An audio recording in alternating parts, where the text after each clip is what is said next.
We are alive. I'm alive. I made it.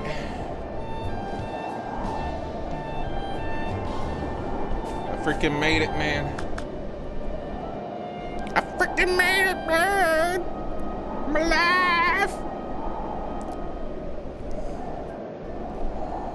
Wow. So pretty.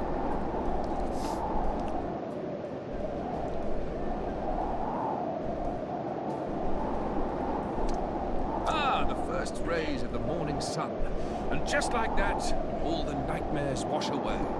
How far do you think we'll get today?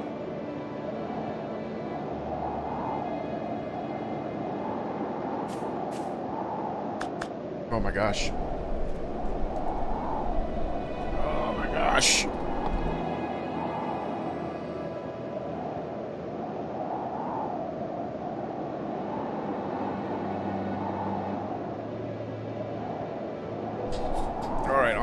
Almost good.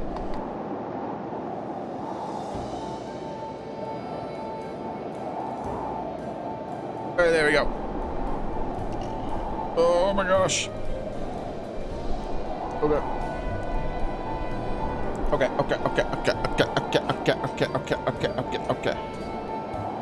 Okay.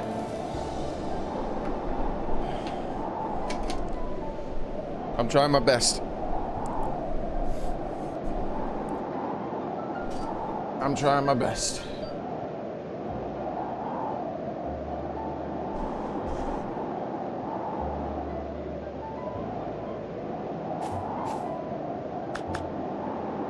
Okay.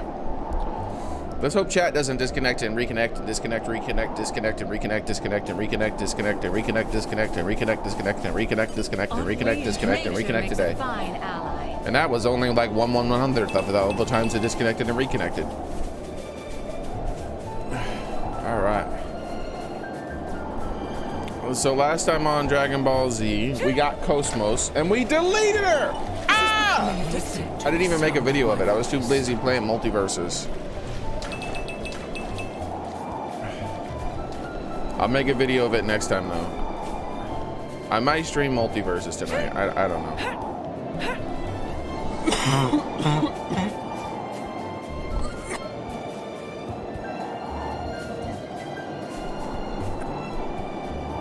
But either way, I do have to make a video of me deleting Cosmos. Establishing my dominance over her. I don't need you, you need me.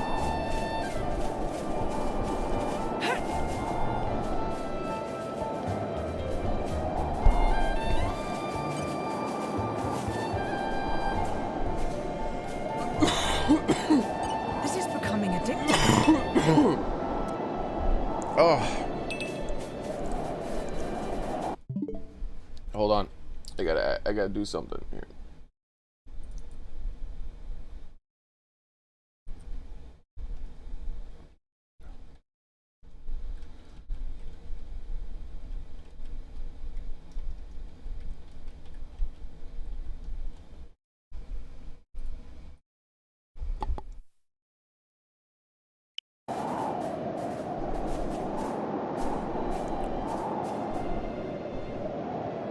It's funny, but we kind of experts on how you sound. Cough sounds rougher than... Yeah, I know. It's because I just woke up. Looks like they might pack a punch. That's one of the reasons why I give myself more time. I give myself time so I can cook my food, because it is not quick food anymore, because I'm eating rice and stuff rather than ramen most of the time. I'm eating rice and some carrots and some spinach and stuff, so it takes longer to make. And I'm normally up for longer, and it gives me time to get some of this out of my system. I wake up extremely rough because I have like a health issue. I've talked about it before. I've had it for a long time now. It came out of nowhere. I just stopped being able to breathe as well as I used to be able to breathe. I cough constantly. I have to give I have to do a lot of coughing, a lot of spitting and things like that when I wake up. And then I can sort of suppress my coughing for most of the time, where I can cough very little. I can hold it back. I've gotten good at not coughing.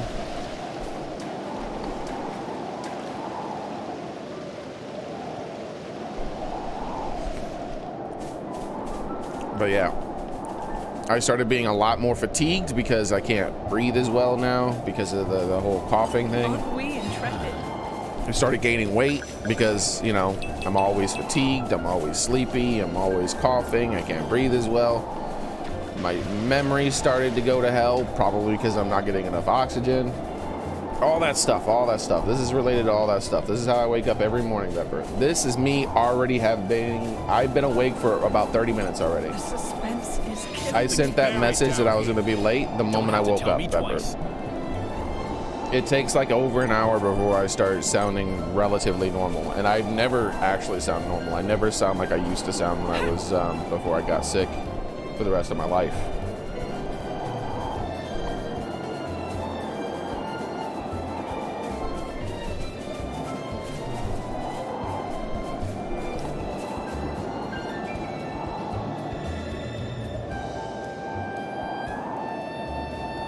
There we go. But I'll sound relatively normal. I'll sound normal to you guys based on how, you know. Think they'll leave us alone if we ask nicely? Okay.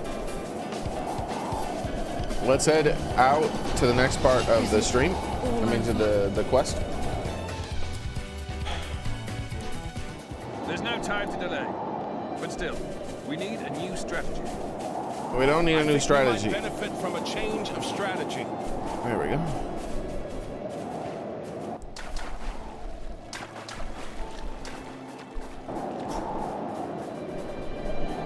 That's what I need right there.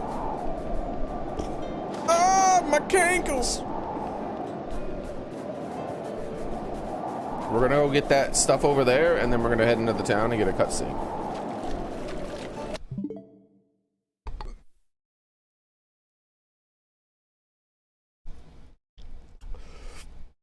Yeah, exactly, Pepper. They say health over money, but what they don't realize is that if you don't have money, you also don't have health.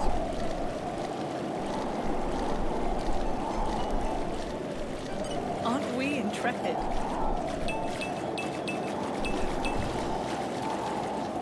Yeah, coincidentally, all this happened. Like, that's like, you know, that's always been my luck. This all happened at around the same time. Like, I got sick right around that when the housing crisis was going on, right when the housing crisis was going on, and I got laid off from work, and I didn't have insurance anymore to pay for the really expensive tests to find out what was wrong. Isn't that wonderful? Like I said, I've been, like, everything that is wrong in my life is directly, This is becoming a has been directly caused by the government at some point. Directly, like everything, every aspect of my life that sucks. At some point, there was a direct intervention. Like, I was on a good trajectory, and then something the government did fucked up, and then my life took a shit. I pretty much get hit by it every time. Like, I always am one of the ones that get hit by it hard. I always have been. I don't know why. I'm that unlucky, I guess. Like I said, I'm one of the most unlucky living people on the planet. If you can flip a coin, and it's more advantageous for that coin to be on heads for me, 80% of the time it's going to be on tails for me. That is my life. It's been like that well since before the government was fucking up. Untrue. Because I was born into, well, no, that's true, because I was born into a really fucked up family. So, I mean, my mom's one of the best members of the family, the best member, probably. All the rest of them are really bad.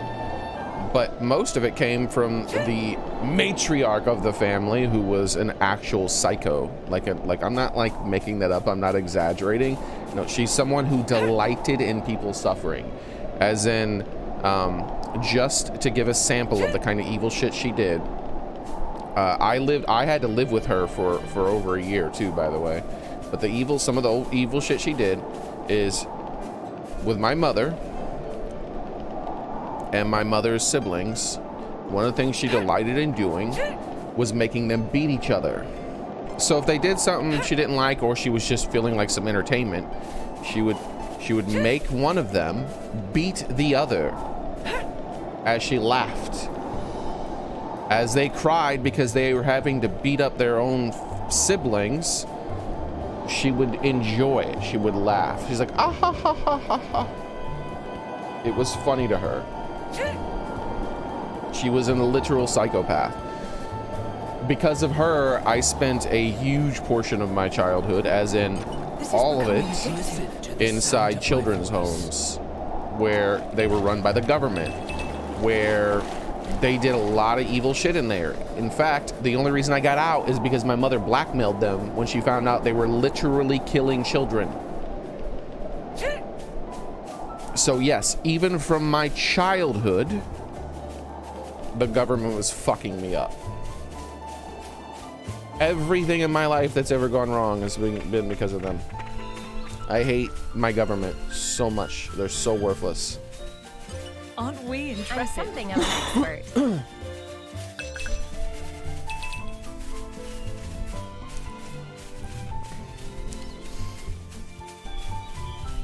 I could write a book. This is becoming addictive. Nature makes a fine ally.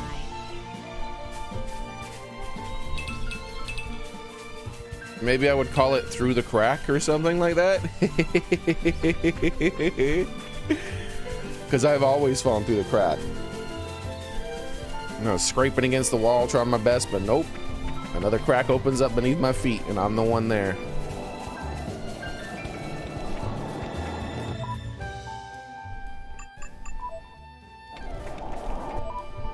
And just talk about all the times where the government enabled evil people to do extremely evil things, where they otherwise would not have been able to do those evil things if it wasn't for the government. Okay.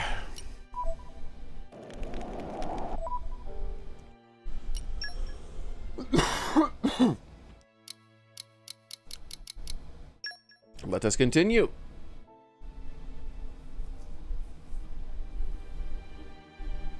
Oh, I know. You guys can't carry a potato peeler in public.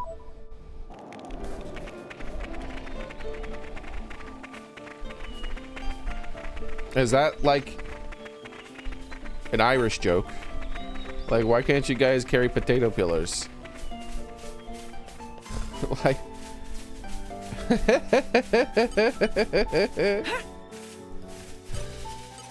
Aren't we I'm intrepid? something of an expert.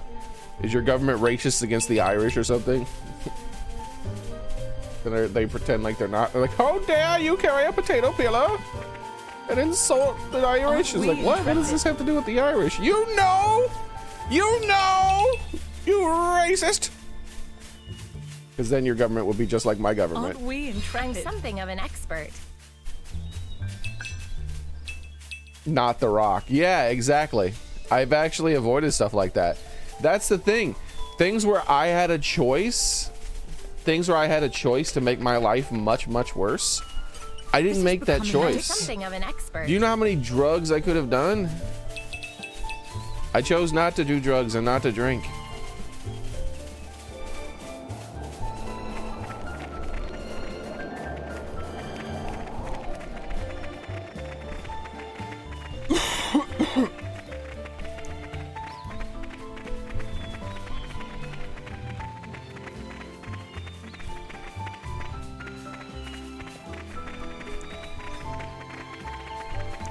It was normally, almost always, it was shit out of my control. It was shit that my evil government did that enabled evil people to do evil things that ruined my life. But if it was something like, I was like, oh, you can do this thing, and this thing will help you, you know, or hurt you.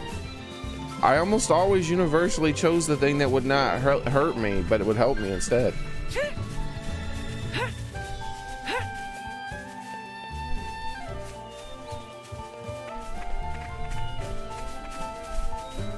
Daly's laughing. Potato peeler is not a weapon, though. Look, I had heard that that they confiscated a man's potato peeler because he was out with it in public, and they're like, he gonna stab somebody with this thing, and so they confiscated it. No potato peeler for him. That's what I heard, at least. I don't know if it's true. It could be a lie. It could all be propaganda that I was told.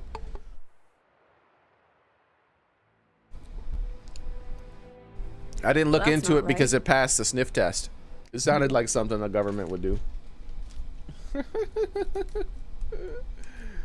To protect their people. To protect the people of our nation, we must make it so that they cannot protect themselves. That way they're victims and they're desperate for us. See, that's the key, Vepper. That's something that people don't talk about it. The reason why they want to disarm isn't just so they can oppress you. It's because if you're completely disarmed, you can't be independent. The government is your superhero. If you're completely disarmed, anytime when you're in trouble, you don't go, how can I get myself out of this trouble? You go, please, Superman, save me. That is the #1 reason why they want to disarm people. It creates entire generations of people who think that the only way to be saved is the government. But as demonstrated by my entire life, the government doesn't save people. It fucks them up. What's not right? This Titan. Why isn't it in its real form? You noticed? What do you mean? That isn't the original form of the Torn Titan. In ancient times, the Torn Titan held awesome power. Torna made use of that power to dominate all rest for 1,000 years. What? Why were the Titans fighting each other? What the hell?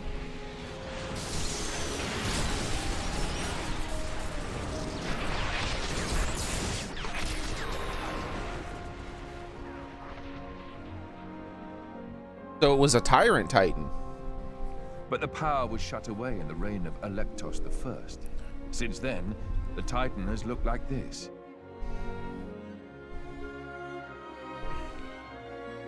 See that glowing sphere in the castle tower? That forms the seal. Is that what Malice is aiming for? Why would he do that? Wouldn't it be a threat to him too? Truthfully, I don't know myself. But in any case, if he makes a move for it, it is clear what we must do. Agreed.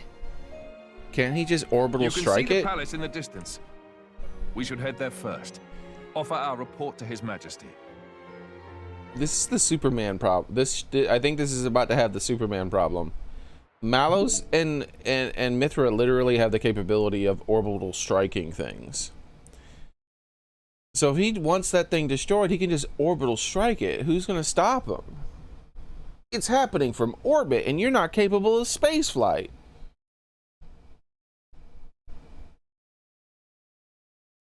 Like that wisdom I dropped on you, Vepper? Like, it's not about direct oppression of you. That's not what it's about. It's not like, oh, we took your weapon away, you can slap you in the face now. No, it's about creating a dependency. And it's already working. I remember, what was it, like a decade ago now? When did that Katrina thing happen? It was a long time ago. It was over a decade now. Yeah, it was, or was it? It was a long time ago. I'm not good with dates. I remember people just standing in water that wasn't even like bad yet. I mean, it was flooding, obviously, but they could leave. It wasn't like, I don't have the capability to find high ground. And they were like, Help me, government. Leave. Why were you even still there? Go. Like, leave. Just go. Like, well, where are you gonna go? Somewhere where it's not flooded. That is the answer. The answer is you use your brain. You know where the elevated parts of your your city are, and you start heading towards one of those places. Or you just start heading out. Head inland. Like, that's the easiest thing, is just head inland. The water can't go forever. But they're just like, I'm gonna sit here and wait.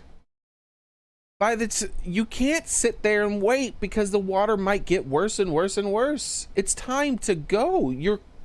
It's not so deep that you can't just leave. It's time to leave, lady. Like, no, please, somebody come help me. Bro, you should not be asking for help when you're able to help yourself. In that situation, you're in an emergency. You have limited time, and you're standing in place, burning up your time, and asking the government to do something. That's when I knew we were doomed, Vepper. We already had a generation of people like that. You go back an extra generation, that lady wouldn't have been holding up any damn signs. She would have walked her ass out of there.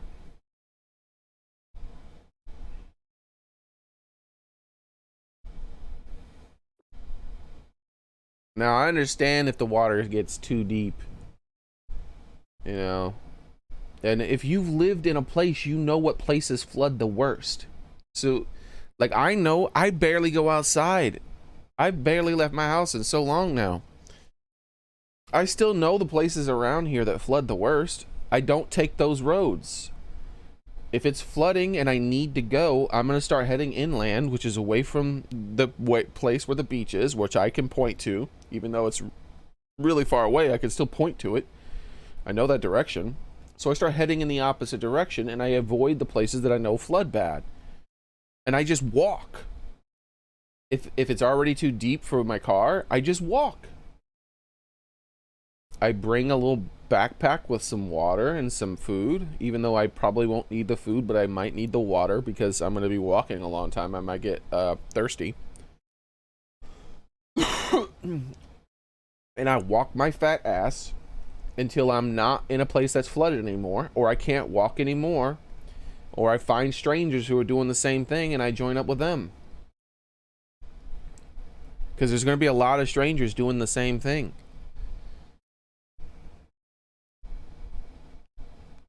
And then when we start to meet up, we put our heads together. They might know some places that I don't know that are slightly more elevated than normal. Like, oh, this road never floods. I was like, oh yeah, I've never been on that road. Like, yeah, when it floods around here, this road never floods. We need to take this road. And I'm like, all right, cool, man, thanks. Maybe they forgot some water. I give them some of my water. And as a community, we get the fuck out. I don't hold up a sign begging my government to do something.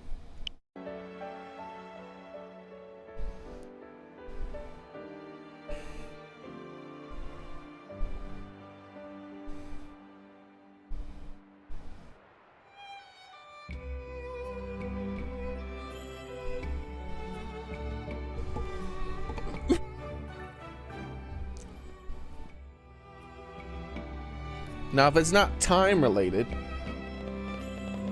if it's not a time related problem, and the government has said that they're going to do something about it, then sure.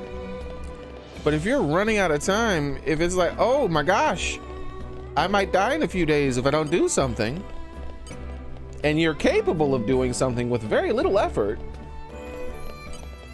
you should not be being like, no, I'll just chill here.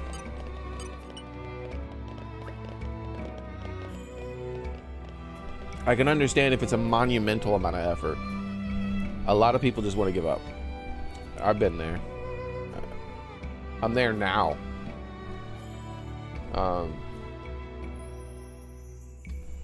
And I can understand if it's a long-term thing. But not a short-term thing. It's urgent. Your life is right now. Right now. You might not live another few days if you don't do something.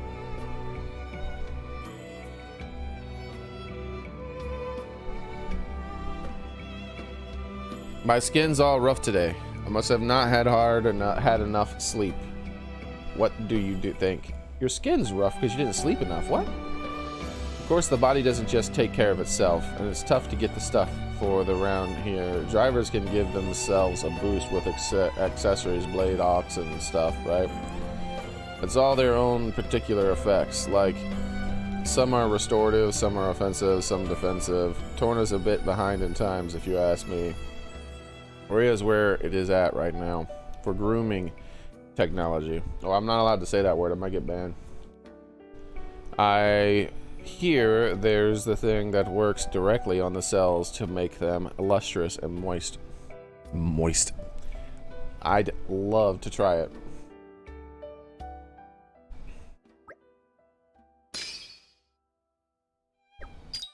You played 12 hours of Skyrim VR in the past week? Eh. Well done, lightweight.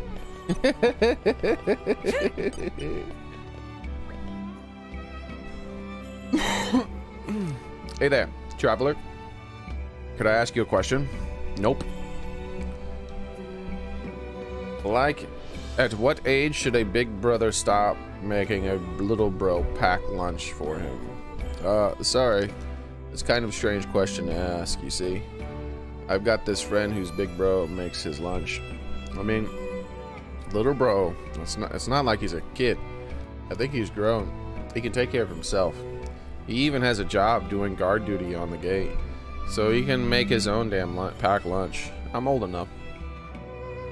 My friend,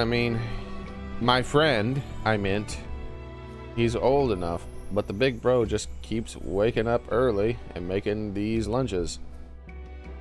If he didn't waste his energy all this fussing, he'd be moving up in the world. I don't get why.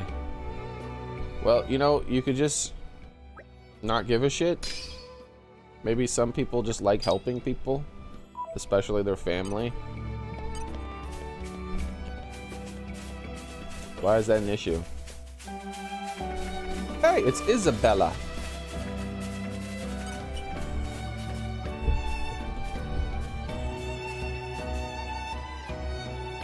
I imagine that is one of the problems with those headsets. That's one of the things they keep trying to make better and better, is that it's not as sweaty of a thing.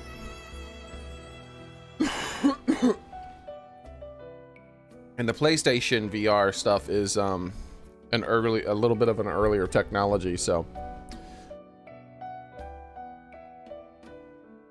And it's not as high resolution, so it's easier for people to get dizzy and their eyes get all wonky. So really long playing sessions with that is not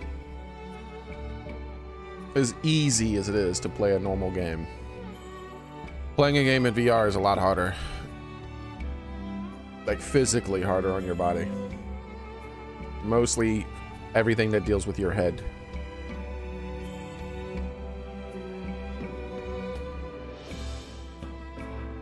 It's been a long time since I've been back, but this country hasn't changed at all.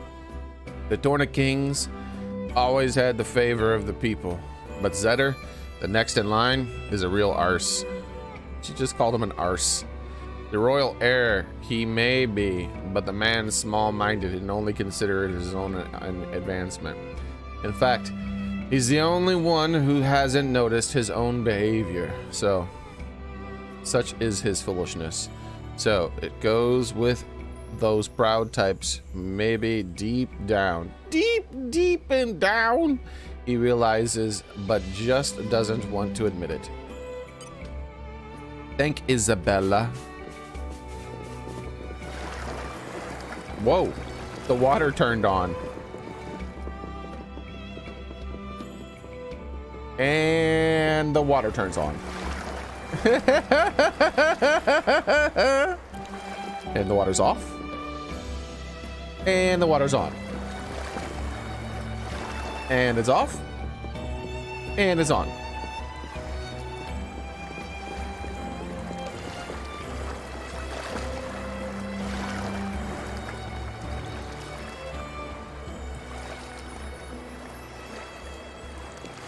Oh, you have a mini fan at your head to keep it a little cooler.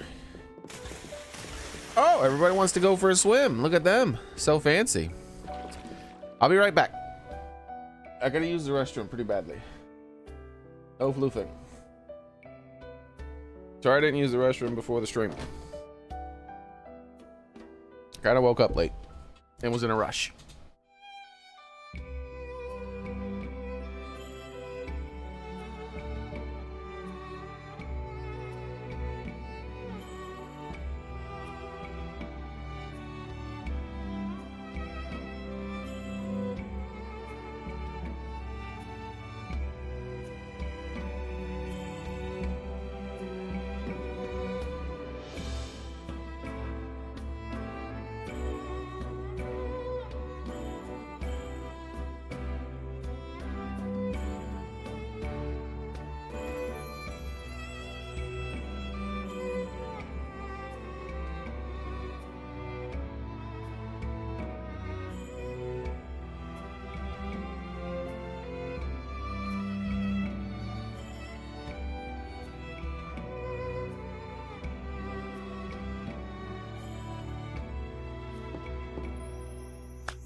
Ah, nighttime. I do love a bit of peace and quiet. Time to bed down soon, don't you think?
All right, I'm back.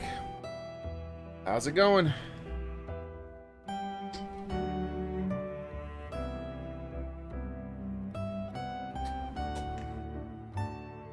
You still here, Mango? Probably not.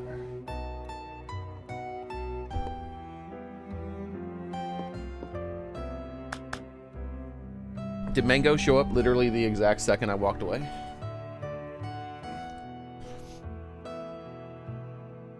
Weird. That's pretty normal for me, though. All right, let's see.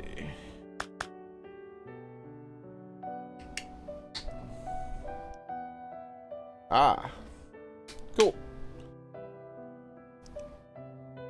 Yeah, the image is an inside joke.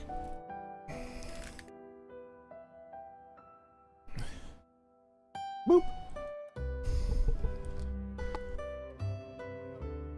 Okay, so let's change the time. Choose this button instead. There we go. What? That's right. I was playing that multiverses game and I got used to the correct button being the actual go button instead of Nintendo and what they did. Let's swim over here and see if there's anything over here. No, I made it, Vepper. I made that image. It's not my cat, obviously, You're yeah. coming with me, treasure. But I made the floofing meme. I can't afford a cat. I can barely take care of myself. I'm not gonna get a cat that I can't afford. My cat died, and as I said, I can't afford my own medical bills, so I'm not getting a cat that might require medical aid, and then I can't afford it, and then it'll die again. I had one cat. I had him for like 16 years. It'll probably be the only kitty cat I ever have because I can't really afford any others.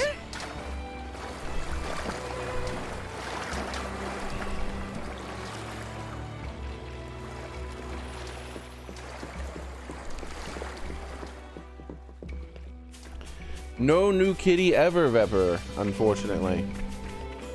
Because I'm going to die in the same state I am currently in. And like I said, unless I'm much better off, I will not get a cat.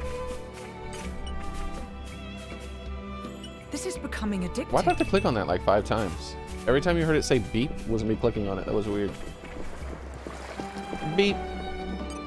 Aren't we intrepid? Listen to the sound of my voice. Don't worry about it, Mango. I've gotten used to it.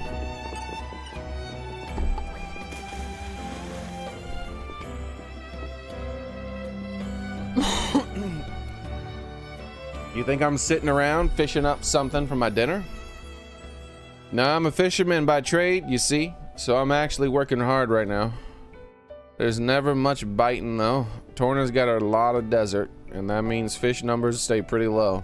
Since there's not much to catch, the seafood eaten in Torna is mostly imported or farmed. So as a fisherman, it's my passion to bring fish, wild caught fish, to my customers. How wild is this area of water here? He must be like the only, like one of the very few licensed fishers. Because you know they're going to give him a license, or else, or passes or something. There's going to be some sort of structure. Because this is a very small amount of fishing. And if everyone decided they wanted some fish, they'd be fished out, like, instantly. And then they'd have to reseed the pond and tell everyone, no fishing until we get more fish, please. And then they would make the rule. There's so many people in this town. This town has so much, like, interestingness.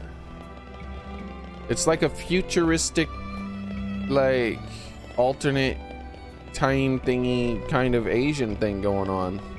Like the design of things. But it's, like, interesting. Less of the Western influence in this. Another day of overfilling my belly. Hey, Soren, how's it going? But I'm no done eating yet. The delicacies and finery of Torna and cooking aren't just about filling your face. Until I get to savor a legendary dish from that famous chef, my trip can be over. This man said, can be over. I came all the way from Moradane to tickle my taste buds with her legendary tastes. I'm going to get me some of Miss Sorrel's cooking and make this trip worth my while. There we go. Oh. This is probably the last town. Because I feel like they would make it even. But they might not. There might be another tiny town above this town.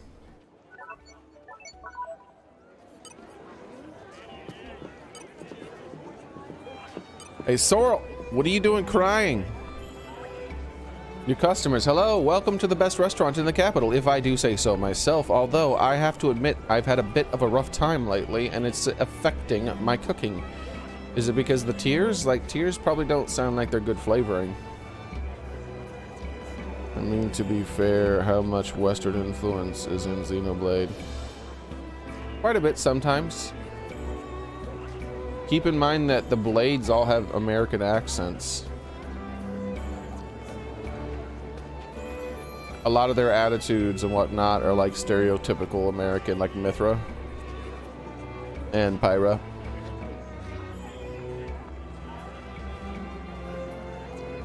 They were stereotyping Americans with those two, and with a lot of the other blades.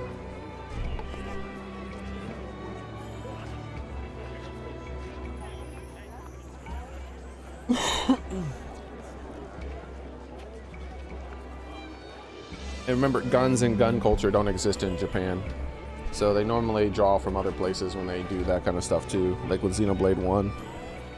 I'm lucky to have regulars who'll gladly eat here all the same, but I don't want them to be satisfied with less.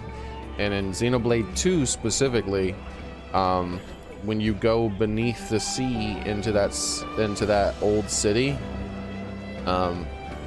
everything's in English. If you look at the walls, any kind of text that's on the wall, it's not just gobbledygook like the rest of the game, it's actually in English. Because that's where the blades come from. They're Americans. Whereas the rest of the people have like European accents and various European cultures and stuff like that, with a little bit of Western stuff mixed into it, and a little bit of American stuff mixed into it. I'm lucky to have regulars who gladly eat here all the same, but I don't want them to be satisfied. With most games that's in what city? It's the last city in the game that you go to. Well, technically not the last. The last one you go up to is the one in the sky, but first you go into the one in the water. You go down beneath the Cloud Sea, and beneath the Cloud Sea, that is a Western city. Everything's in English. That's where all the blades come from, and all the blades happen to have an American accent. Sorry, anyway. Were you looking to have a meal? I'll cook, but I can't really recommend anything. And then when you go into the space station, it's the same thing. The people who originally caused the accident, that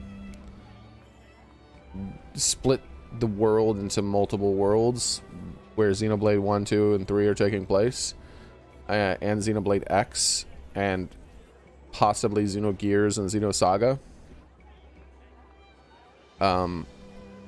That was those scientists were American. Now, for most games, it's incidental. The cultural influences are incidental, but for some games, it's deliberate, and for this game, it is deliberate. It's a deliberate thing. They made certain people from certain like, I can't remember which ones, but certain people from certain titans speak with a very specific accent, and they try to like have different like cultural stuff that they add, and then they made all the Americans have an American accent, so they sound foreign compared to everyone else. And then, you know, had English writing and things like that in where instead of the gobbledygook writing whenever you visit the Blades areas. And the gobbledygook writing is specifically like just like future writing, their own thing that they came up with. Nia is different. Nia speaks that way on purpose. Remember in the story that Nia said that she adopted the persona of her her driver's dead daughter.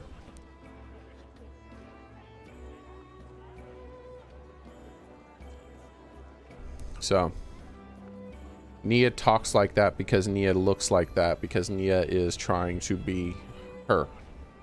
Not because that.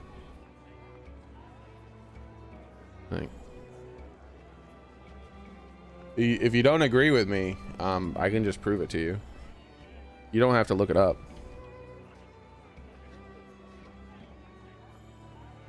I mean, you don't have to like look at every blade and try to find examples where I'd be wrong, because I'm not wrong.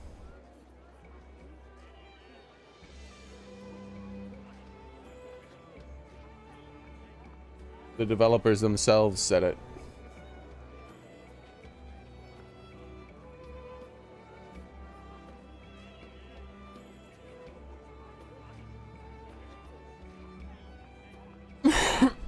Yep. You just never realized.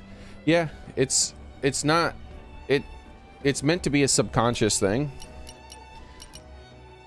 It's meant to be a subconscious thing that you just pick up on, that blades are different. And they do. Don't blades sound much different than the drivers who work with the blades? They sound much different. They feel different, and it's because they speak differently. They're foreigners. And different cultures represent different nations more or less.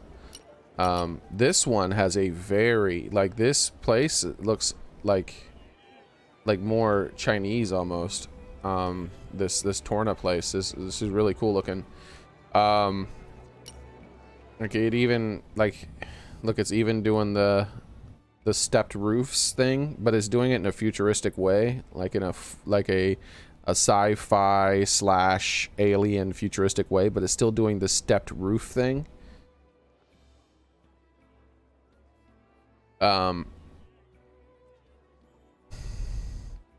But then there's also like little hints and things all over the place, like the Nippon. Nippon is almost very close to what the Japanese call themselves. Japanese do not call themselves Japanese. Japan is a made-up word by people who are from outside of Japan. That's what they call Japan and what they call Japanese. Like, they made that word up. But Japan, they call themselves Nippon. And that's almost the exact same thing as Nippon, what these people call themselves. There's lots of little nods to all that stuff all over the place. Like, some games it's deliberate, some games it's not. Like with Dark Souls, it's deliberate. Dark Souls was deliberately intended to have a Western influence, not specifically American, but European. It was supposed to be more representative of their lore and their history, and doing a big twist and making up their own version of it. And other games, it just is a coincidence because, you know, different people like different things. Like Pokemon's one of the ones where it's deliberate because, you know, they specifically say it's deliberate. They're like, this place is based on Hawaii. But with most games, people are just going to draw from things they think are cool. Like, you might think these stepped building style things is really cool and they look really neat. Like over here and over there and over there. And so maybe you're going to put that in your game. You didn't do it specifically because you wanted to represent that culture. You just did it because you thought it was neat. And that's very common. You can tell what type of cultures that people are fascinated by their writings and creations and whatnot. But then there's games like this where it's very deliberate what they're trying to do.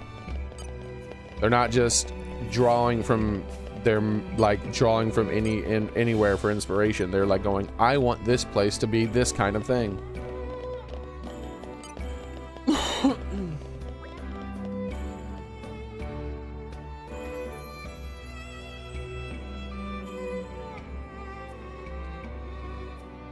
I can understand that. So, you being American, when you hear the blades speaking, they just sound like normal people to you, and so you never really put two and two together.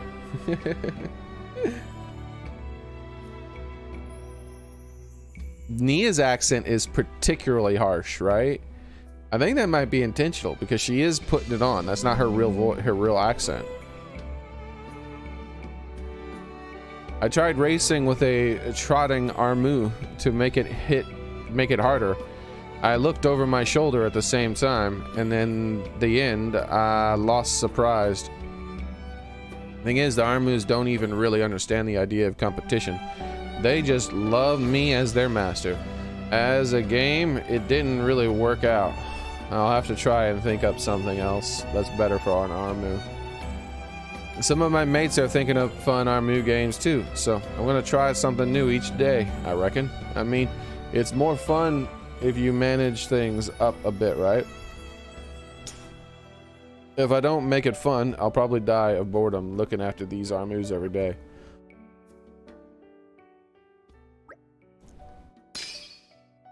There's other blades that have non-American accents, but you'll notice they're almost always an exception. For instance, this fella right here. He's not a normal blade, he's a flesh eater.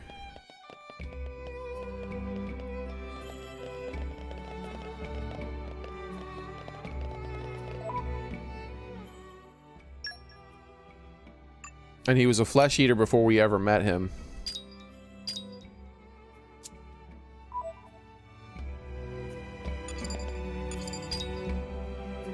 Let's see.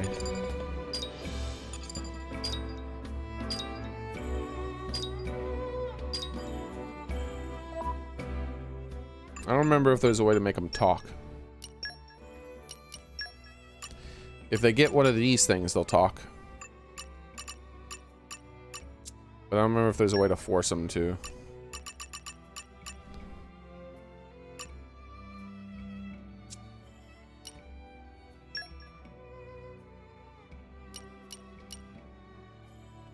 Oh, he can finally get an improvement.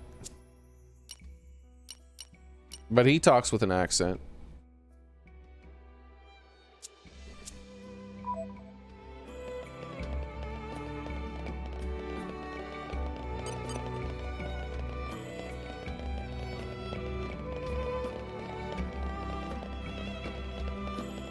Oh, Pyra and Mithra are hardcore. Mithra especially.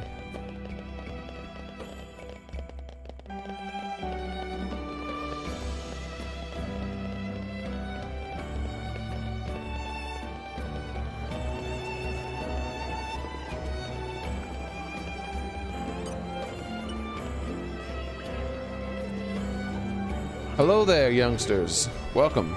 Are you looking for any instruments in particular this fine day? For beginners, I'd recommend the Tornin Villa. You be serenading your friends in no time at all.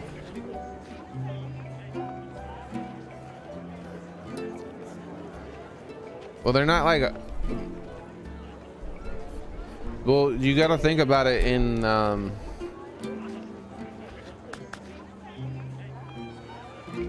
terms of, don't think about it from your perspective, think about it from their perspective. Think about it from the perspective of someone who's Japanese. Try to think about like the types of things that they are culturally, that they do culturally. And then look at the differences in the way Pyra acts versus the way most characters act in this game. Especially, and Mithra's the biggest one. Because Mithra is a more turned on version of Pyra. Because that's what she is. Like, Pyra is a alter ego of Mithra that is less, just less.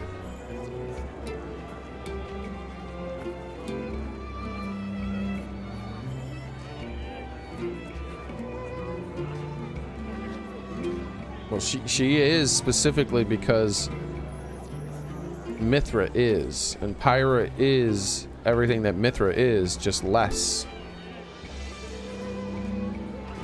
Pyra is based off of Mithra.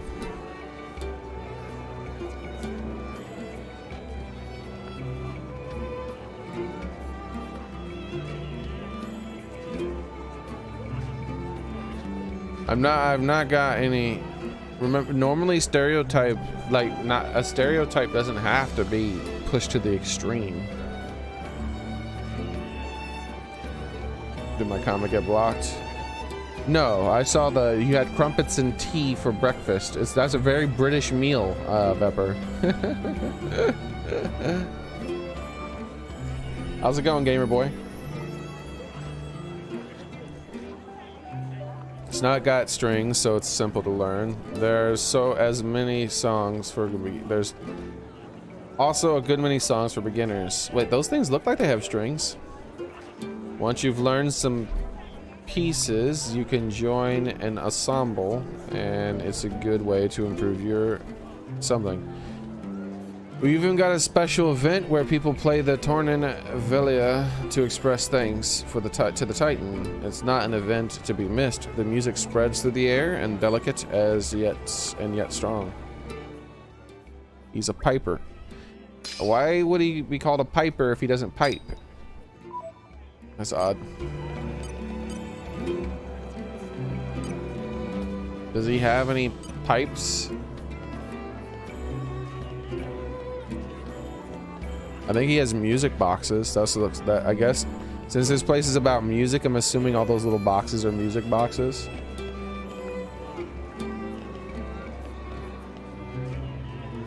Everything else he has here is a stringed instrument. I see no non-stringed instruments, my man. He's talking about non-stringed instruments. You don't have any of those except for those music boxes. You don't play music boxes, you just let them play themselves. How dare you! You lied to me! Wreck his shop up!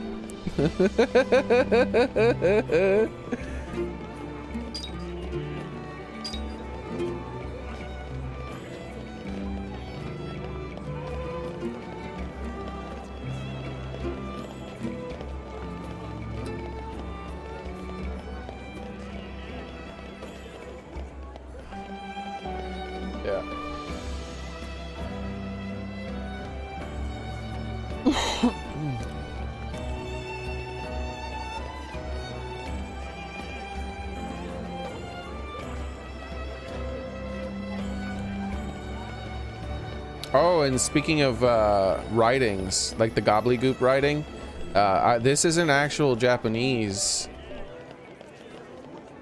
I'm pretty damn sure it's not actual Japanese, because the actual Japanese writing is in the Monado, and they make a big deal about that. There's some actual Japanese in some other places too.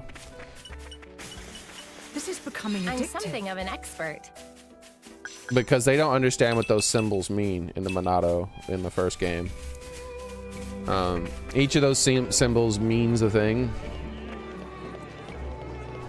Like the last symbol, the one where they bring a lot of attention to it, and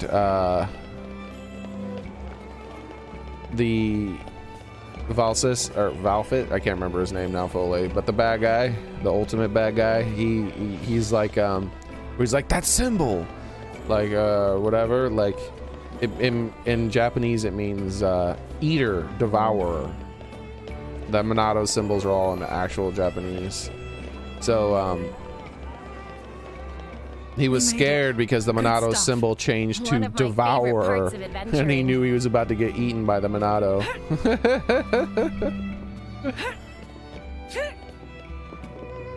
That's the thing that's lost in context. And notice they translate the game, right? But notice they didn't translate that. It's deliberate. It's because that's supposed to be Japanese. They could have translated it to English, but then it would have created kind of like a plot hole. It's like, wait a second. But I thought the English speaking people were the ones who did this. Why the Japanese people are the ones with this? And so even though if you're Japanese, you would understand what that Monado said, and you're American, you don't understand what that Monado said, and they didn't bother translating it because they're just not supposed to. It's supposed to be in Japanese. That's the lore of the world, because Xenoblade is not an alien world. These are human worlds. There's like a multiverse of worlds created by the by that collider thingy they did with the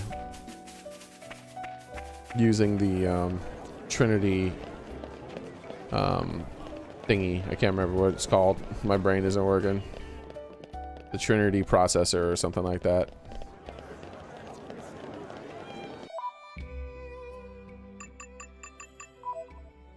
What's funny is that Alvis is actually one of the Trinity processors too.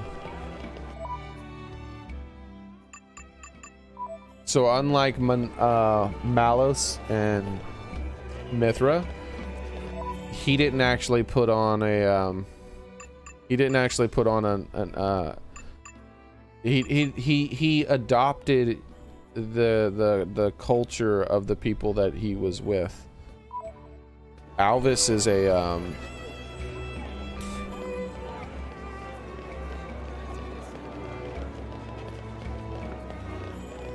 so that's why he speaks the way he speaks. I feel like they should have had Alvis speak with an American accent though. It would have been even like more of a thing where they've been like, holy crap.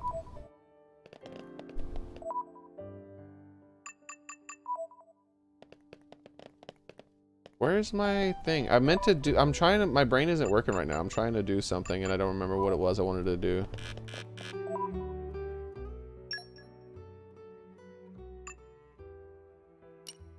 Let's switch her out. Definitely want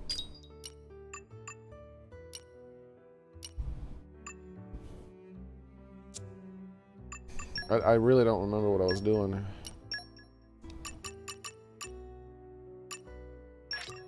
I'm coming along in leaps and bounds. Do, do, do.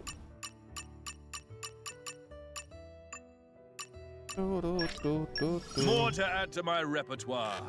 Excellent. Standing on the shoulders of... There is still much experience to gain.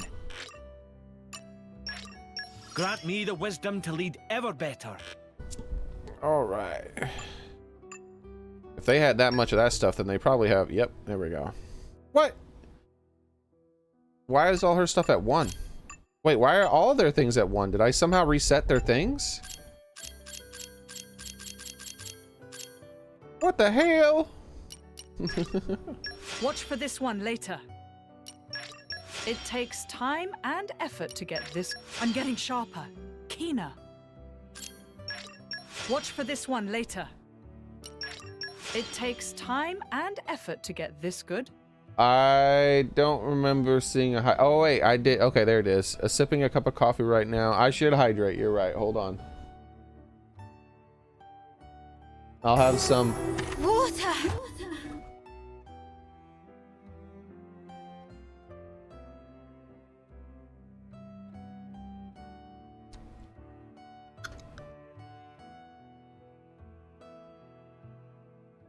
There we go. It's about to rain here. It takes time and effort to get this Which good. means a lot of Water! is gonna fall from the sky. I'm getting sharper, keener. Watch for this one later. It takes time and effort to get this good. It takes time and effort to get this good. I'm getting sharper, keener. It takes time and effort to get this good. When you've got it, you've got it. This one's second nature to me now. When you've got it, you've got it. When you've got it, you've got it. Water! You're right, gamer boy. Water. This one's second nature to me now. This one's second nature to me now. I can keep on going, especially at this rate. I can keep on going, especially at this rate. When you've got it, you've got it. How do I have all these points This I didn't one's second spend? nature to me now. I guess because they're not on the same screen and I just kind of forgot When about you've them. got it, you've got it. This one's second nature to me now. With this power, the way is clear. I shall aim ever higher. I've been playing the game on a challenging difficulty without even realizing The it. culmination of years of sovereignty. The culmination of years of sovereignty. With this power, the way is clear. With this power, the way is clear. I shall aim ever higher. With this power, the way is clear. The culmination of years of sovereignty. I shall aim ever higher. The culmination of years of sovereignty. There's a lot of experience to spend all at once. The culmination of years of sovereignty. You're not supposed to spend all that experience at once. Supposed to do it over the course of the game. I forgot. Because they were on different screens. The blades are on a different screen than everyone else.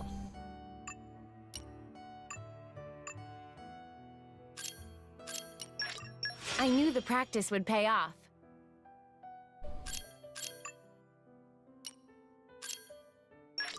More power for me. Notice both of these have English so far. Can't do his, unfortunately. Ah, and I can't do his. Or hers. Or his.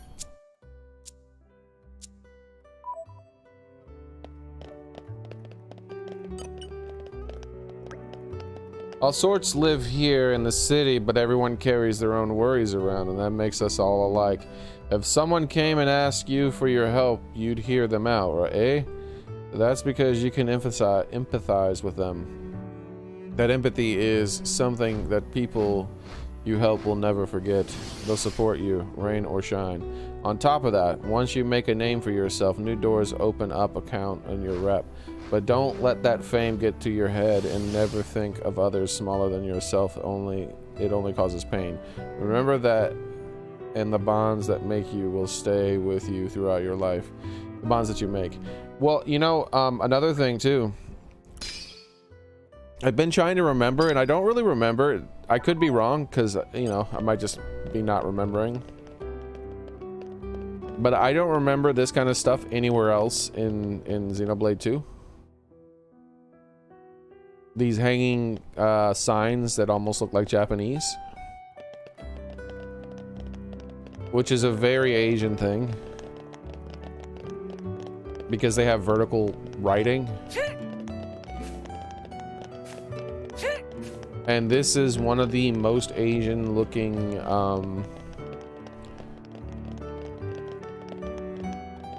places in Xenoblade I've seen so far.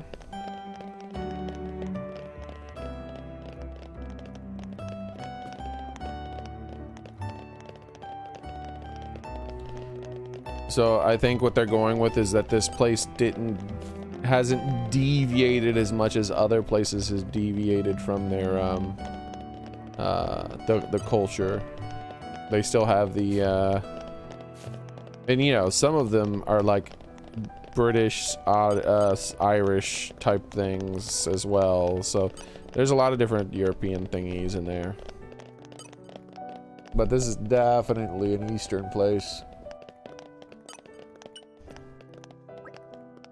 Here in Torna, we revere the might of the Titans. It's essentially our religion. Though it's not like we have much in the way of special rituals or rulers. We just believe in respecting the life that surrounds us. Titans, humans, blades, we're all the same, really. Every one of us is a gift to the world that we live in, and sometimes it can be good to show our gratitude for that. And I could be wrong about the hanging things. If you remember a place that had that kind of stuff, and be sure to remind me. But I don't really remember that. I don't really remember hanging writing cloth vertical things in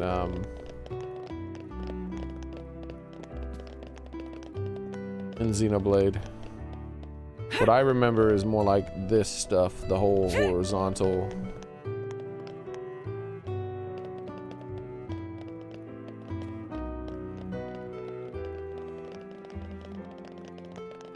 This place is monstrously huge compared to the rest of the DLC. Jack of all trades. I'm not going to name names, but there are certain countries where drivers use blades like they're disposable items. Why don't you name names? I'd like to know that lore, thank you. And it's not just down to the humans either. The blades just go along with it, like it's meant to be that way. So weird. Surely it's not right to say that some deserve to be treated with less respect because of the things they can't control. Take Torna. It's peaceful as anything, and humans, blades, and titans live together in harmony. Sometimes I wonder if it's made Torna a bit too soft. Living together in harmony. Aren't we intrepid? Nature makes a fine ally. Sure. Hard times make hard people. Soft times tend to make soft people. You're coming with me, treasure. You're coming with me, treasure.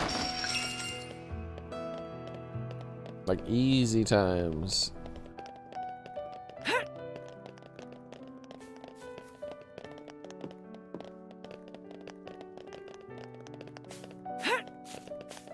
The Praetorium? Yeah.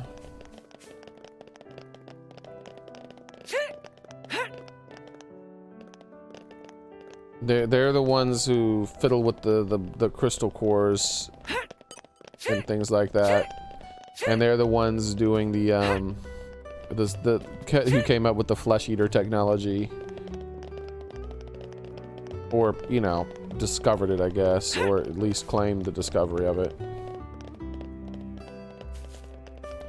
All right, let's see who this loopy inventor is, who's not a Nippon. How dare they! He should be a goofy Nippon. Ah, aspiring youths, stay right where you are.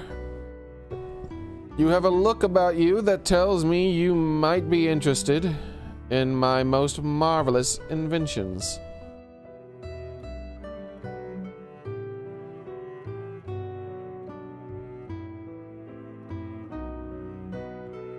Here, look. I've hundreds of things, beauties, aren't they? Mordain has absolutely nothing on my masterworks. I tell you, I am nevertheless at somewhat of a loss as to how to surpass my former genius. What with the war on the horizon, it's been getting more and more difficult to find the parts I need. So now, I've laid my woes bare. Could you perchance help the great Gideon? What is that name from? I can't remember. Gideon. I know I've heard it before. Gideon. Yeah, I don't think it's a coincidence that he has a name like Gideon when Gideon is a big historical name.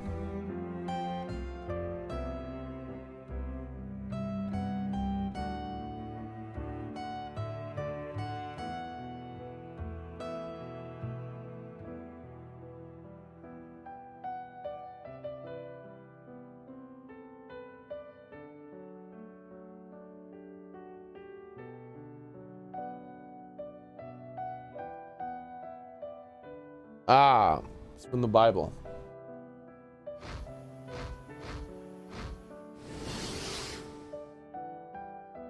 Stuff with the Israelites and things like that.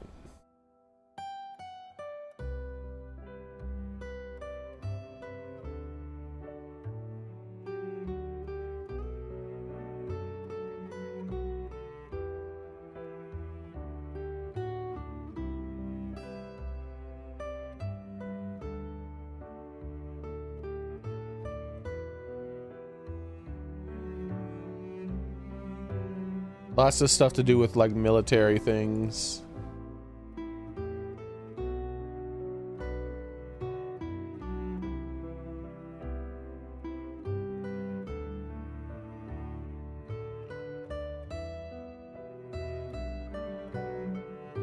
There is a whole bunch of writing on him that I can't possibly read while on stream.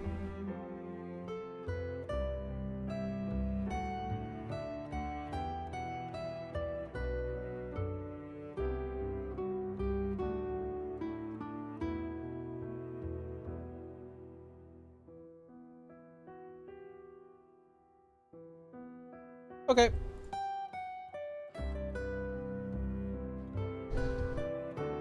So now, I've laid my woes bare. Could you perchance have the great Gideon? He refers to himself as the great. Interesting. Collect some machine parts. Since Gideon was like a military leader, that's one of the things that Sadie did. He did a lot of stuff and a prophet and a lot of other things. A lot of prophets tend to be military leaders. I believe the ones lying around here in Torna should be choice enough. We'd be more than happy to assist. It's almost like inspiring and leading people go hand in hand with being those two things. Oh, did I not accept the quest? I think I just didn't set it as my primary quest. How do? Have you got some machine parts? Indeedy do I do. Collect things around the world. Let's give him some of these. That's 14. Okay, that's less. It's 10. It's another 14. Should just give him these two things. Specifically, more that one than the other.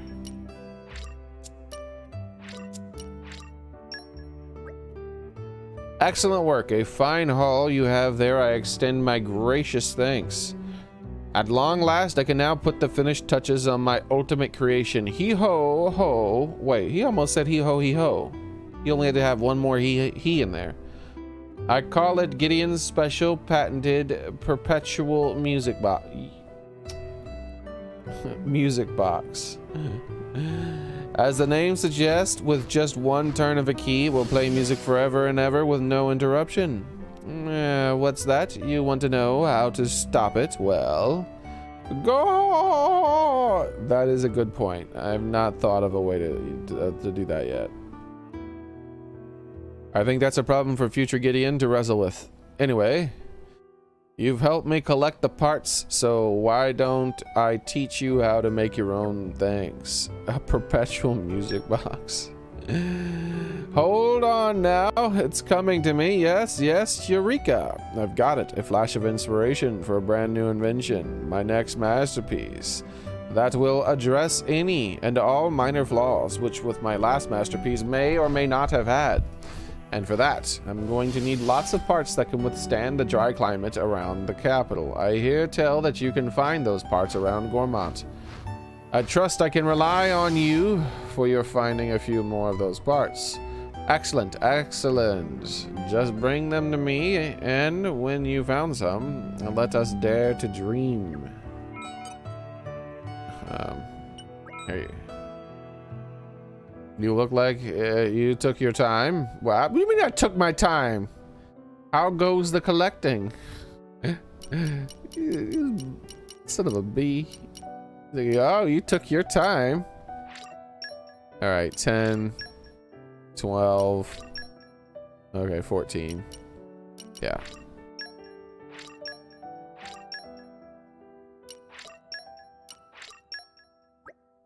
Marvelous. It looks like all the parts I need.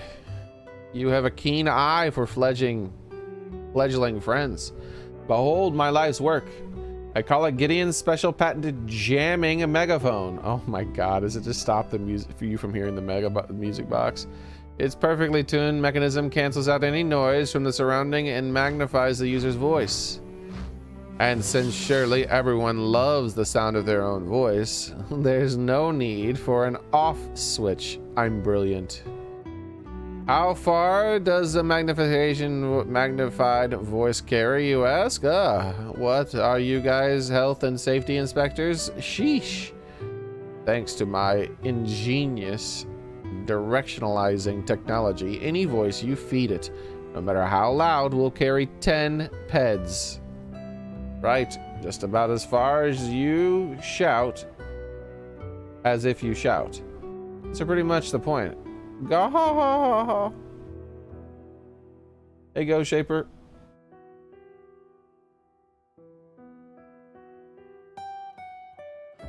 Here, I'll share the recipe with you. Also, you can take my groundbreaking invention out into the world. It seems your contributions have allowed me to stay aloft after all. This marks the beginning of a new era of inventions. Why, before you know it, I'll be a household name. People will bow and scrape before me, begging for one of my creations. And I will impart to you keen-eyed kittywinks. This dude called me a kittywink. What the shit? Bravo. Well done, indeed. Indeed. Why, thanks. Thanks to you, I'm confident that I'll be able to keep inventing for many years to come. Feel free to come to me and ask with any machinery-related problems in the future. Wow. My community level is 2 now. That means new quests are supposed to be available for me. And look at that. That fella has a quest.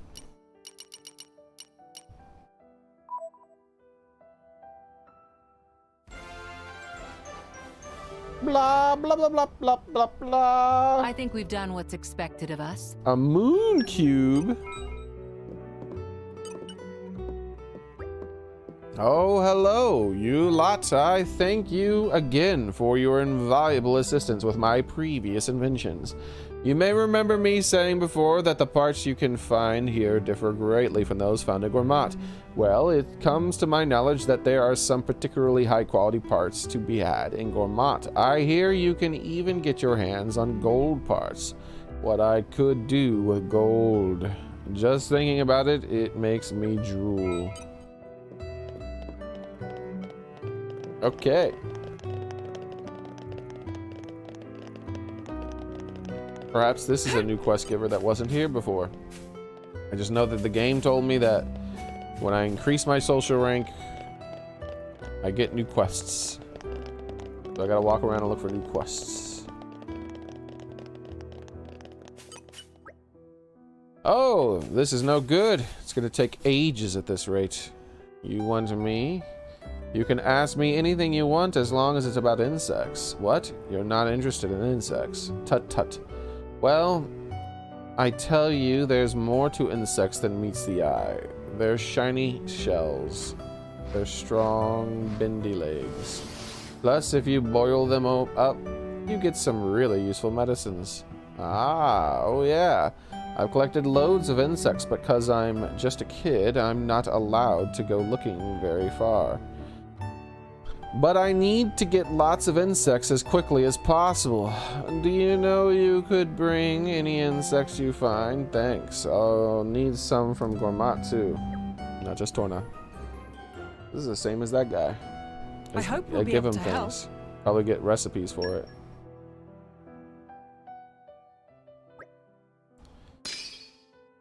He's got a funny hat. That's a funny hat you have there, boy. Look at his funny hat. Hey! You got a funny hat!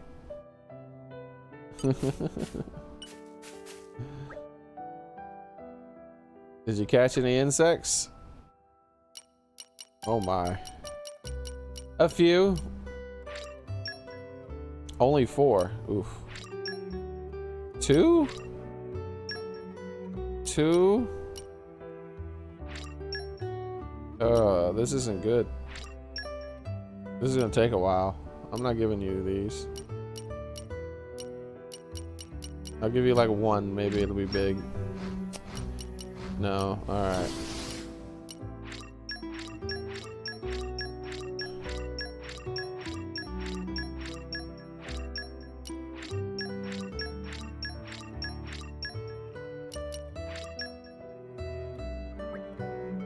Nice. That's much more than enough. Thanks. If I can boil these up and get her to drink it, then maybe, just maybe. It reminds me. He's like, I'm just gonna boil up some random bugs. I'm sure it'll work out for her. I'm also partial to tinkering with machinery. Let me thank you properly. I'll show you a pretty amazing invention of mine.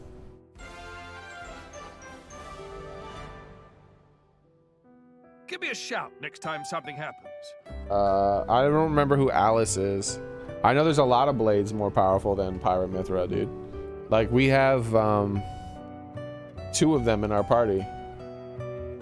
Jin and Hayes and Nia are 3 blades that are way more powerful than Pyramithra and Malos. Like, way. Not even, it's not even close. Especially Jin. Jin doesn't make sense. Alvis. Alvis doesn't really demonstrate his power. He uses the Monado 1 time and he's able to manipulate it well. It's the only time he really does any combat. Alvis is probably more powerful than Pyramithra. Not combat-wise, though.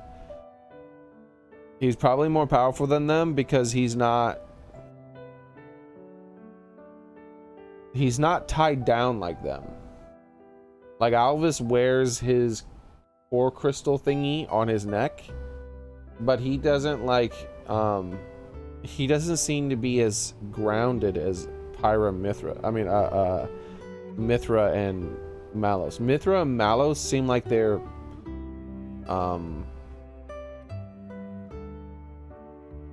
for lack of a better word, slaves. Like, it seems like they've been enslaved to humanity, where Alvis seems like he is still completely free to do whatever he wants. So he still has, like, I feel like Malos and Mithra have been, like, bound to this whole crystal core thing and having to have people summon them to make it work. Alvis doesn't need that. Like, Alvis can just do whatever he wants, kind of a thing. And he exists outside of normal, the normal plane of existence, because you can see that he does that all the time. Like, he just disappears and then he's just a voice in people's heads and he's able to manipulate matter and control the fate of their world. He's like able to manipulate things outside of it, like whereas Malos and like he's not, Alvis isn't physical, he's more like a god. If at the end of the game the way he manifests isn't in that human form anymore, he's more like a god. He's just a spiritual being that's speaking to people and changing the world. Whereas Pyramithra, well, Mithra and Malos they're, like I said, can't really think of a better word right now. They're like bound to humans. They're like slaved. They've been enslaved. They have limiters on them.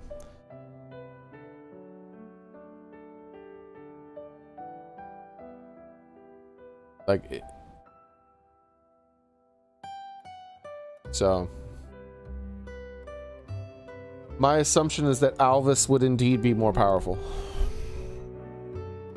Because, I mean, he probably wouldn't be as good at hand-to-hand combat because he doesn't seem like he needs to do it.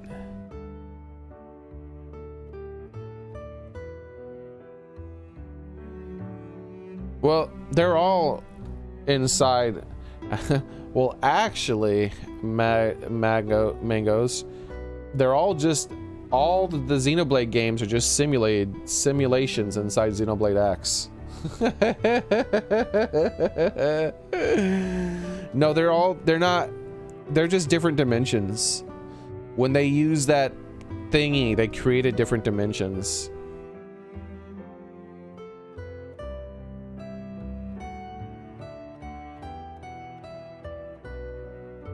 And they're mirrored to each other. Like there's certain things that happen in one dimension happen in the other. Like for instance, in Xenoblade 2, when the architect is being killed or dies, the architect dies because Shulk killed the architect in the other world. Like the architect is the guy who pushed the button. And in Shulk's world, he was more malicious and petty. And like that's the way he diverged down that path. So he just became more and more of an asshole. And he was very fearful of things too. Like for instance, if you watch the cutscene where before that guy gets possessed by him, but gets possessed by the bad guy whose name I keep forgetting, Zanziban or something like that. The guy in that cutscene, the giant is talking to the Machina, and the giant is saying, hey, have you ever thought about like the sky and the stars and all that? And he's like thinking about going into space, and he's like, no, I never thought about that before. No. And he's like, yeah, one day we'll fly into the stars and leave this world behind. And then immediately after that, yeah, Zanza. Immediately after that, Zanza, the very next scene is Zanza possessing that very same giant that was talking, because the giants, that giant might not have been anybody special because he was just one of the races of giants, but Zanza chose to possess that giant. And it's not a coincidence, if you ask me, that the giant he chose to possess is a giant that was specifically talking about spaceflight and leaving the world behind. Because Zanza created humanity to give him company because he was lonely. So when they started talking about leaving the world behind, he got afraid. And so he possessed Zanza, attacked the Mechanist, because the Mechanist was the technology-focused one. And if he destroys the technology, they're not more likely to be able to leave the world. And he killed all the race of the giants. Notice the giants don't exist anymore. Giants existed during that cutscene, but for some reason there were no giants anywhere. So they kind of just didn't talk about that. So what happened is Zanza possessed the giant, killed his entire race because he was worried that that race was like spacefaring, like inspired types of people, then destroyed the machinery. He did it all just to make it so that people wouldn't leave the world.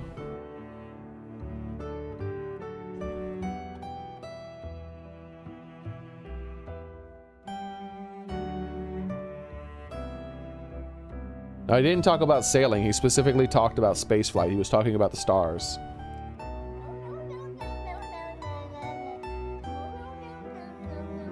Yeah, Dixon, technically. Yeah, but where are all the rest of them? He must have killed them all. The only giant he didn't kill is one that agreed to serve him faithfully forever.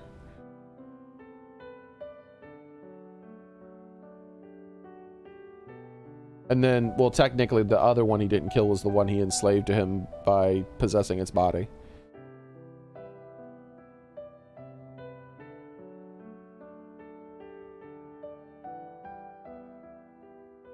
And Zanza is the architect.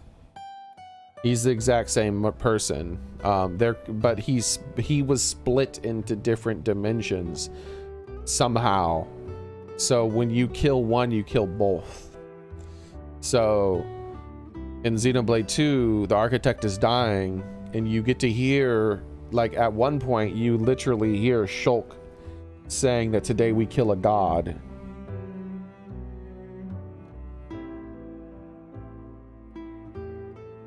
You hear the scene where Shulk awakens the Eater, Minato. And then he's like, hurry, I don't have much time. I have to pee. I'll be right back. I'm gonna refill my coffee too. Yeah, I'm very thorough when I play these games. I talk to every single NPC. So I'm pretty thorough. I pick up on a lot of stuff. I'm good at noticing things. And then on top of that, this is my second time playing these games, which means I notice a lot more.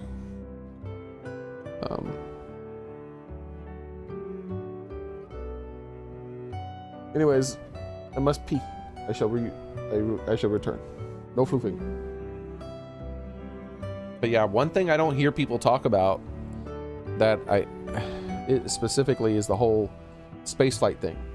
The giant was talking to the Machina about leaving their world behind, and then right after that, that giant gets possessed, and then somehow all the rest of the giants are dead now, and then he immediately attacks the technologically based place.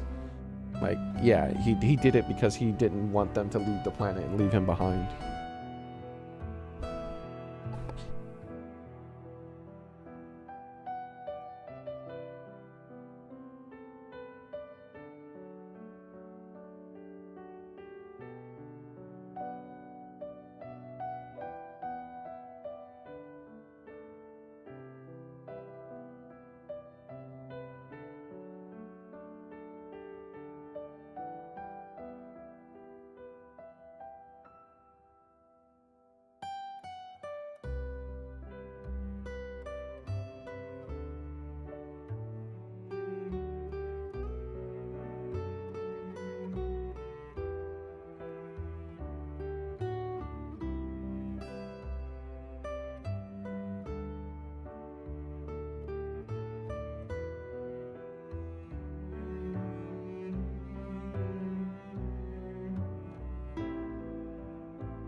I'm back. But yeah, that's... I'm bad with names. That's the thing I'm worst with. But I do remember all the other stuff, right? Like, I remember the people, I just don't remember the names. I've always been really bad with names. I say I'm name-tarded. My brain's defective when it comes to names. I can't do it. Can't do it. But, hold on, let's let this play out. Is that good? Okay.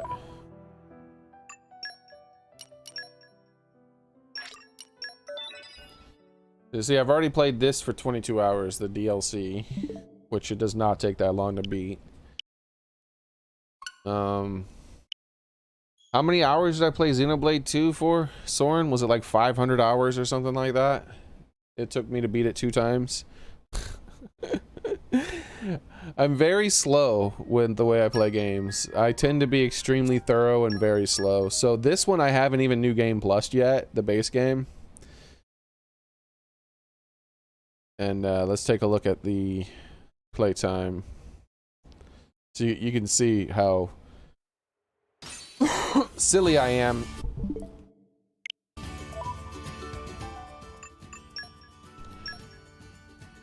So yeah, 332 hours on my first playthrough. I haven't even 100%ed it yet.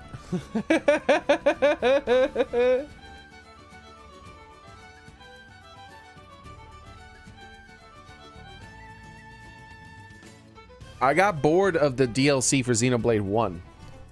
I gotta beat it, and I'm gonna go back to it and beat it. But I don't like the DLC one, Xenoblade 1 DLC, because it's bad lore. It could be bad translating. I think it's bad translating more likely than bad writing, because they seem to be fairly consistent, the writers of these games. So it's like frustrating that they don't understand their own lore. And like you can tell I pay attention to lore, obviously, from the things I've been talking about, Mango, right? And so it's super frustrating to play the Xenoblade 1 future connected lore, game, because the lore is so bad. Like, they contradict themselves so much. I feel like future connected should be an alternate dimension as well, because they're just not right on the things that they say.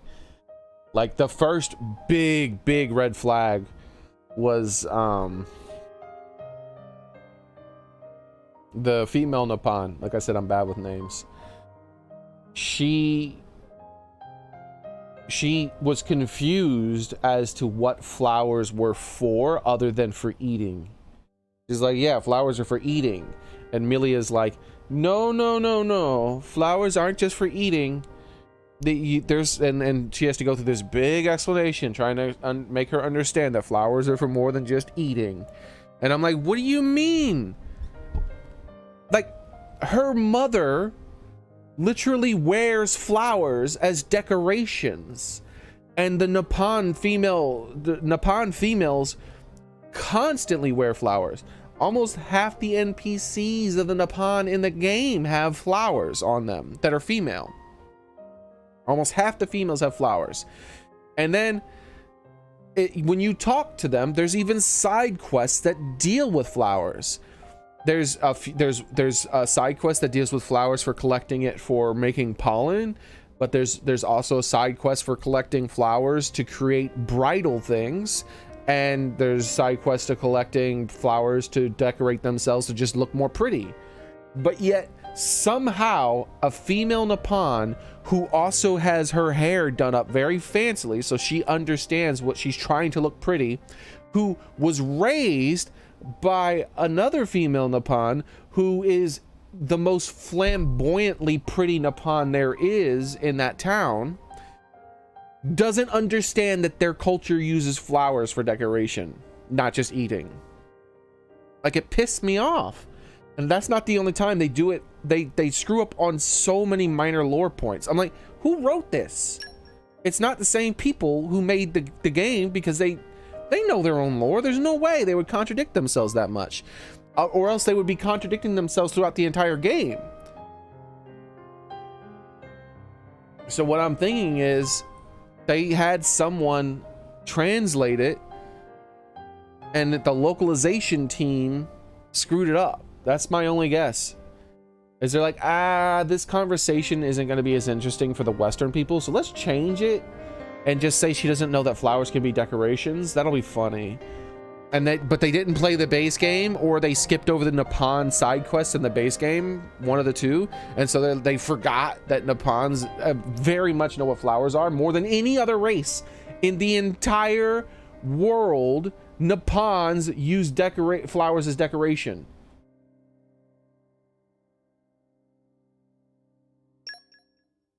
Oops, I need to restart it again. I'm ranting now. I'm so mad. That DLC makes me so mad. I still have to beat it, but I have no respect for it, because I'm like, what can I trust? Can I really trust the lore in the DLC when it's contradicting its own lore? I don't think I can. Maybe I can trust the major plot points.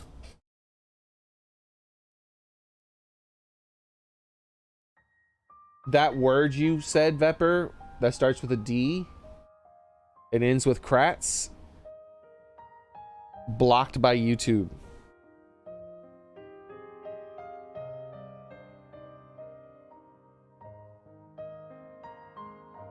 That's right. YouTube does not like that word.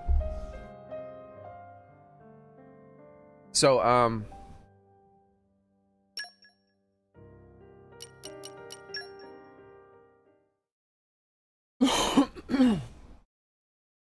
yeah, name one person in all of Xenoblade 1 that was not a Nippon that used flowers as anything.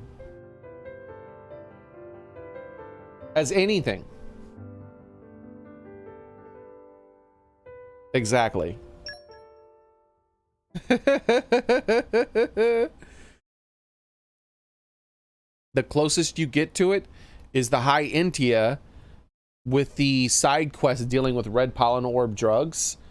The High Intia were using red pollen orbs to get high, and also to eat high caviar. They were turning it into high caviar and eating that. That is the closest thing, and that came directly from the Nippon, by the way. The Nippon were the ones creating the red pollen orbs that were supplying the High Intia people with it. So even that is still directly related to the Nippon.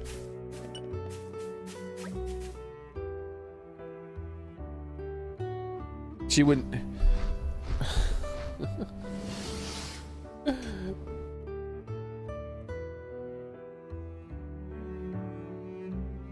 That's a big deal.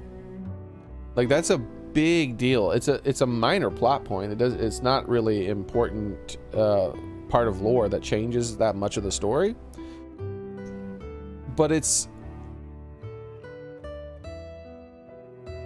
like forgetting that phaser technology is used by Star Trek people. It's like that level of things. It's like, technically, the whole Star Trek universe could still be fine without phasers. They could just be using guns or stun tasers and stuff like that instead, right? And the world would still be fine that they have phaser technology. Bitrate is super omega crashing.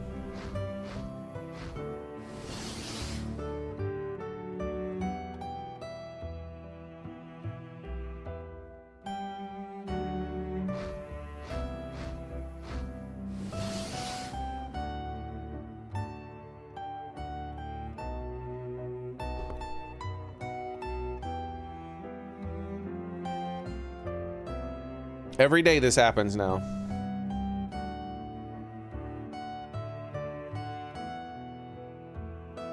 I really wish my internet provider would do a better job. My bit rate is less than 1,000 right now.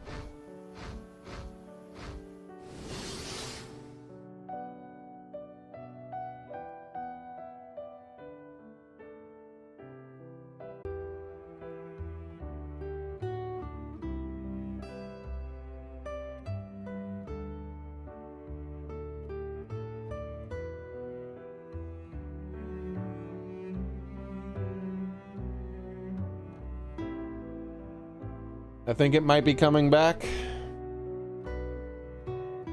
We'll see. Give it some time.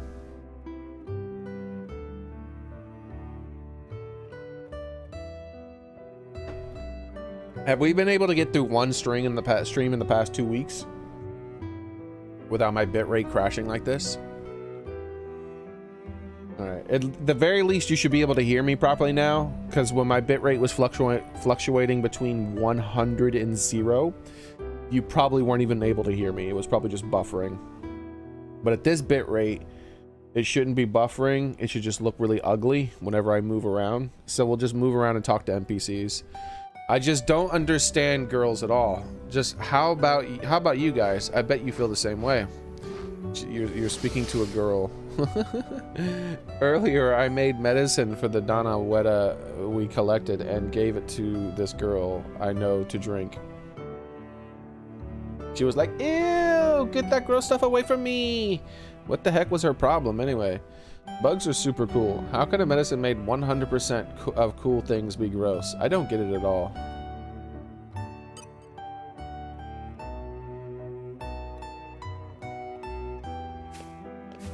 Alright, let's find another NPC we can talk to. Anytime I move, it's going to look like crap, so now's a really great time to talk to people. This city has a long history. There are shops been here for more than 300 years. I myself come from 14 generations of craftsmen. We've been building in... One moment.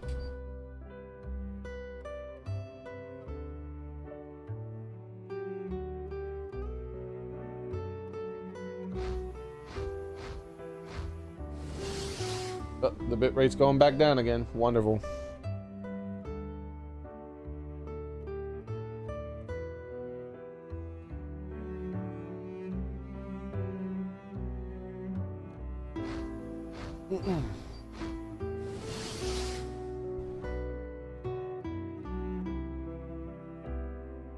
You should be able to hear me still, at least.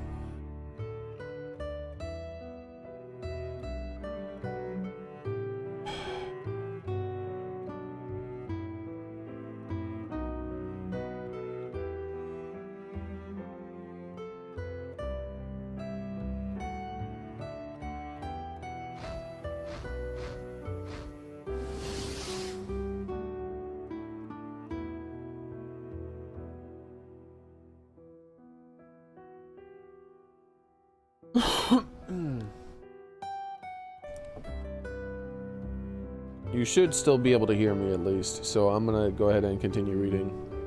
So 300 years with 14 generations, that's about 21 years per generation, is what I was going to say before my bitrate crashed again.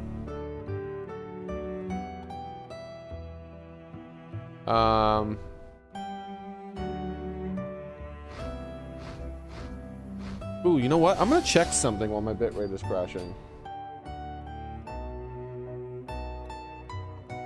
This is something I've been meaning to check for a while. I'm gonna look at my internet traffic. More tools, network monitor.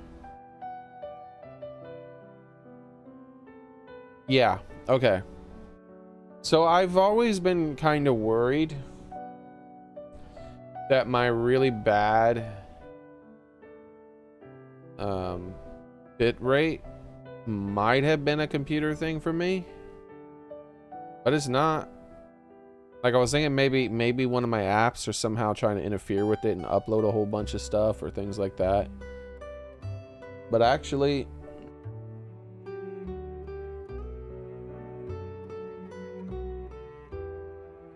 everything seems fine. But this isn't accurate. Huh, this is actually not accurate. So this thing doesn't work properly.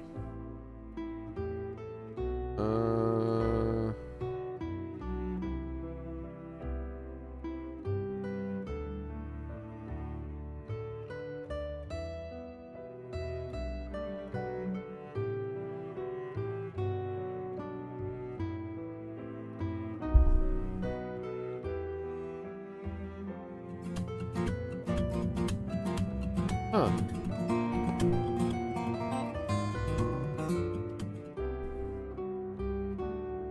Welcome and thanks for following Mango Cats.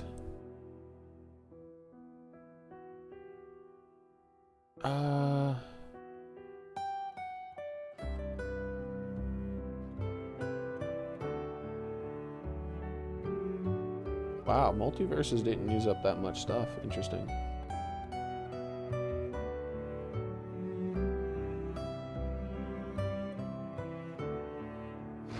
Yeah, I'm gonna use this tonight and go through every application that's messing around with the internet. But I know it's not my thing. But the interesting thing is that it's lying. My bitrate's back to normal now. It might crash again, hopefully it doesn't. But this network monitor thing is not working properly. Because it's saying that I'm only uploading 700 kilobytes of information, and I'm currently uploading 5,000.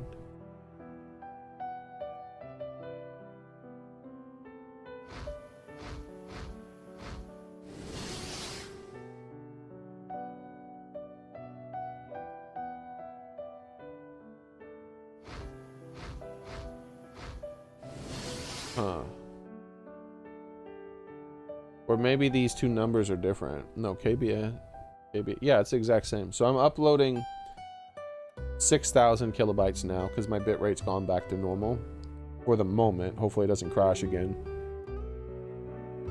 But for some reason the network monitor is saying I'm only uploading 700. Is it not detecting OBS? Right here. Here's OBS. It's currently saying OBS is only using 700 kilobytes.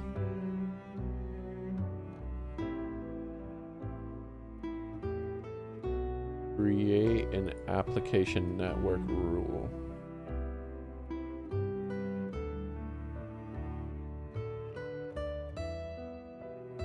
I can control the protocol.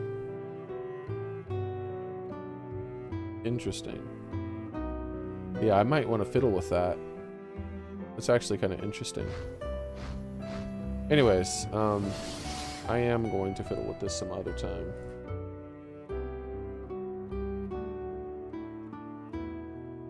But for now, the bitrate seems back to normal. Let's get to the game. That happens every day. It's been happening every day for a couple of weeks. But just like I fiddle with my stuff, but it's not my stuff. Every single time, it's always turned out to be my ISP, where eventually it gets so bad that I have to call my internet provider. They come out, they fiddle with the lines, and next thing you know, for the next few months, it works perfectly fine. And then after a few months, we've been here, my long-term viewers, we've been through this cycle over and over and over again, where we'll have a few months of really clean streams where nothing goes wrong, and then next thing you know, it turns to shit. And it starts getting worse and worse and worse and worse until I basically can't even stream it so bad. And then I have to call them and make them come out and fix my damn internet.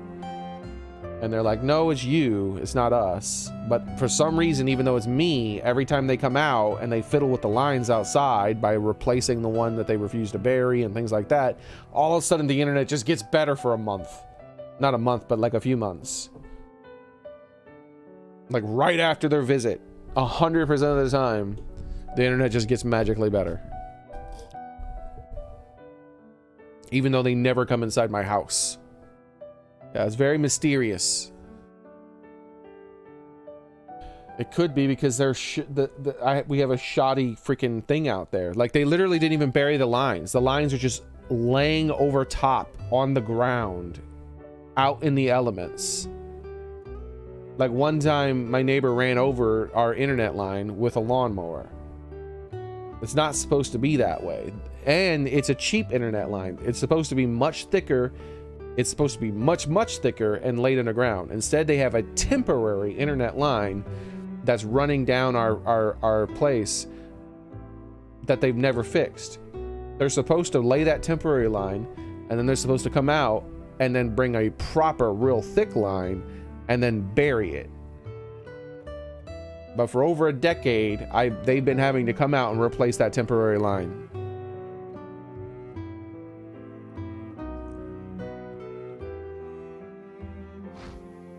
I myself come from 14 generations of craftsmen, and they for about 300 years, which means they have about 21 years per generation.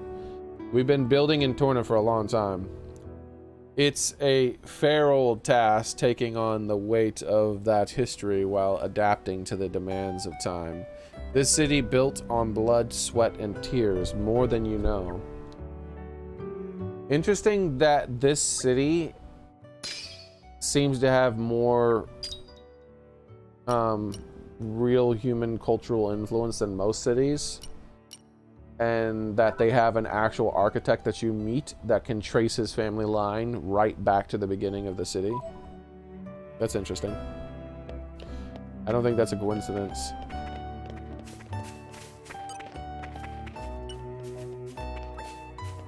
The glass we make in this workshop is produced from the rock and sand collected in Dana Desert.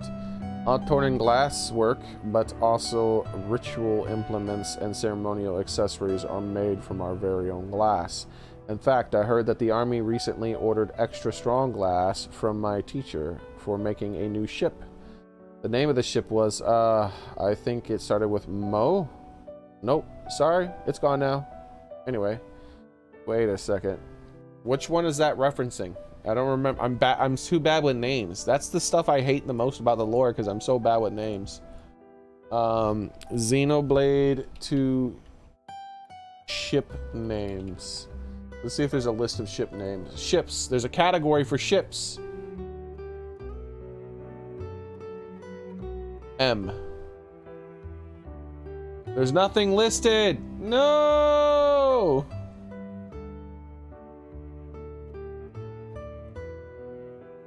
Wait, here it is. Xenoblade 2, Monoceros. All right, let's open up Monoceros. Oh, they're making the blade. They're making the ship that Malos was using at the beginning of the game. Let me show you. They're making Malos' ship right now. The name of the ship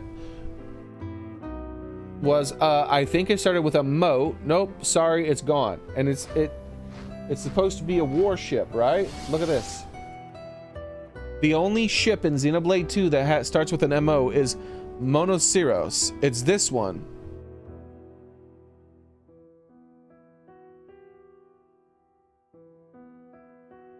See, this is why I say Xenoblade 1's DLC is so bad. Look at this. Look at the references. Them sticking to the lore.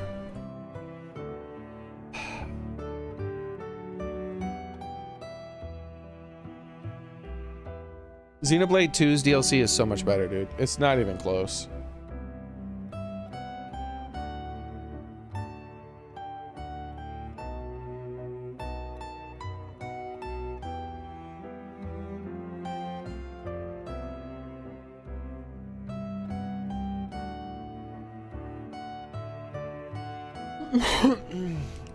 Everybody making babies at 21. That's crazy, says Gamer Boy. That's just the average age of a generation, 21. Based on, that's the average age of his family's generation, at least, I should say. Sample size of 1. The game of the ship was, I think, the name of the ship was, I think it started with an Mo? Nope, sorry, it's gone now. I already forgot the name of the ship myself, by the way. That's how I told you, I am really name-tarded. Monoceros. I'll still forget it. Why? My bitrate's going bad again. Bro, come on, man. I'm just an apprentice for now. I can only make things like water jugs. Did you guys hear the stuff about the Monoceros ship and how it's a reference to Xenoblade 2? It's Malos' ship in Xenoblade 2. I'm just an apprentice for now. I can only make things like water jugs and little glass baubles. But you should see the things my instructor can make. They're well made and sturdy, but still utterly exquisite.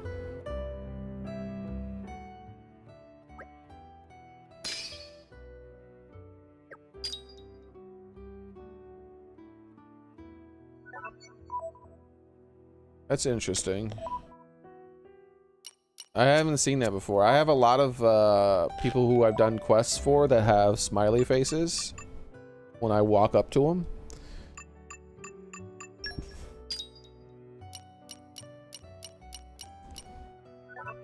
Why does this person have a smiley face even without me walking up to him?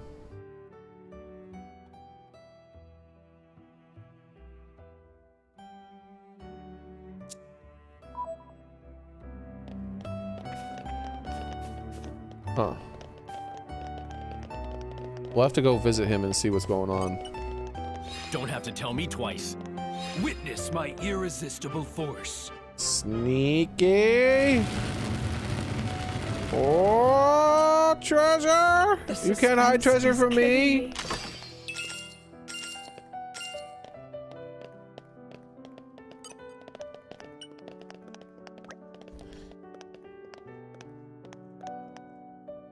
You need something? As you can see, things are busy around here.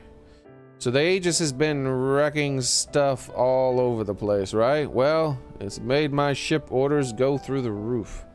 Of course it happens right when my master retires too. We're desperately short-staffed. I didn't think it would be this hard to take everything on myself, but responsibility is more than I imagined.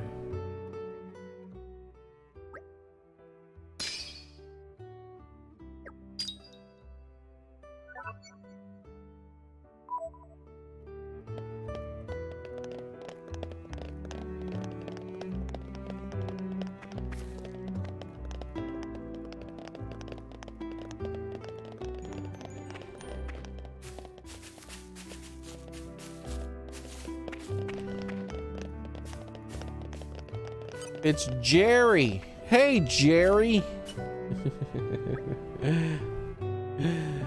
Amateurs, I don't have time for your mates. I'm busy. What? That's all he has to say? He just called us amateurs and said he doesn't have time for us? Why does it even put him on my thing? What's the point in him? Bastard. I don't have time for you.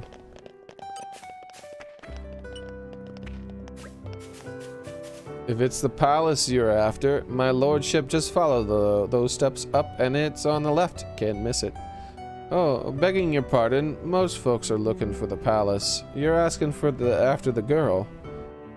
That's my daughter, Fredja. She's been very frail since birth. An awful sickness, your lordship, just terrible. The doctors say there's no medicine in the land of Torna that could help her. It's as good as incurable. Sometimes I wonder what to become of my little Fredja. I wonder if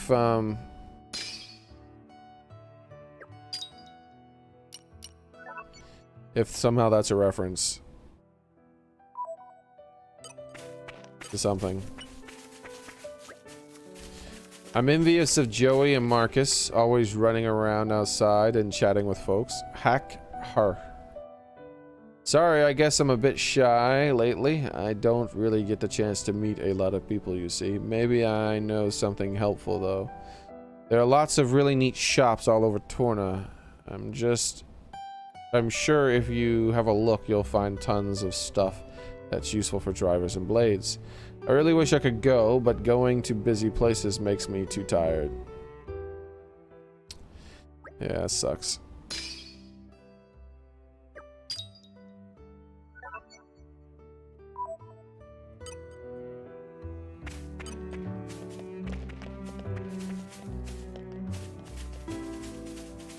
What's this? What's gonna be behind here?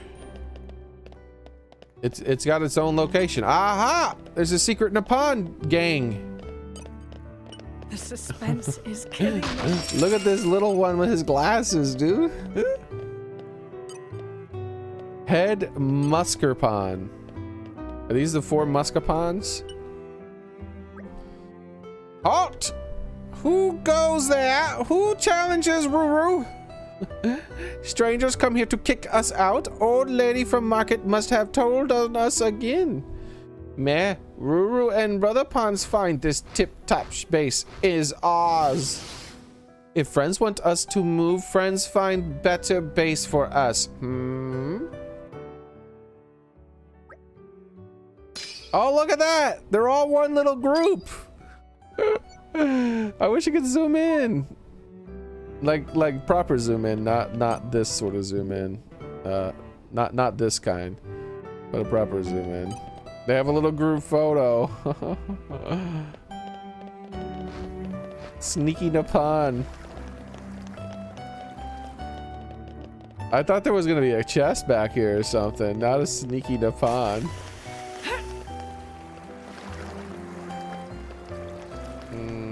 I'm gonna have to go swimming. I want to see what's over there. How much further down this way can I go? A little bit further. We'll come back here and jump into that. 100%. You know what? No, I'm gonna do it now. I might forget.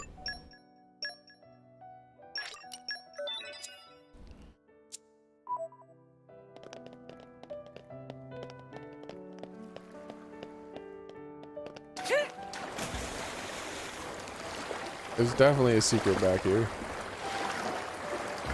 There we go. Give me my secret. You're coming with me, treasure. You can't hide secrets from me. Do you know how thorough I am? Do do do do.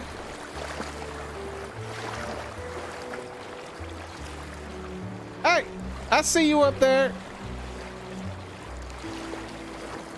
Do, do, do, do, do, do.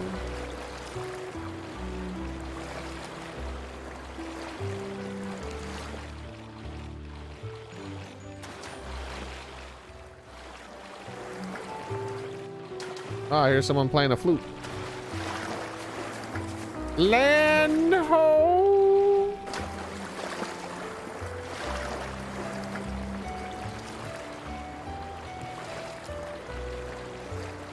What? Hey, you can't block this off. That's against the law. Alright, well, let's go over here and get these too. Aren't we intrepid? Listen to the sound of my voice. The suspense is killing me. You're coming with me, treasure.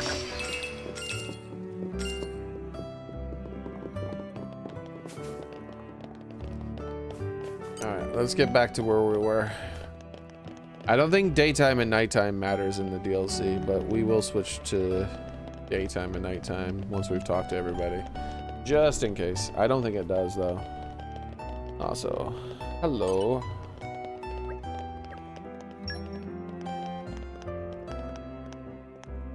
Well, that's a mighty large improvement. 2 more crit. Oh no.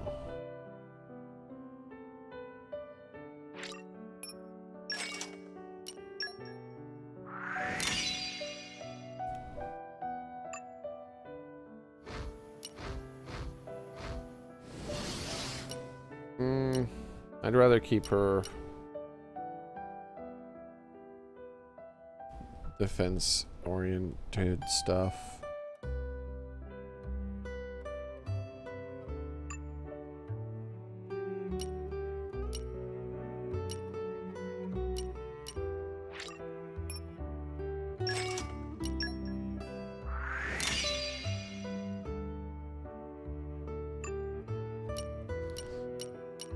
Ah, so the wood chip is what he has.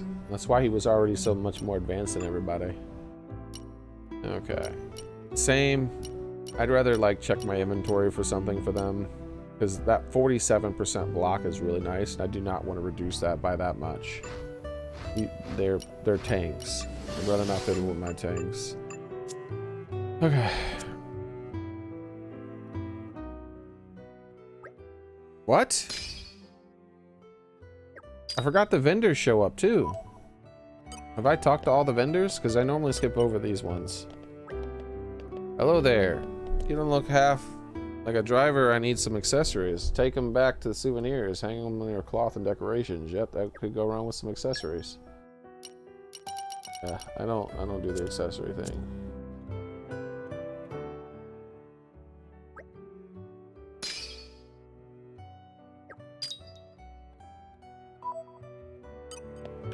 I'm pretty sure there's one that I didn't check. At least. Could be wrong. But I think I don't remember talking, like, I just wasn't interested in buying chips and stuff, Quite the especially voyage. accessories. Right. Where shall we head to Let's next? grab these in that Aren't we machine in to the Nature left. makes a fine ally.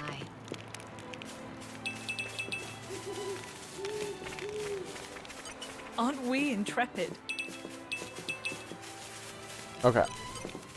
Ah, this one's dialogue is updated. Have you already been to Torna capital city? The palace gardens there are famous. I heard they designed by the first king of Torna himself. Seems like the idea was to remind people that they were all part of nature reliant on the Titans. I can't say much about the gardens value from the artistic point of view, but I can get behind the kind of mindset.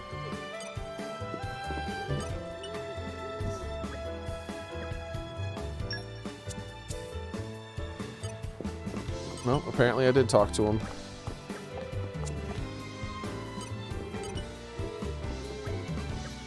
Let's go into buy just in case and like look at it.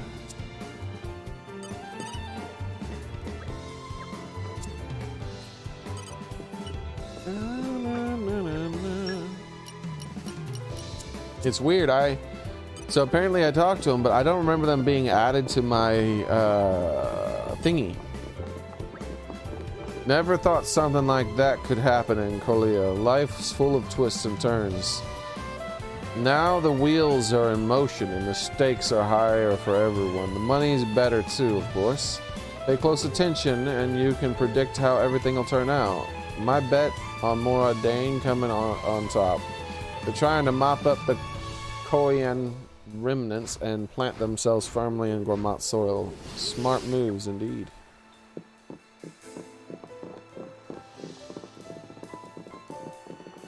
So I don't remember.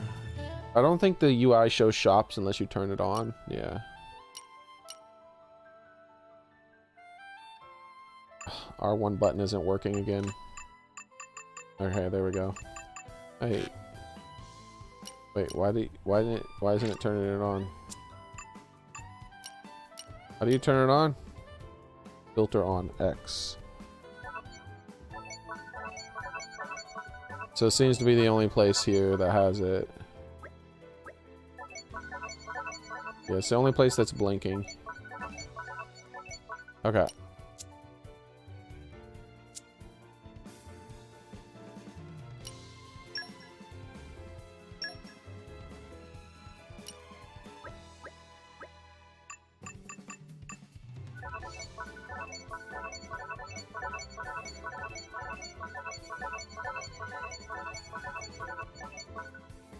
No, doesn't look like it has anything.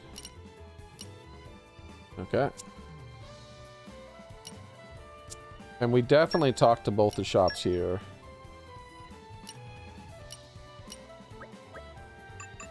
But I'm still going to revisit them just in case.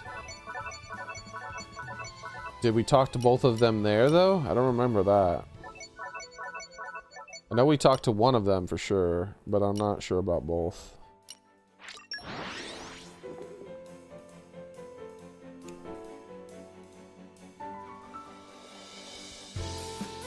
A hop, skip, and a jump later. Well, shall we continue?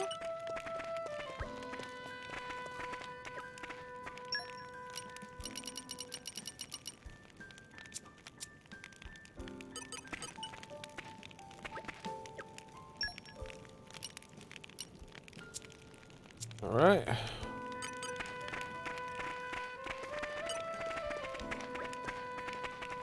Though it's a delicate topic, I hear the king has been long troubled by his failure to conceive a child with his wife. Of course, it presented the immediate problem of succession to the throne, but I fear it may also have been your birth, Prince Adam, that damaged his relationship with his wife beyond repair.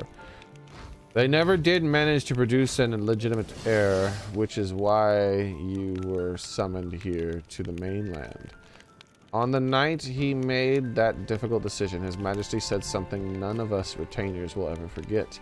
The life of royalty is a cruel one. To think I cannot even allow my own child to the freedom he deserves. You know, is it talking about two separate things, by the way? New quests are available here. Oh, because my rank went up. Remember how there was a question of the royal succession, and then there was a war slightly related to that succession, and then there was a person who was pretending to be the descendant of the heir. It was a side quest. Is this about that, or was that a different group of people? I thought that was the people with the scales on their face, but it might have been these people. I can't really remember 100%. If we New Game Plus Xenoblade 2, I'll pay closer attention to that. I hope you know I'm always grateful to have your help. Thanks to your militia's numbers thanks to you, the militia numbers have grown. But well, that also means that our food problems have grown worse. We're trying hard as we can to be self-sufficient, but it's just been hard with everything else going on. I'm a bit worried about how things are going to turn out if this situation continues. Our reserves are low. I won't be able to snack as much as I'd like. I mean nothing. Just forget I said anything. Nothing to see here. This is the guy who was stealing the rotten food, he said.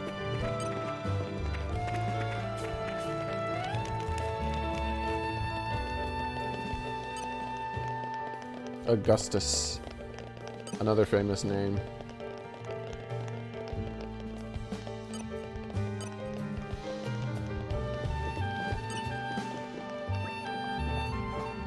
I suggest that His Majesty might return to Moradane and rest, but he just shook his head at me. His Majesty said stopping the Aegis was more important than anything else, not just for Moradane, but for all of Allrest. I'm bound to follow His Majesty in all things, so I can only agree. An Inquisitor. This is the special Inquisitor that's supposed to be following him around, but he's for some reason just stationed here. This is becoming addictive. I'm something of an expert. For video game reasons, most likely he's stationed here. He's most likely shadowing us, story-wise.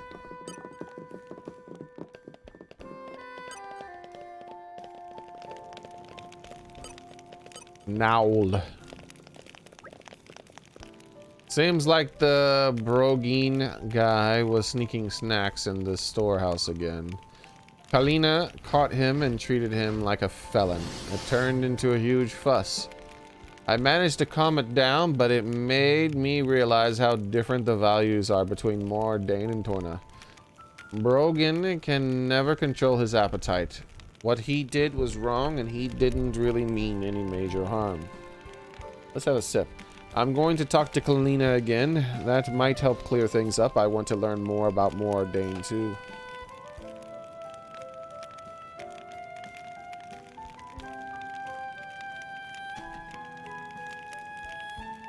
To understand another person, you first have to accept the differences between you, Lord.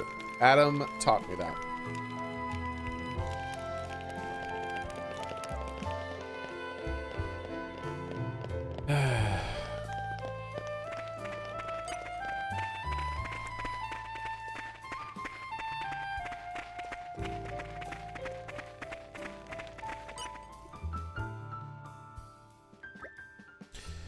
We meet again. These are ones who were skilled enough to pass my test, Rolly. Ah, they're united now.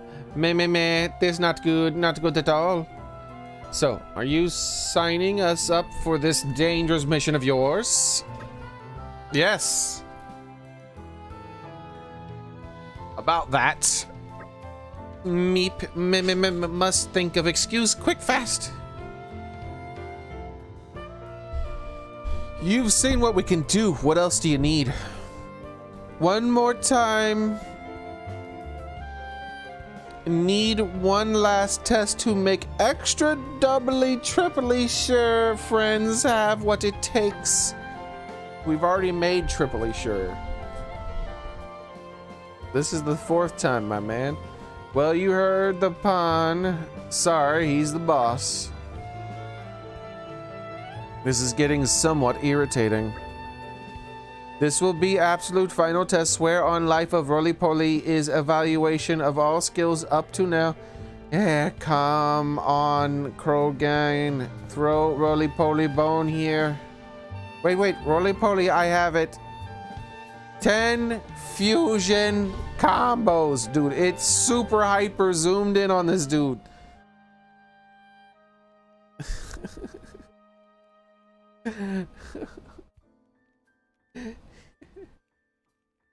What is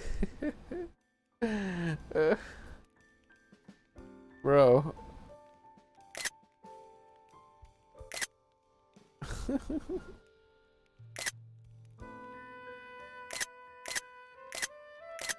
Trying to get a blink. I got a blink right there. Need to pull off at least that many or it not go to for employment. It no go for employment. Yes, that was stroke of genius. Now to give up, please walk away. Hey, you know what? That actually sounds like it might be fun. I hardly need to explain this to you, but a fusion combo is essentially a combined blade and driver combo. You can add in a blade combo during an active driver combo or vice versa, which works. Like before, you can pick the place and the target, find somewhere you can make the most of your abilities. So the final test is to effectively compress everything that we've been examined on to date. Alright. We'll do our best to prove our skills to you. May they actually take bait. Inconceivable! Alright, he's a villain. He's a villain. How's it going, Ghost Shaper? He just inconceivable us. How's it going, Ghost Shaper? Was Vepper here for this? He enjoys inconceivable. Meh. Is glad to hear once team finished 10 fusion combos, report back to roly-poly as quick on double. Quick. This will be the final test of your abilities. Don't disappoint us now. Fusion coaching. May I offer my assistance? Easy peasy. And now, back to your regularly scheduled daytime. Oh! What could be happening over there? Also, back to your regularly scheduled daytime is completely breaking the fourth wall. She might as well looked into the camera when she said that. They don't have television programming. What could be happening over there? But I can't just go off, can I? What's wrong, Edwin? You look troubled. Lord Adam. Ah, so you were here to see a Vepper. He inconceivable to us. No, it's just that... Oh, I'm sorry, nothing's wrong. You definitely sounded like something was wrong when you were mumbling to yourself a minute ago. Just spill it, man. Nothing gets past you, Lord. I'm just worried about causing you extra hassle, Lord. Don't want to burden you unnecessarily, I mean. That isn't for you to worry about. Go on now, let's hear it. If you say so, well, what it is that my wife and kids are still back on Gourmat, you see. But you hear all kinds of troubling news about the motherland lately. They call Gourmat the motherland, do they? So, you can probably understand why I'm worried. At the same time, I'm Chief Gourmati Overseer there. So, it's not like I can go check on them myself, but you've been there, haven't you, Lord? How was the situation? You've asked a hard question, friend. Colium remnant troops have looted a number of villages there. It's true, some were hit quite hard. I understand how you feel. If it was me and Aletta was in that kind of piteous circumstance, I too couldn't rest easy. Thank you for saying so, Lord. Well, so long as my village in Torrigoth is well, I give the architect my thanks. Torrigoth. Adam, we have to tell him the truth. Torrigoth was burned to cinders. That's impossible. Oh no. Oh no. Callie, Kelly, and Nelly. Oh no, how many? I can't believe it. Callie and Kelly, you said. And Nelly, don't forget Nelly, Adam. Are those your children's names? Yes, Lord. But how did you... We met a Callie and Kelly during our travels. Indeed, we did. Their mother's dead, though. But at least his children are alive. They were unharmed and awaiting their father to come and get them. Oh, we have a somewhat happy ending. Lord Adam, would you, of course, Hidwin, we'll bring your children, we'll bring your little ones back to you. Oh, Lord Adam, thank you so much. So Hedwin was the father that Callie and Kelly were talking about. They were in the Sigil Fell encampment, weren't they? Well remembered. Let us hurry then. Thicker than water. May I offer my assistance?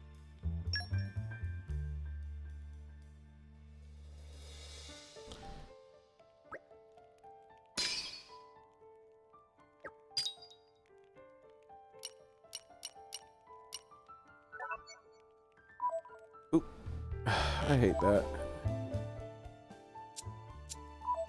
Damn UI.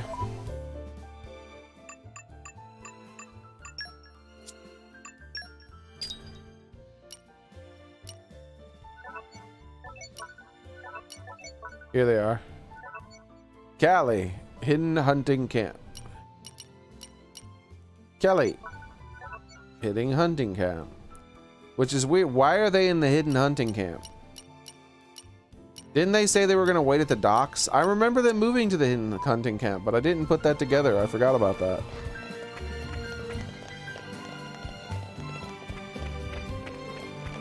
They said they were going to move. They were waiting for their father. Why would they move to the hidden hunting camp? That would be hiding from him.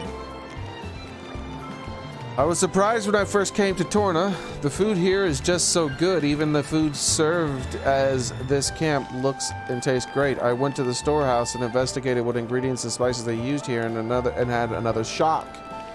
The idiots in charge of the storehouse were filching snacks on the job. I apprehended him on the spot, but apparently he does it all the time. Now, even laughed at me for it. Stealing from the army is considered a big crime in Moradane. I guess things are different here in Torna.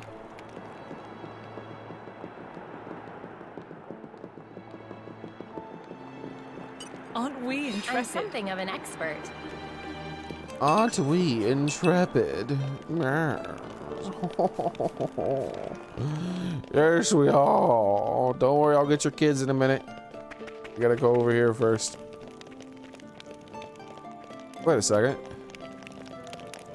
That's that guy, that level 8 dude sitting next to the sign all the time in the base game. He doesn't have that mask though. Oh, hi. You've all met the king, I take it.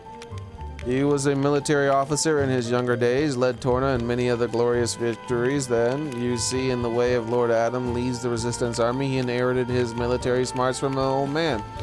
It's no coincidence that there are many in the militia who would like to see Adam succeed the throne. I'm pretty sure that he doesn't share those sentiments, though. That's Lord Adam for you.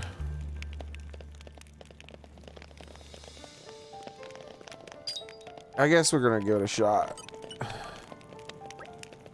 Oh, hi.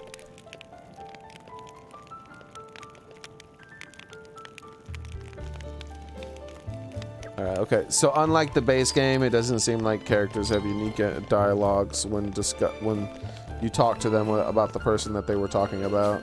Talk to them with the person they were talking about. Aren't we I'm intrepid? something of an expert.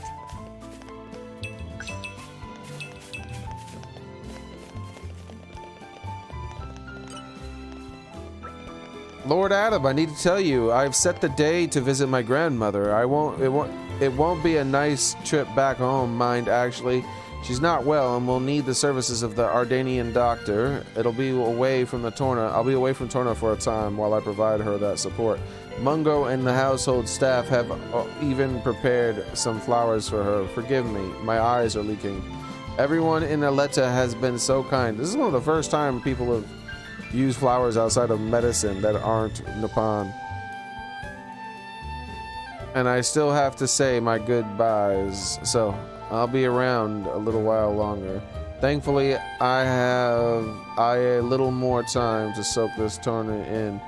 And this is Xenoblade 2. The Nippon have a very different culture in Xenoblade 2. They're more tech-based than they were. They use metal a lot more and stuff like that.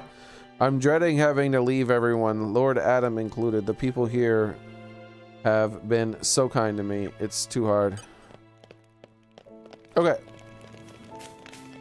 That is the people. Let us head back to Gormat and go to the secret hidden camp up here where the kids should not be right now.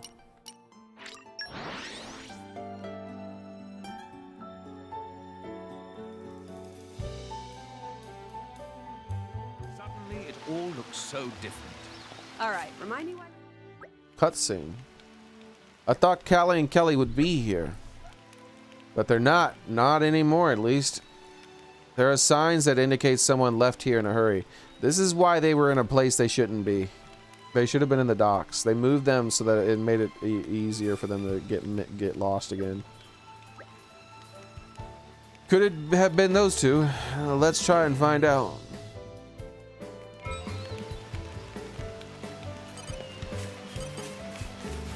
The suspense is killing Something's me. buried down here. Don't have to tell me twice. Give me my chest. Oh! The suspense is killing me. Hell yeah. This is becoming addictive.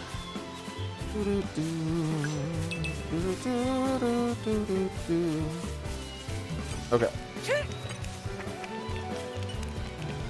Slow and steady. Laser focus. Guess these be Callie. Could these be Callie and Kelly's footprints? Ah, this mechanic. We haven't done this in a long time.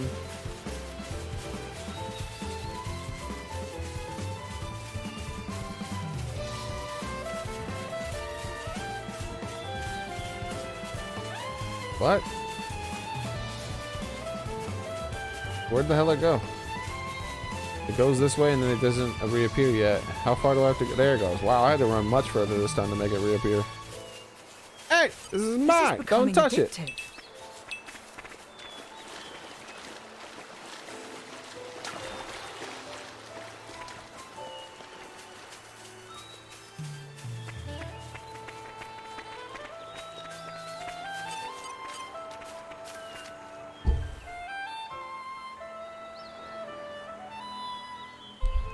Let me have a sip of that water.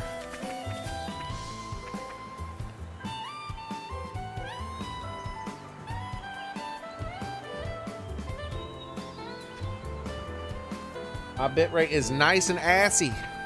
Isn't that wonderful?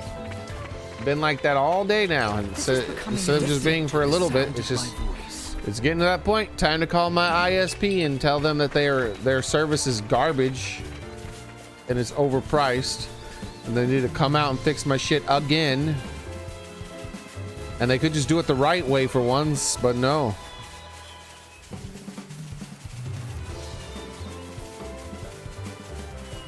But no, no, but no, but no, but no.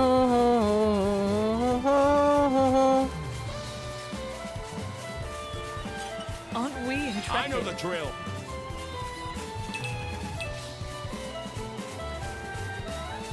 But no.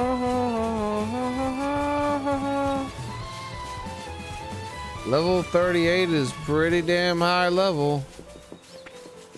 They're down here? They're in that little secret area?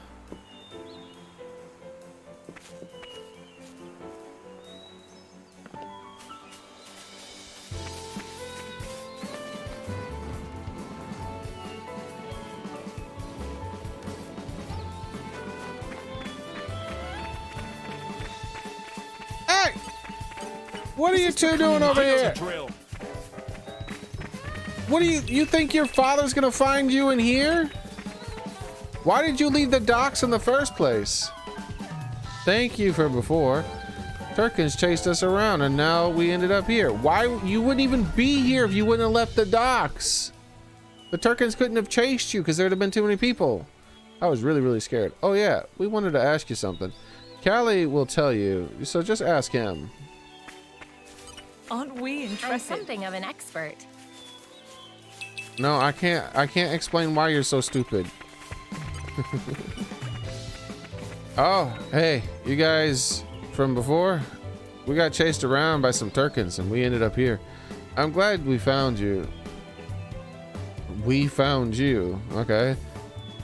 Thought it did take us a while, though it did take us a while. Kelly and I have been thinking. Since our daw didn't seem to be coming and living the camp life was just two of us was getting too hard. We thought next time we'd run into you guys, we'd ask you guys to take us with you to Moradane. I guess we could have left with some notes in the camp in Torgoth or for Da to find, but for all I know, he might be dead, and dead folks aren't great at reading. Oh, come on. I'm pouring my heart out to you here. What are you smirking for? What? Follow you and you'll see? Sure, okay. Lead on then.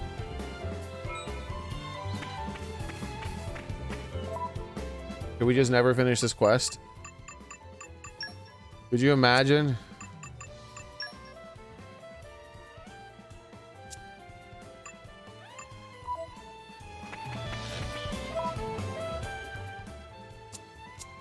How do you view your thingies? Does it do it when you save? Nope, doesn't show it here either.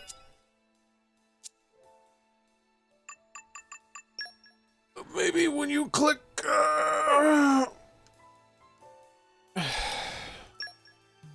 Yep, there it is. What? They're not here. They should be listed there with Milton and McCall. Well, it's not as funny then if I never finish the quest because they're actually not shown. I can't like reminisce on it and be like, hey, look, there's the two kids that we never united with their father. It'd be terrible.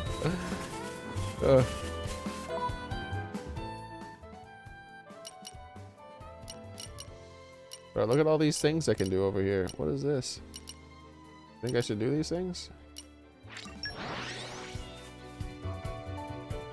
Let's do that rather than reuniting him with his father. Shall we continue? Like, nah. I'm gonna go over here and do this instead. I'm like, wait a minute.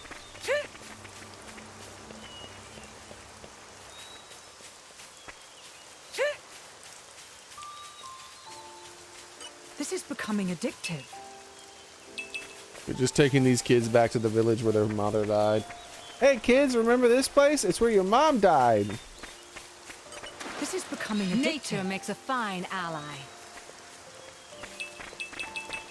And it's where the nice lady that was your aunt died. Aren't we intrepid? Which happens to makes be a my fine character's ally. mother. Oh, no, I made myself sad.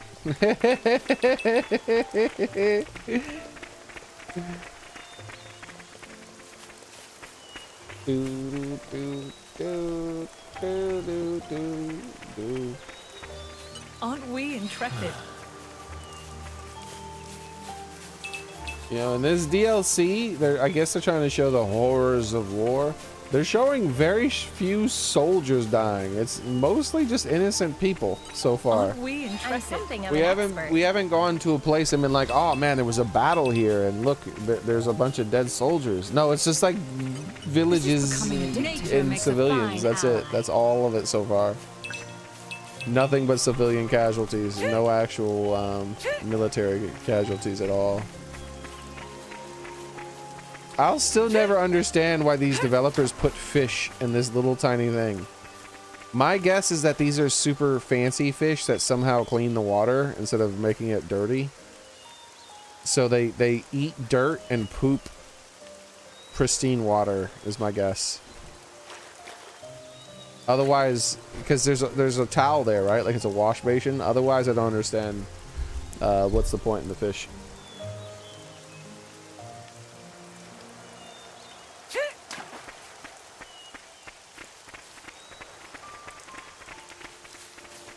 Where is it that I'm supposed to dig? Okay, here's one. You're coming with me, Something's treasure. buried down here. Don't have to tell me twice.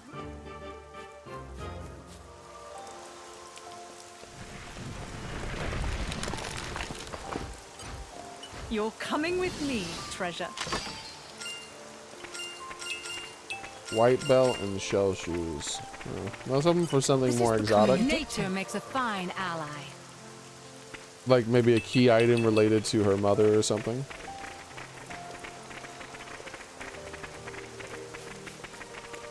This is becoming I'm addictive. something of an expert.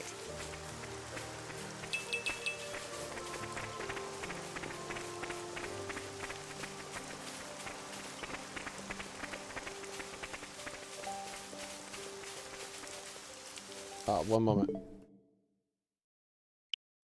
I'll be back. No floofing.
Ah, nighttime.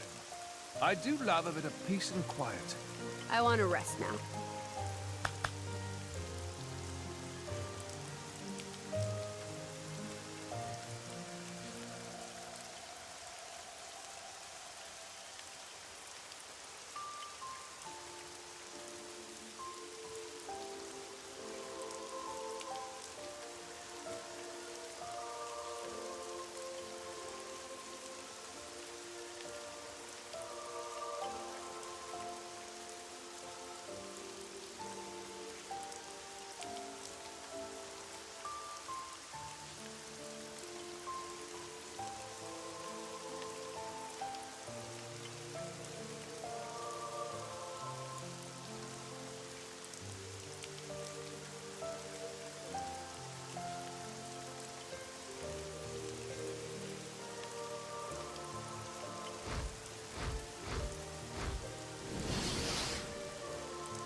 And now, back to your regularly scheduled daytime.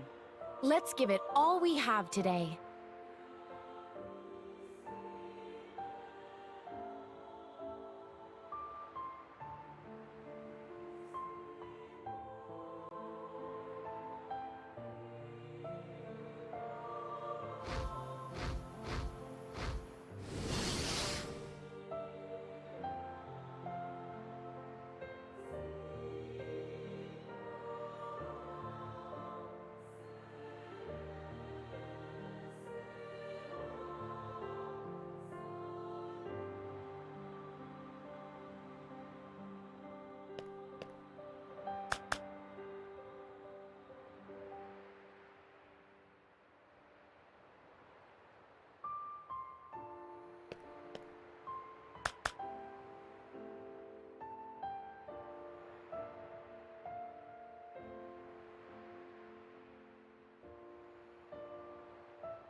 Right, I'm back. I was talking to my roommate. He got home. I had to talk to him about some stuff. How long have we been gone? I know it was a bit longer than I intended, so sorry.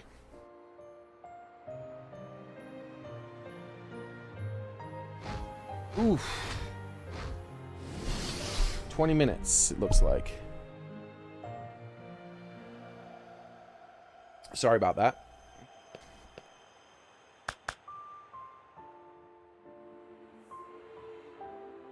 Ahe has returned. So,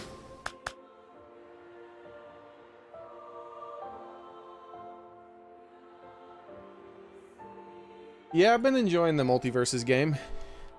I got, I think Smash is still a better game technically, but Smash is dead. It's not a living game anymore. As soon as they stop trying to make characters for it, it dies. The suspense is killing me. No new life will be breathed into that game. It will only slowly die, more and more and more. So, where you can tell that even though it's not as good as a game as Smash is, that multiverses game is intended to have perpetual support. So long as people are playing it, they're gonna keep making new content for it. This is becoming addictive. Nature makes a fine And it's good enough. It's not like Nick All-Stars. The problem with Nickelodeon All-Stars is that it was based on Melee, which is a bad game. Oh, I said it because it's true. Melee is a bad game. Not good. It is not a good platformer. You're coming with me. People who claim that Melee is a good game are wrong. What they like isn't the Melee game itself. They like the storylines in Melee. They like all the pro players who have all this history and stuff with it. With me, the game itself is like, it's like a fungus. All right, it's not something that is naturally gonna be good there. No, it's something that you have to You're coming with let me. grow on you Irresistible force. Slow and steady. slowly, so that you can kind of get used to it and stuff, and then you start learning more about the lore, more about the humans who play the game and the drama behind that, and then it turns into a reality TV show with a video game that you can participate in. That's what's propping that game up. The game itself is bad, period. In fact, the game is so bad that the pros choose to play the inferior version of the game This is becoming addictive. Nature makes a fine because ally. their favorite characters are more broken on that inferior version. And the best players in the world don't want to play the better version of the game where it's been balanced a little bit better.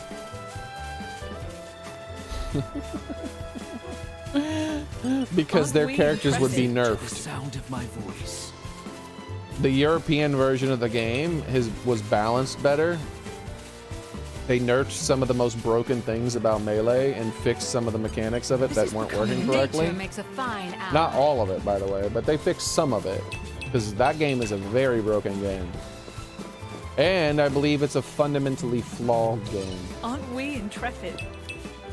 Melee is not a good game. It was an okay game for its time.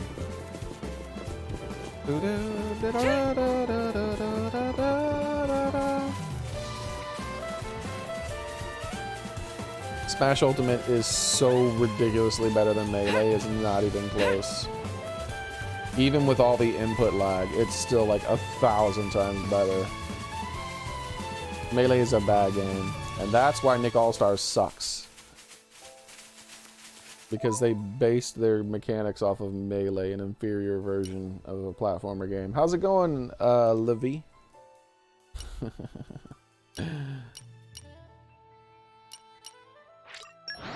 I might make a video about that one day and really trigger a huge community of people like, how dare you! All right, remind me why we're here. I'm literally not going to convince a single person that actually likes Melee that that's the truth. This is becoming addictive. Because it's one of those types of things. It's one of those types of hobbies. But It's one of those things where it becomes a part of who you are to love that thing and think it's amazing. So it's so far beyond questioning that those people, anyone who's a big fan of Melee, would just be very push-offy with that. Oh yeah, I'm really looking forward to Xenoblade 3, man. I mean, I'm replaying both Xenoblade games, as you can tell. That's how much I'm looking forward to it. This is becoming addictive. Listen to the sound of my voice.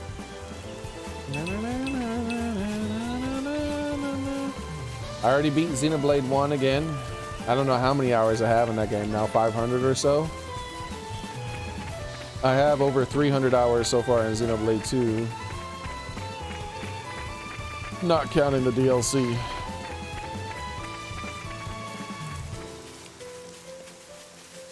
Aren't we intrepid? I know the drill. But yeah, that's the biggest problem. Melee is a bad game. And if they would have based it on Smash Ultimate mechanics, or just based it on good mechanics for platformers, which is almost universally not Melee mechanics. There's only a few mechanics in Melee that are interesting. Aren't we intrepid? And fun.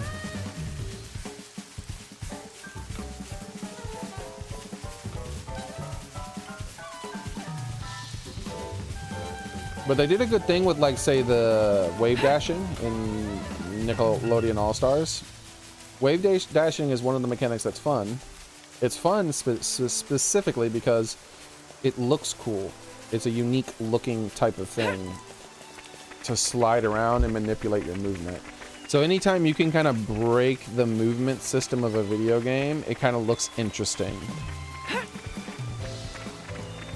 So making that easier to do, by the way, making it easier to do like they did in Nickelodeon All-Stars is perfect. You should do that, yeah. What's going on? Oh, it's below me. There it is. You're coming with me, Something's treasure. buried down here. Don't have to tell me twice. But a lot of the other stuff that they did, it was just too Melee-ish. It was way You're too coming with Melee-ish. me, treasure.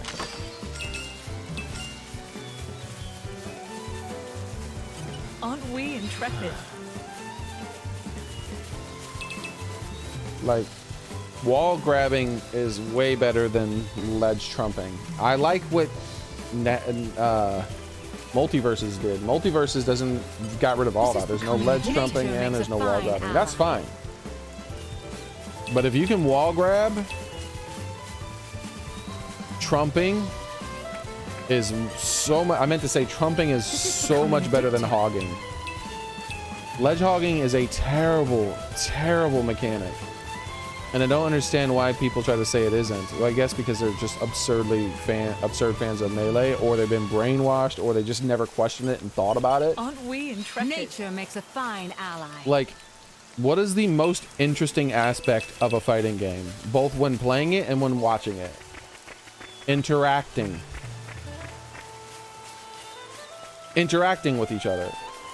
So anything that like removes interaction normally makes the game slower and a little bit more boring to watch and a little bit more boring to play. I don't know about you, but I mean, even when I was a kid and I would play like Ryu and I'd throw out 1,000 Hadoukens, that wasn't fun. This is becoming addictive. I'd eventually just stop doing it because it was boring. Even if the player I was playing against couldn't get in, it's just boring to throw out a Hadouken. Not interacting with your opponent in any way is boring. And ledge hogging is the epitome of that. It is the most boring interaction in any fighting game I've ever seen. Even camping with projectiles is more exciting than ledge hogging. You knock them off the stage, and instead of like edge guarding This is them becoming addictive. and trying to keep them away with hitting with either projectiles or attacks, and you're going out and you're risking your own self to do these things. Instead, you just guess. You go, will they grab the ledge or will they try to jump over the ledge? They're probably going to grab the ledge. And so you grab the ledge first, and then they fall past the ledge, falling straight through you and plummet to their death. So exciting. Zero interaction and you killed them. That's not exciting or fun. That is insanely boring. Yeah, Melee is a game like Smash, but inferior. Livy. Alright, so let's go ahead and do that quest. Ledge trumping is so boring.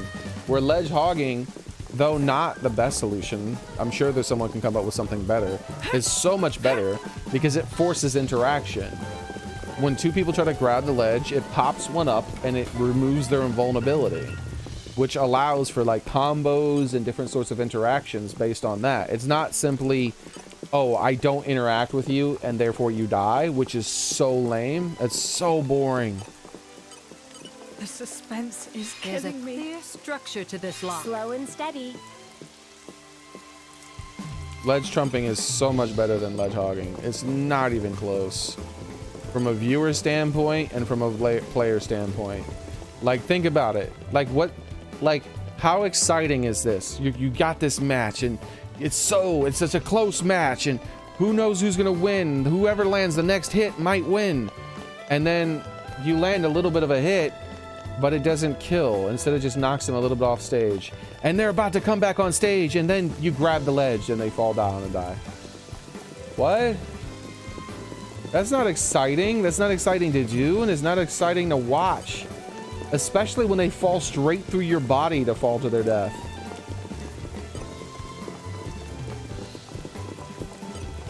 I don't know what I would do as a developer. I might make it so that instead of ledge hogging, I mean ledge trumping, which is the better mechanic between the two. Maybe like it forces an interaction between the players, because ledge trumping leaves the ability to interact between the players. It pops one up and removes their vulnerability. But maybe something like if someone grabs the ledge, they do technically have a hog on that ledge. Like you can't grab the ledge, but you can grab the player instead.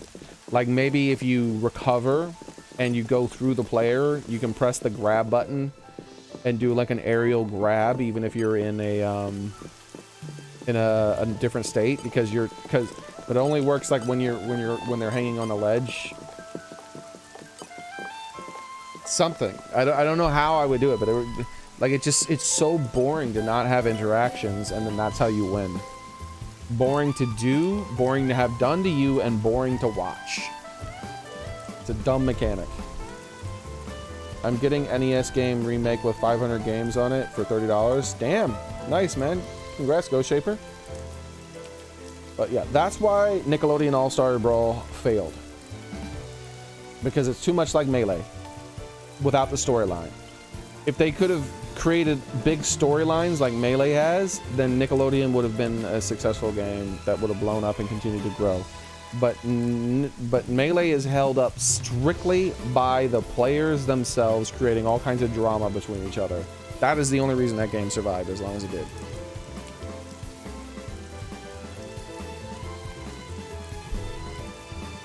That and the games directly after that by Sakurai were made specifically to try to prevent competitive play, so some people didn't want to move on to the next game. Those two things.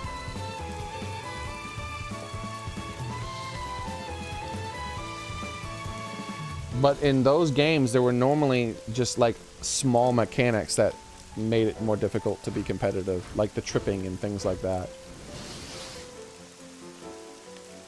But even those games were mostly mechanically better than Melee. They just like had a few mechanics interfering with the competitive nature of it.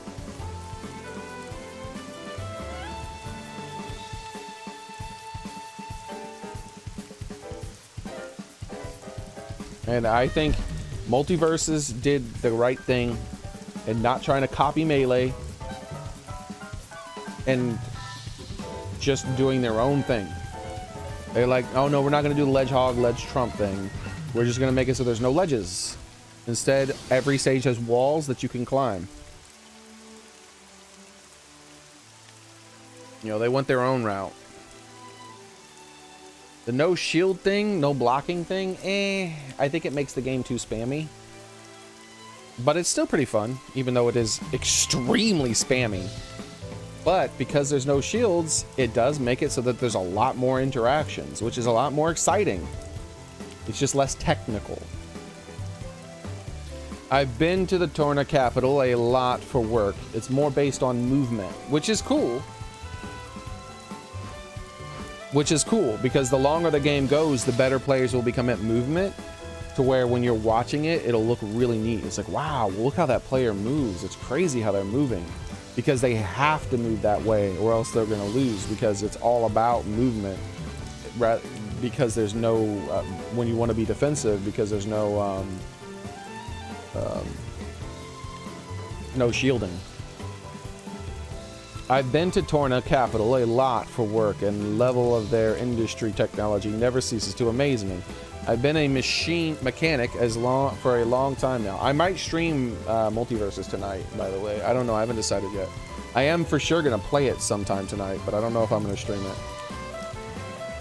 I've been a mechanic for a long time now, but the Torna have got the stuff we in Moradane just can't understand. Also, I need to turn on my Discord. I forgot about that.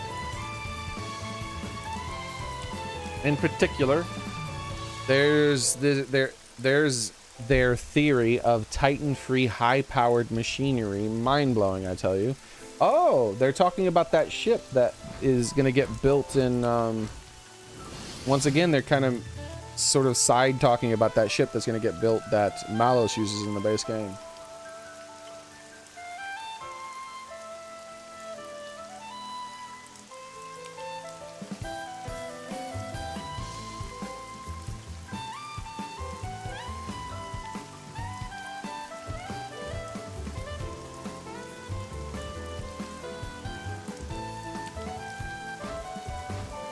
Holy crap.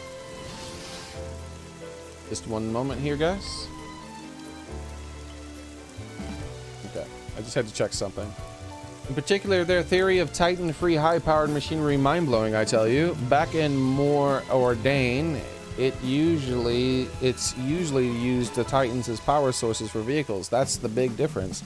Tornan cooking, though, well, being used to Ardanian food like I am, I couldn't get a taste for it. One thing I'm wondering is, why didn't they add the coal feature to base game? So sad. What is a QOL feature? The suspense is There's a killing me. clear structure to this lock. Slow and steady. Don't worry.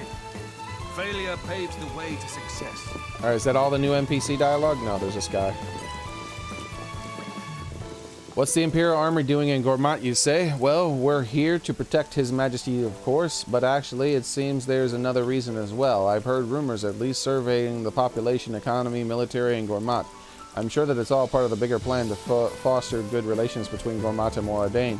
Diplomacy is useful, but it's a delicate instrument. You need as much info as possible. To be honest, I'm glad my role doesn't require me to operate anything more than more delicate than my weapon. Quality of life features for Torna. Like what ones?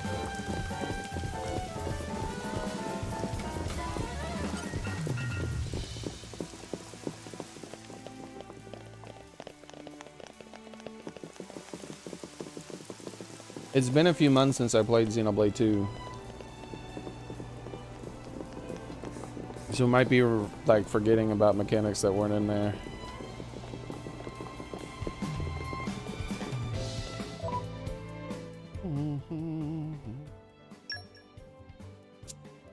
Like I think there's like one UI element in the map maybe that's different.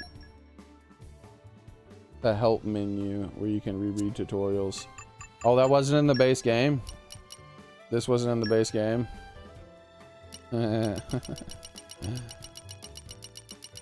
They probably didn't implement it into the base game because some of the tutorials just straight lie to you.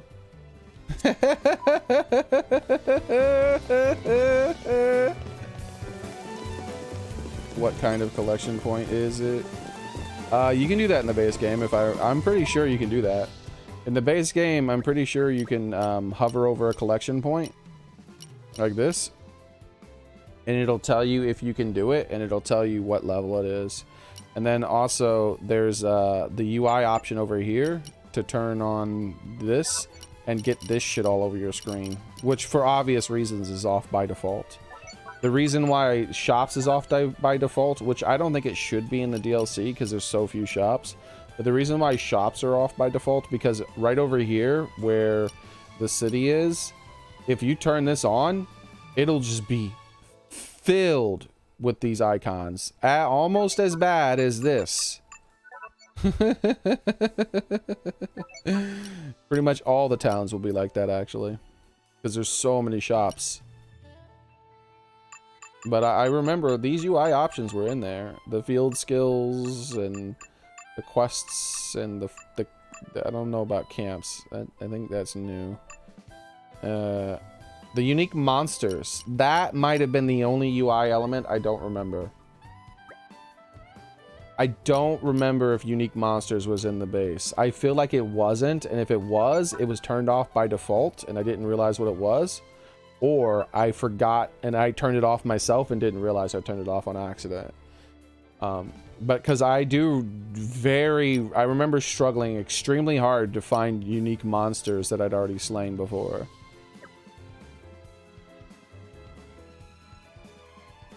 Yeah, the unique isn't in base. Yeah, definitely like that. I think the biggest improvement in... I do think the DLC for this is much, much, much better than the base game. And it's infinitely better than Xenoblade 1's DLC. I don't like Xenoblade 1's DLC as much. And especially because they get the lore wrong. Like, I don't like that. I think it's probably a translation thing, but I really don't like how they get the lore wrong. Because it's like, why do I even want to play this? If they're getting the lore wrong, then how can I trust anything that is said in this DLC?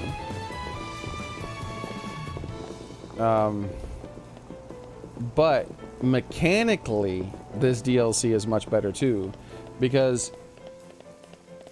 the combat is so much more different. Like the base Xenoblade 1's DLC, the combat is identical almost to the base game's combat. It's just they added some Nippon that fight by themselves on their own, and then instead of doing chain attacks, you use Nippon to help do things. Like, okay, it's basically still Xenoblade 1. Like, it doesn't even have any unique characters. It just has two Nippon that have the exact same movesets as people who we already controlled in the base game. I really don't like Xenoblade 1's DLC. What didn't they get wrong in Xenoblade 1's DLC lore-wise? I've talked about this with my chat several times, so I'm not going to go into great detail. But the first major glaring mistake I saw was in the heart. Like, this is why it might be translation, because most of the mistakes I saw were in the heart-to-hearts. So it might be a localization translation problem. But the very first one I saw was when Milia was interacting with the female Nippon, who was the daughter of Ricky's wife, and she didn't understand that like flowers were a thing for other than eating. She's like, huh? You can do things other than eat flour? Like, what do you mean? Your own mother wears flowers as decorations. There's several side quests that have Nippon using flowers as things other than food. They use it as medicine, they use it as food, and most of all, the female Nippon use it as decorations to make themselves look pretty. In fact, they're the only race that has any quests that do anything with flowers other than use them as medicine.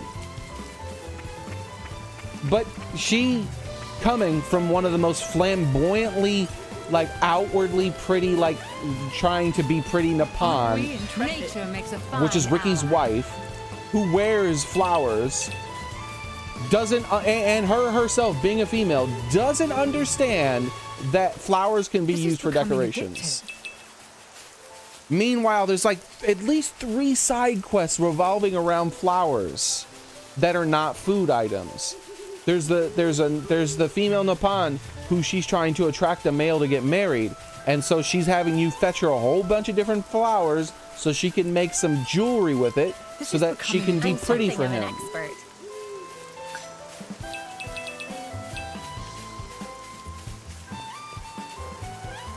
Completely contradicts the lore. But I don't think it was just that, because they don't do that. How often does the lore contradict itself inside the game? It doesn't do that. Like, very often. It's a rare thing. Normally the lore is consistent. In Xenoblade games, it's normally pretty connected and pretty deep on how all the lore is consistent and how it's connected and how it's like, oh wait, this thing is related to that, and this is a reference to this with this and this and this and this. But then suddenly in the Future Connected, they forgot basic ass lore. I do not like Future Connected. I still haven't beaten it. I keep trying to beat it, but it just pisses me off every time. Because the deeper and deeper I get into it, the more lore I find that's completely wrong. And I'm like, what are they doing? Like, whoever, it's either writing or translating, one of the two. But it's like it's an alternate dimension. It doesn't feel like it's Xenoblade 1 lore. It feels like an alternate dimension. Like, they get so much shit wrong.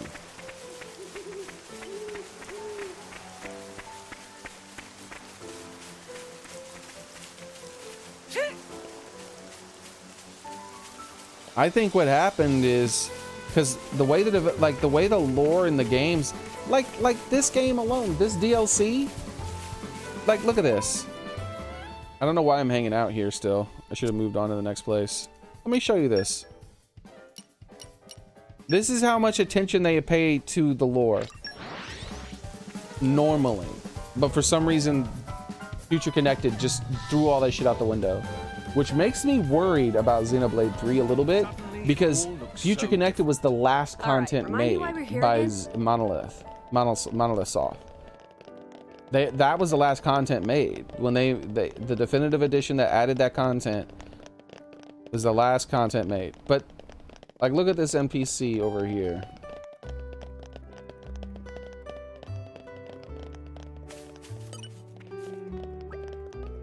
The glass we make in this workshop is produced from rock and sand collected from Dana's desert.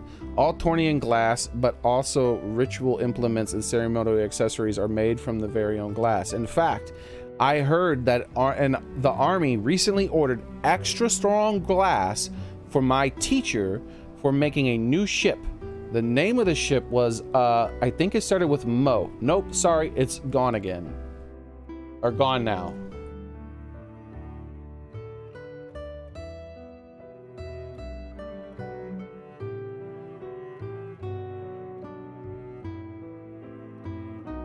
In Xenoblade 2, there's only one ship that starts with MO. And that ship is completely mechanical with no biological components. This is a reference to the base game's creation of the ship that Malos later pilots. This DLC is riddled with that. Tons and tons and tons of little references to other things that are happening in the base game, where they're with a very consistent lore.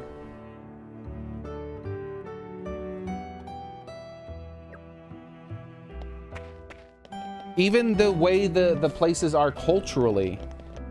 With this place, like, you could tell they try their best to do that. So this place is supposed to be a lot more old and like culturally like old, and notice that it's a lot more Asian than most other places. They have the whole stepping roof things in several places. Oh, I'm far too far for the right. They have the whole stepping roof here as well. They have like all these different places where they have that. You can clearly tell this place is very Asian-y, the way the things are, the roofs designs, the stuff. Like the fact that they actually have almost Chinese type lettering or Japanese type lettering that is vertical. And they have the little hanging ones and stuff like that, where most of the base game does not have that kind of stuff. And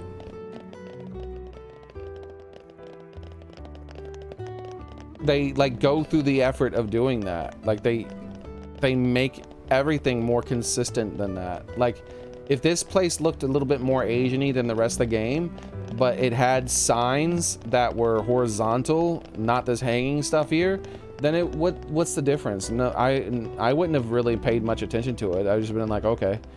But they add that little touch because they really want it to feel like it's like a alternate timeline, semi-futuristic fantasy, Asian-inspired town. They really go into great detail with the lore and how it works.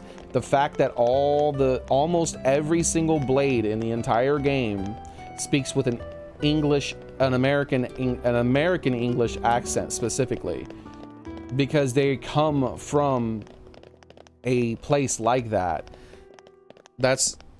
And they have a like at the end of the game in Xenoblade 2, when you get to that, or near the end of the game, when you get into that underground place, the under the sea place, and everything is in English suddenly. Like all the text on the wall is suddenly in English rather than in gobbledygook language that is made up. The fact that the Minato in the first one, they made sure the Minato was specifically fully in Japanese characters that Japanese people could read, but they didn't translate it into English for us to read. And now, they left it as Japanese. Even though they translated just about everything else, they didn't translate the Minato, because the Minato is supposed to be Japanese. Like it's supposed to have those Japanese characters in it. And the characters themselves can't understand it, but the main bad guy can understand it. Like he recognizes when Shulk gets the final power on his Minato, he recognizes the power right off, and he's scared by it because the power was called like it's the kanji for whatever, for not kanji, you know what I'm trying to say, for devour. It was supposed devour, so he knew he was about to get eaten by the Minato. And they pay attention to those little things, and they build the story around those little things, but somehow they forget that a massive part of the Nippon culture, like I don't buy it. I don't buy it. That's why I mainly lean towards whoever translated that did a bad job, because they know they really keep their lore consistent, and I don't see that very often. When you see how I'm like a dog with a bone when it comes to that, I immediately notice it, and like I'm like, oh, what are you doing? What is this? I see this thing. I see this screw up, but I don't see those screw ups very often in the base game. Like, it's normally very consistent.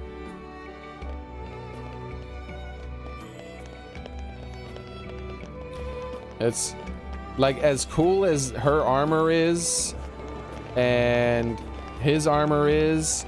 Like, look how neat their armor is, but notice that their armor is very Asian inspired. That's because that's because their armor is mostly from this sort of culture right here. But they didn't put that in the base game. They should have. It looked cool as hell, but I don't think they put it in the base game because they didn't have characters that were coming from that place.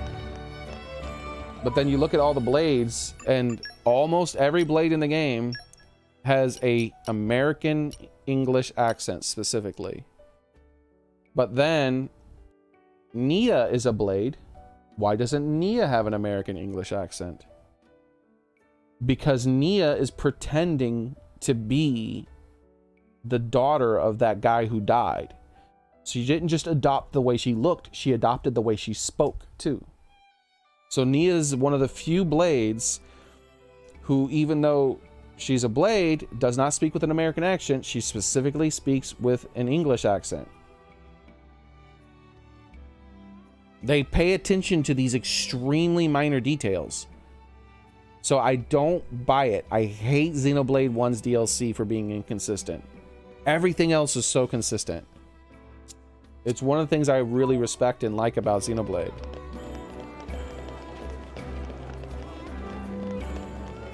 It's one of the reasons why I say Final Fantasy is the new Xenoblade is the new Final Fantasy series for me.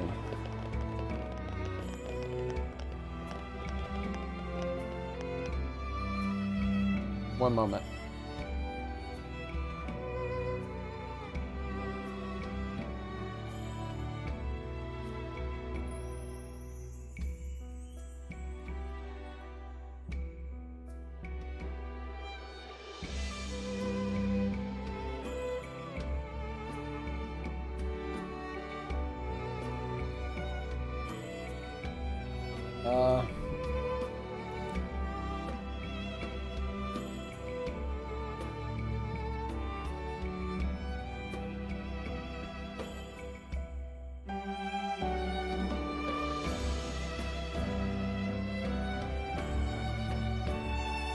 So, there we go.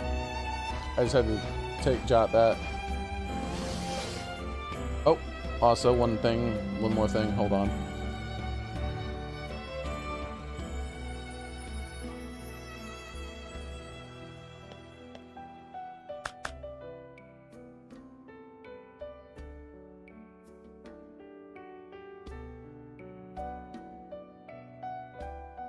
Okay, there we go. So, one of the coolest things, the reason why I think Xenoblade is the new Final Fantasy, and I plan on making a video about this, that's one of the biggest reasons I think about that, because of the way the lore makes the world feel more alive. Back in the day, when I used to play Final Fantasy, let's see. One moment.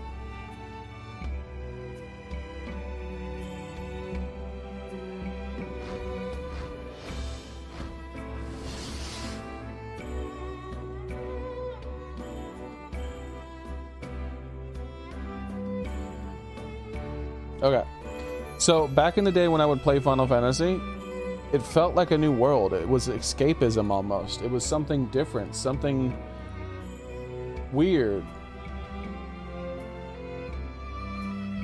And I was exploring it.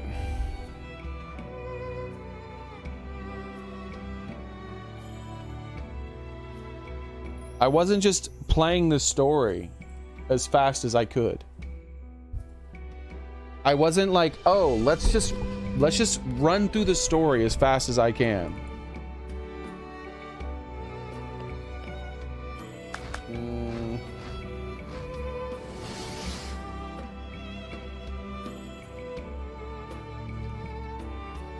Sorry about this.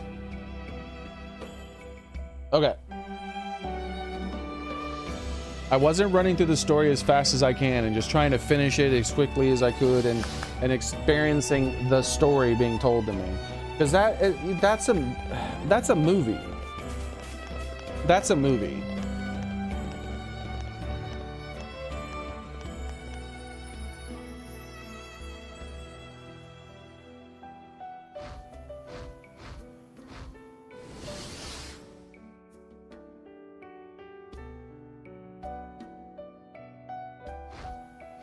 Okay. So with a movie, the lore is told to you. It's just put in your face, and then that you get that. It's like a picture, right? A movie is a picture. Literally, it's a moving picture. It's just a whole bunch of pictures really fast, and that's what a movie is. It's just a picture. You don't interact with it. You don't change it. It is what it is, and there's your world. It's very limited. You experience. You only know that they have flowers in their water here and there, which isn't over here, it's in this other one. But you only know if they have like little flowers in their water if the movie chooses to point it out, if they show you the flowers in the water.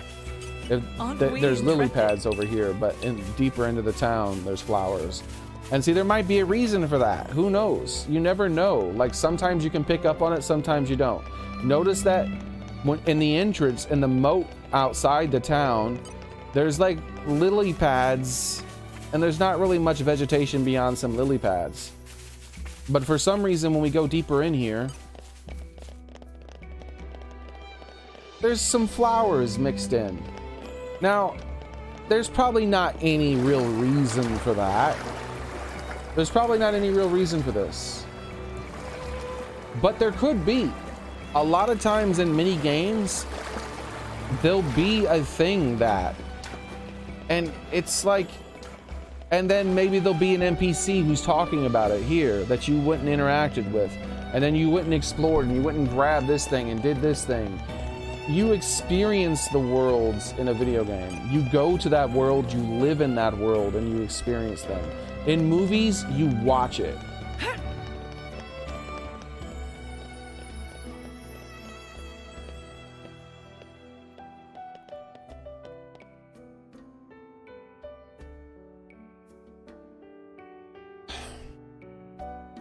Sorry about that. So in movies, you watch it. In video games, you live in it.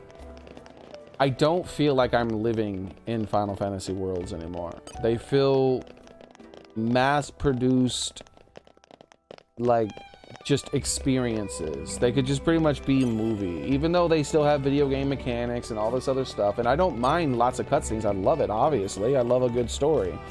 But there needs to be more outside of that that makes the world feel alive. More interactable. This is becoming addictive. Nature Like, makes a fine ally. where the world is as deep as you're willing to go. Like, you never walked up to that NPC and you never talked to them. I talk to every NPC I see. If there's new data, if there's new dialogue on an NPC, I talk to them.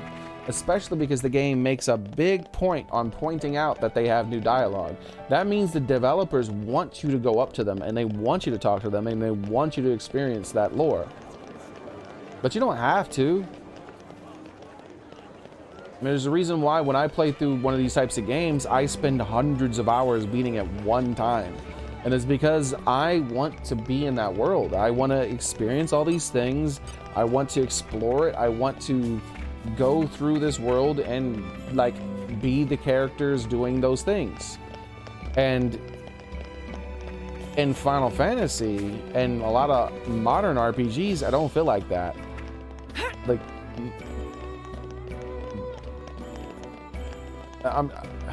this is the new Final Fantasy as far as I'm concerned.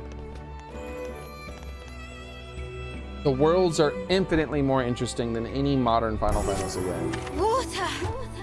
I should drink some water. I am feeling very thirsty. Thank you, Xboxer.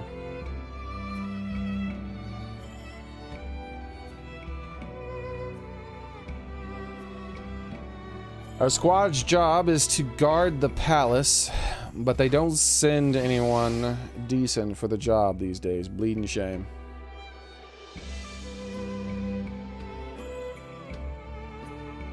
But yeah, giving everyone different accents, making all this different lore and the way that it works, not just doing some kind of cookie cutter thing and making everything so over the top and crazy and stuff that you would never see in real life, while at the same time having stuff that's brought down and recognizable almost like it is in real life. Those two things merge to make it feel magical.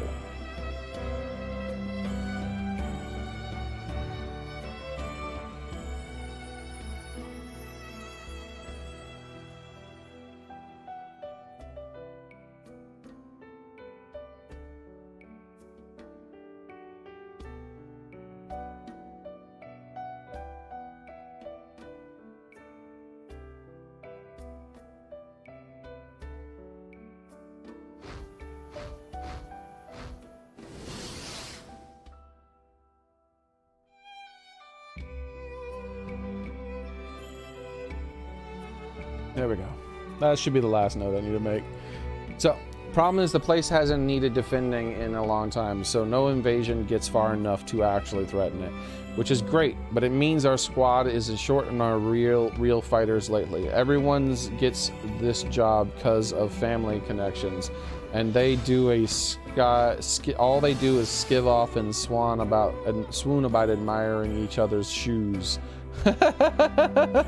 They don't know the first thing about soldiering. It's a pretty dire situation, a real attack, and we're on for a battering. This load of arseholes won't know what hit them. It'd serve them right too. Wahahaha. I wish I could replace the lot, but good talent doesn't grow on trees, you know. Wow.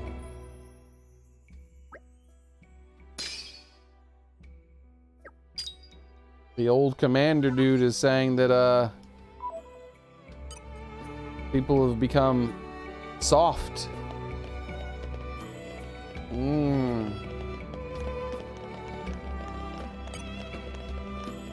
Remember the NPC down on the other area talking about how everything is cozy now, that everyone is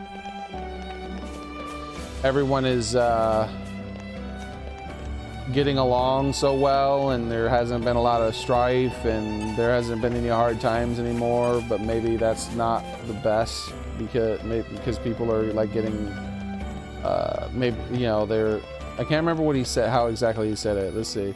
I believe it was an NPC. It might have been this guy here. No, this is the guy that talked about the 12 generations in 500 years or 300 years, right? Yeah, 300 years, 12 generations, which is about 21 years per generation.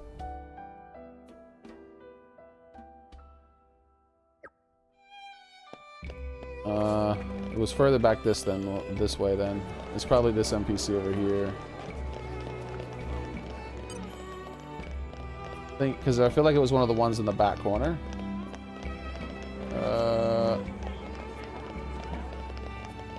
Aren't we intrepid? Nature makes a fine ally. I don't know about the jack of all trades. It might have been though, because I feel like it was back in this corner. The NPC talked about that.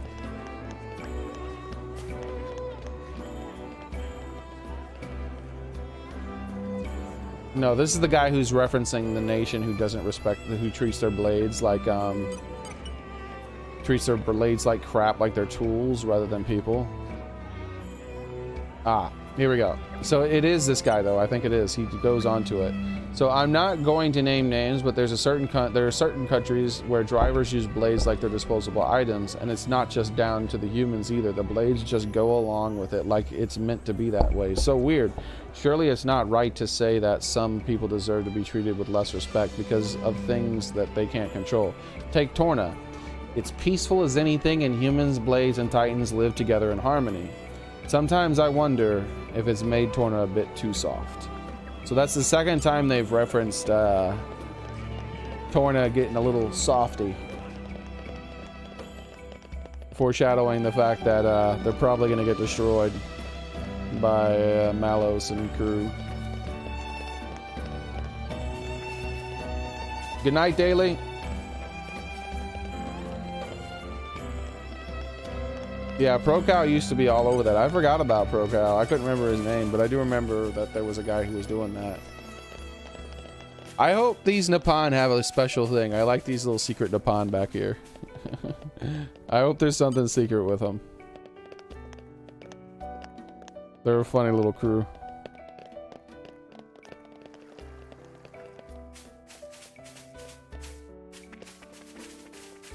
Alright, I want to make it daytime because I feel like a cutscene might be coming up soon. And I like my cutscenes in daytime. Good work, everyone. I'm all adventured out. You must be tired after a day like that. What? Oh. I've been playing multiverses, so I've been using proper buttons.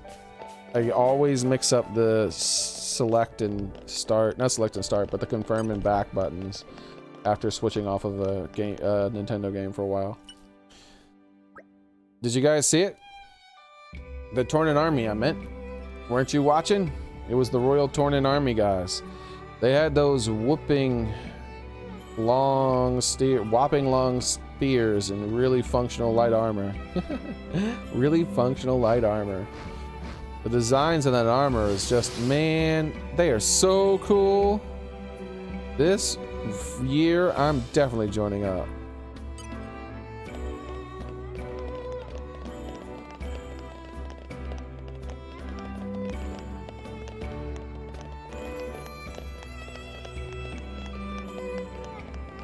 Yep, that's the same emblem on Alex's or Adam's chest bit, neck bit, and his waist bit, I believe. No, not on his waist. He has it somewhere though, right? I thought I remember seeing it on him somewhere. It was definitely on Adam. It's on his neck right there. Ah, this is new. This place would make a perfect base of operations. It would. Oh, look, another very Asian thing. It has the rock garden. Dude, this place is so freaking Asian inspired compared to the rest of the content that I've experienced in Xenoblade. They actually even have a damn rock garden. What do they not have in this place? I really like this DLC. Ah, if it isn't Prince Adam, nothing to report, sir. I do have some gossip for you, though. I've been listening to Nettle Complete History of Torna. Did you know that this place was built by the combined efforts of legions of humans and blades alike? It was a time of unrest. Mora Dane was leading the world into industrial revolution, and conflict was rife. That's why this place was built, as a statement to people both at home and abroad of what Torna stands for. It is a testament for the belief that by working together we can make up for our flaws and enhance our strengths. Hearing that has increased my passion for guarding the palace 100-fold.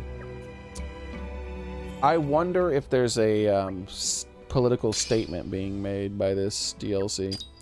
Most of the time, there isn't. But sometimes certain games will do it. It's a lot less common in the Eastern games. In Western games, it's in every single video game made by a AAA company now. But in Eastern games, it's a little less common. But there might be a whole statement going on with this. Probably not intentional, because they would have done that probably for Xenoblade 1 as well, most likely. Though Xenoblade 1 is a much older game.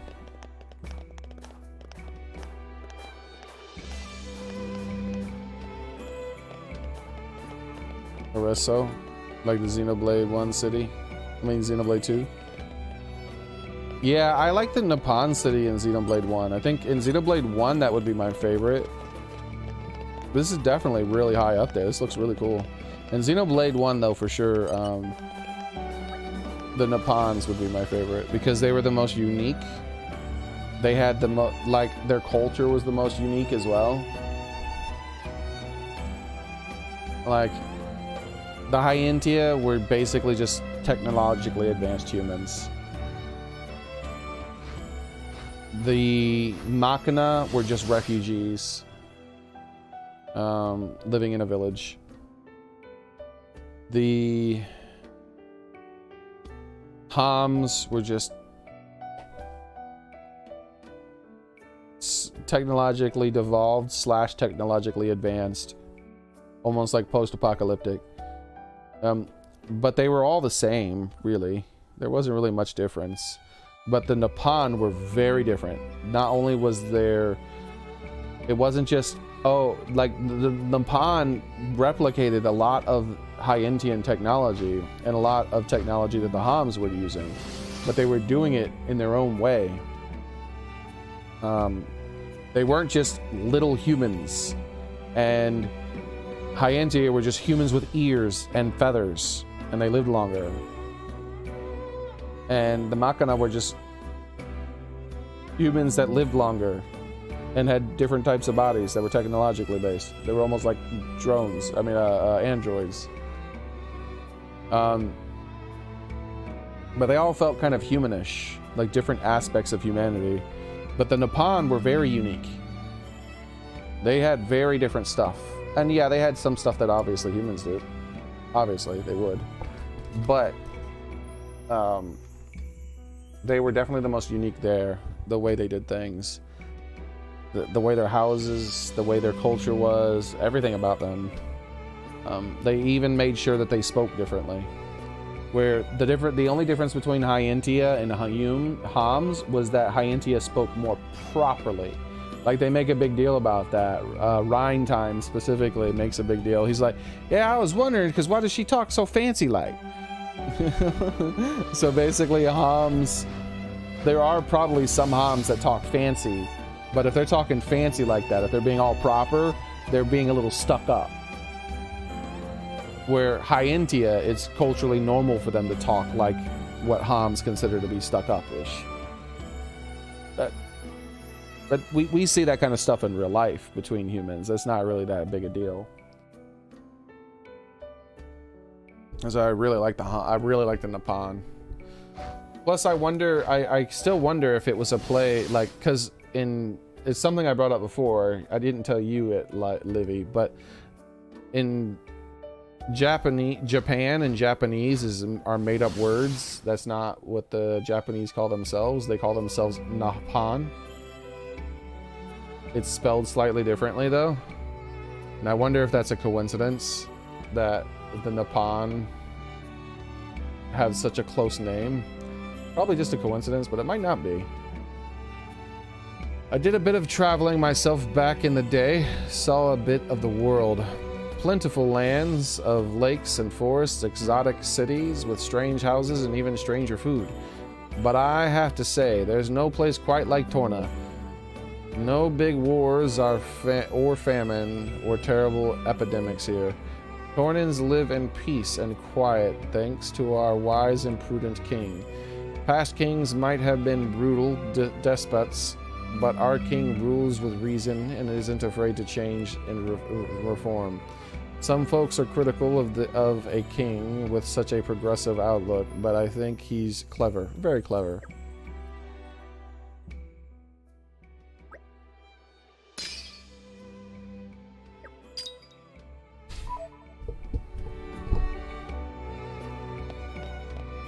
Alright. Let's walk away from the bit.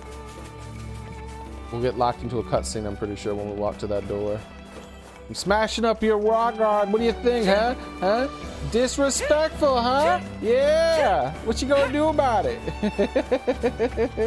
Now I'm gonna dig in it. Look at that. I'm digging in it, losers. See? I knew you could do it. Who hid treasure in this rock garden? How dare you? It's my treasure now. It's killing me. Rumbus chip.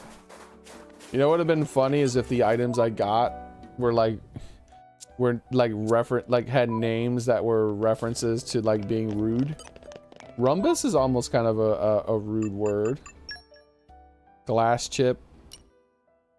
Rumbus. Tri-chip. Yeah, it'd have been funny if they were all like references to like being kind of like not polite. Like, hey, what are you doing walking on the rock garden? That's rude. Now they have to like redo it. They redo it all the time now, so.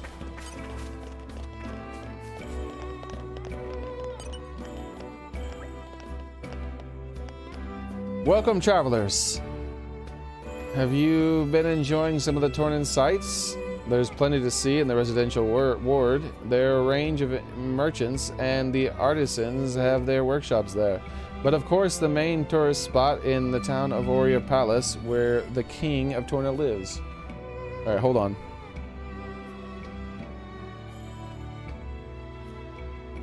I didn't know this before I moved here. The royal palace is so huge in part because of our also houses workshops for renowned engineers and craftsmen. Most people aren't actually allowed to see the workshops, but I bet they're magnificent. Okay, what does that mean for the people outside then? Because interesting. Oh, here's an example. Here's an example of interesting lore that makes the world feel a little bit more alive. So this lady over here, I need to make a note of this.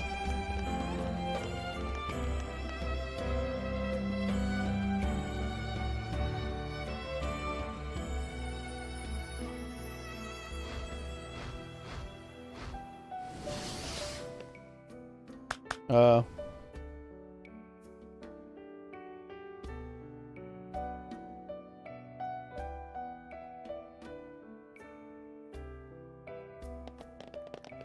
she's talking about how inside there, they have all like the best workshop stuff.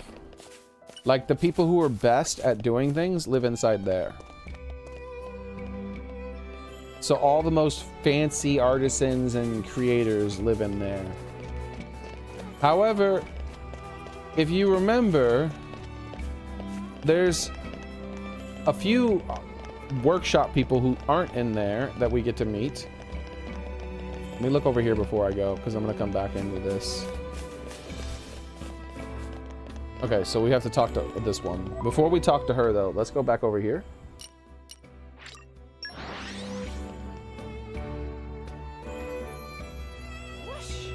Well, shall we continue? I forgot what was down here. Neat. So,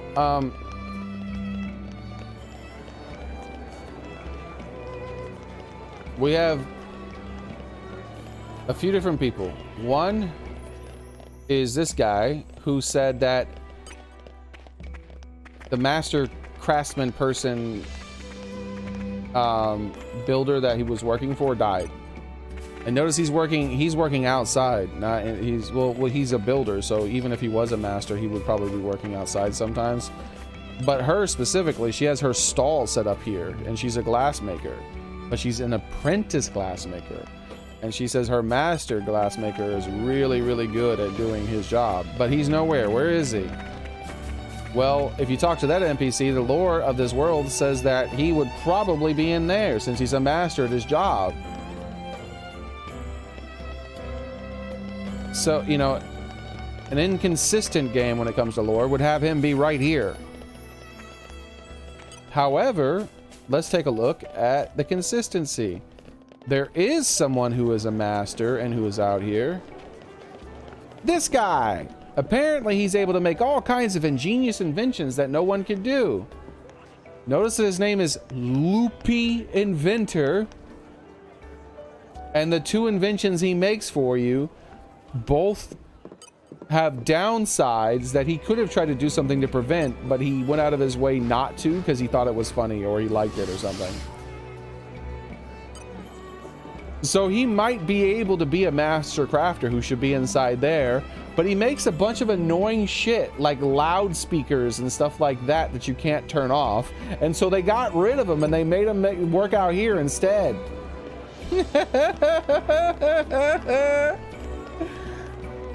Like, the game doesn't tell you that's what happened. It implies that happened. It implies it happened by showing there being crafting stations out here were workshops that people use out here. This guy being supposedly super good at his job, but yet he's not in the castle like the rest of the super good at their job people.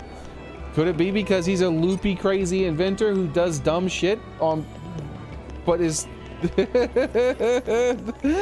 like his inventions backfire? They're not good in a way that, I mean, they do what he wants them to do, but he doesn't like make sure there's no downsides to it. He invented a loudspeaker, but you can't turn it off.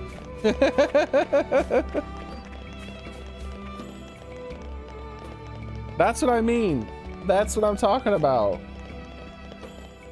That's why these worlds feel so much more alive. These NPCs are so far apart, but they're referencing each other in ways that you don't really necessarily have to pay attention to.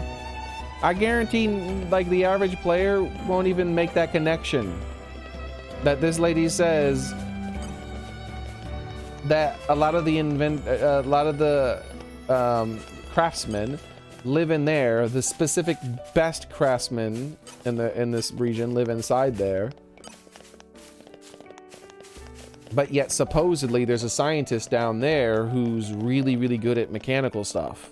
Why isn't he in there? Because perhaps he's a little loopy. This is becoming addictive.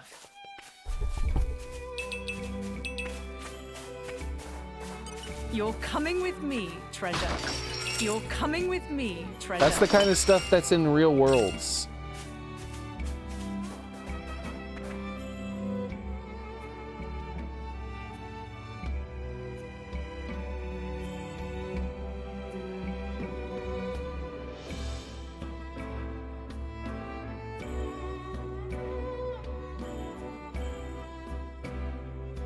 Yeah, that's the kind of stuff that's in the real world.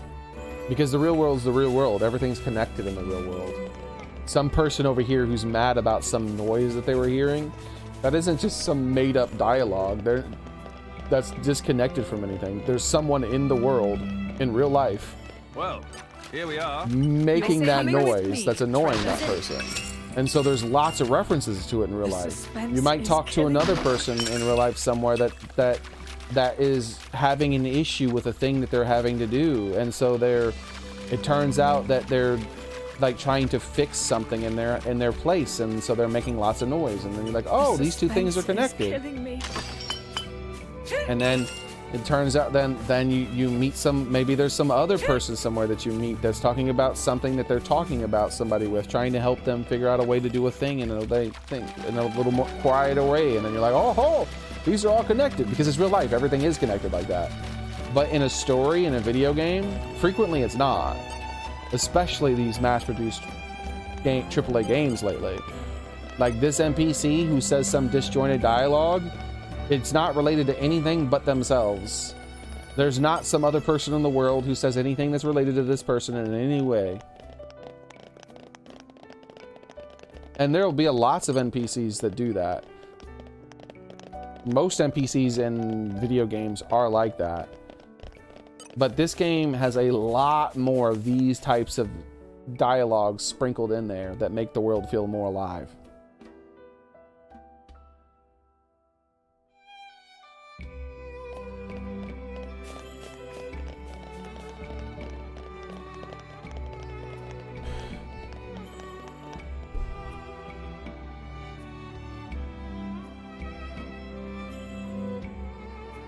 Yeah, that's how it works, gamer boy.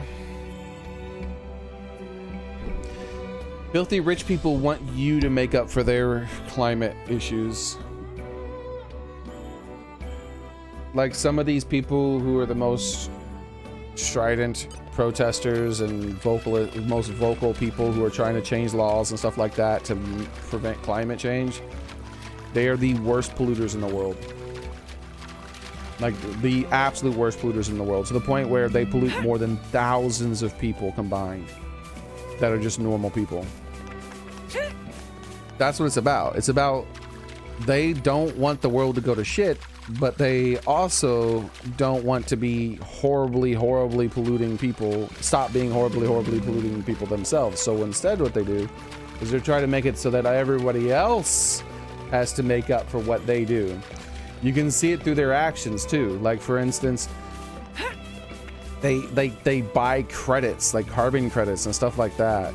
Like they try to do things to offset their pollution by moving it on to someone else. They go, oh, I'm not going to stop polluting. Instead, I'm just going to spend money or pass laws or do things that make it so other people make up for how bad I am of a polluter. They talk the talk, but they don't walk the walk. They make everyone else walk the walk for them. Ah, nighttime. But the majority of the time, they don't even really... Not only do they not walk the walk, but they don't even believe it the majority of the time. That's why you get the contradictions, like with you and you talking about nuclear power. Nuclear power is extremely clean and efficient, but they don't do anything about that. They hate that. They like, oh, we're going to recycle all of our stuff. How do you recycle it? Oh, we're just going to ship it all to China, even though we know that when it arrives in China, they just throw it in the ocean. So we're still polluting. We're just not polluting directly ourselves. Because see, if I throw the garbage in the water, I look like a bad guy. But if I pay someone else to throw the garbage in the water, then I'm fine. I didn't do it. Another person did it. That's where you can tell that they're hypocrites most of the time. Where they might even believe it, but they just don't care. That's one thing that's universal. They don't care. Either way, they don't care. They offset it with other people doing it. They're not going to do it themselves. And when they don't even try to help, they're still not doing it themselves. They're just making it other people do the bad things they don't want to do themselves. It's almost as if the people who are the most preachy to you about the way you should live your lives tend to be the worst types of people out there. Pretty much universally throughout all of the history of humanity. Well, there's very few exceptions. But the most preachy people, the people who interfere, who walk up to you and say, you're living your life poorly, you need to live it this way, almost universally the worst sorts of people in the world. Well, welcome to Orisco, young drivers and blades. May I ask, are you all properly equipped with accessories? Accessories are not just mere baubles. I don't have any accessories equipped. I think I have one accessory on Mithra.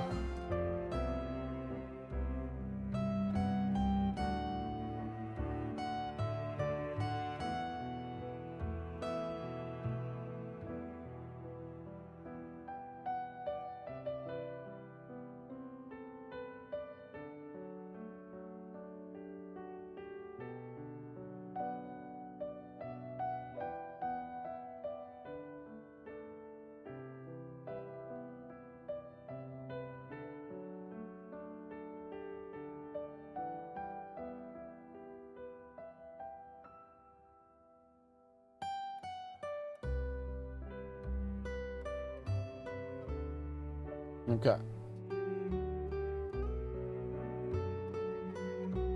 Alright, accessories are not just mere baubles, you know. They are part and parcel of the driver's gear. You got your hats, your chokers, your amulets, and so on. Each item has different effects and so on to use. You young things are always questing. I'll bet there are some accessories that could really help along the way. You know, my granddaughter has an accessory shop in town. You should stop by sometime. It's so fancy.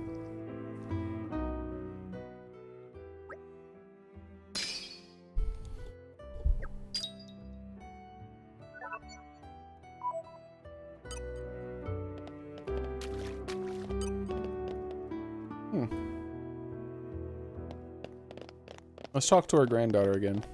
I normally don't pay much attention to the dialogue from the vendors. That was a nice change of pace. All right, remind me why we're here again? Is there a special weather effect? Ah! There's the Northern Lights thing going on. It's very subtle because the clouds are in the way. But there we go. You can see it over in that direction. Look.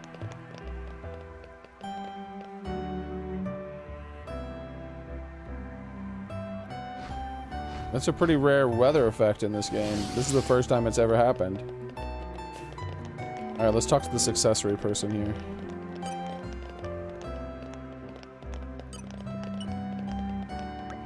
Hello there. I don't have to look like a driver in need of some accessories. You don't have to look like a driver in need of some accessories, Urissa. Take them back as souvenirs. Hang them off your clothes as decorations. Yep. Can't go wrong with accessories. That's all she said. I'm curious as if there's some fancy monsters out there, like there normally is during the special weather events in these games. Oh well, I'm gonna miss it. Because I don't want to go... Ooh, that was... Is it already over? No, that was just a bad effect of it disappearing for a second. Oh, there's one other area I need to check, because that gate is closed. And on the right side, there was like a Napan I didn't talk to, at least one.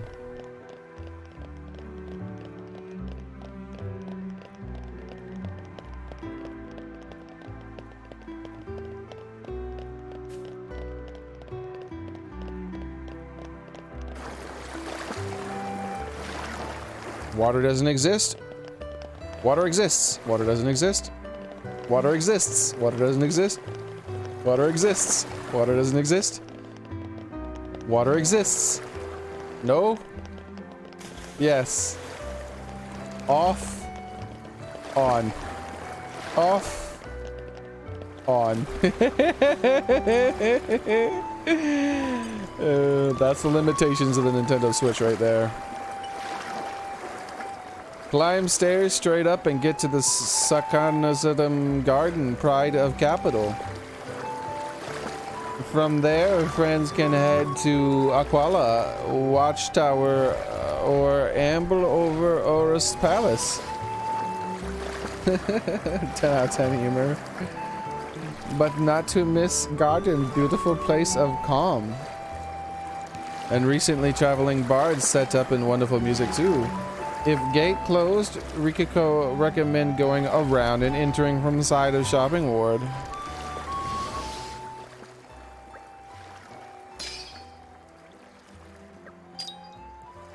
Even the female Nippon in this DLC have flowers as decorations. This is a flower right there on her chest.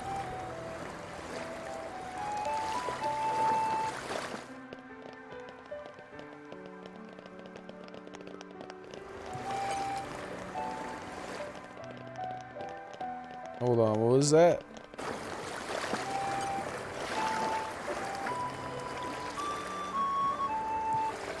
Actually, that is like a bad fluty version of this song we're listening to.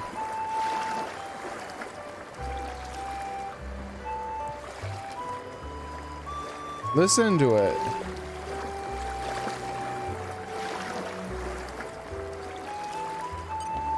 Yeah, it's a bad fluty version of this song. Interesting.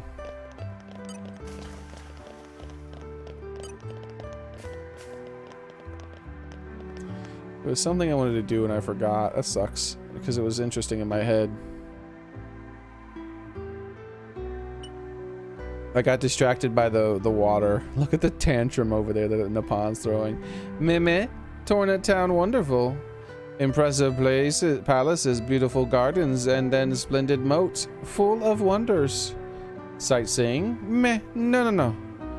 At end of day, Duku Duku is proud trader of Voltus Trade Guild. Wandering around town is to expanded trading knowledge. Meh.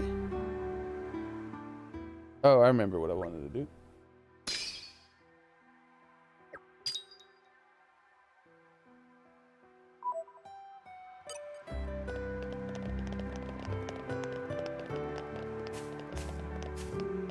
I missed it. It's too fast.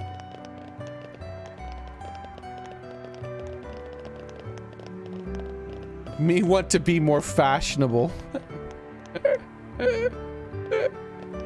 That's the one I missed.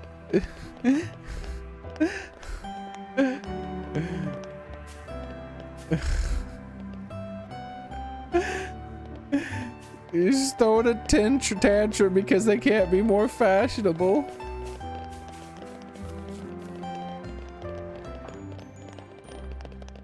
Forum storage ward. Mommy me. Is that an abacus? She has an abacus. Mommy has an abacus. That's cool.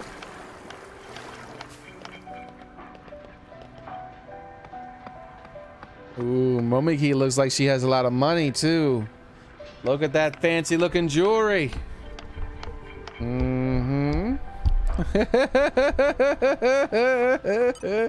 She's a counter. Look at her fancy clothes. Here and info pond, other side of moat, there is fancy schematic garden.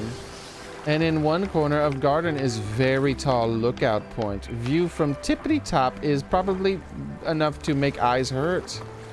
Momiki like high places, but not good for health. Give Momiki terrible urge to jump off to world below. After all, might be able to leap super secret place from up there. Wait, where?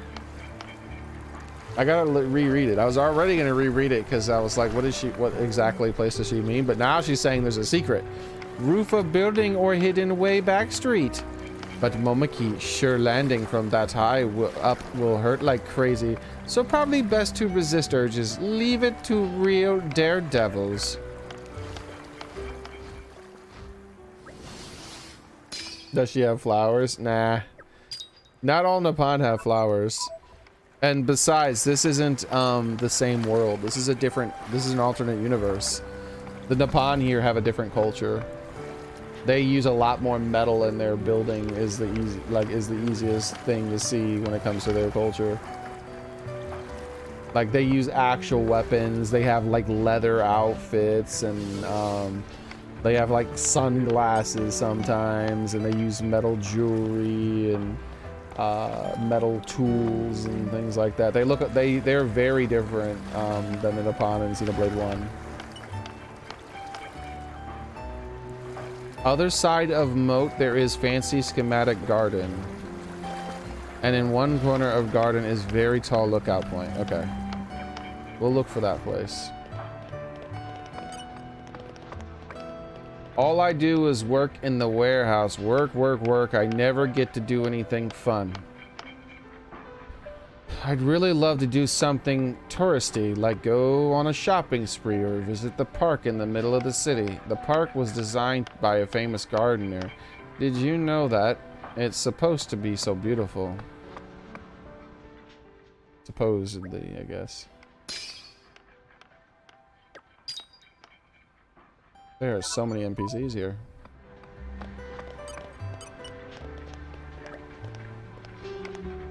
What do you think? Don't all these fish look happy and healthy? Feisty critters, I tell you.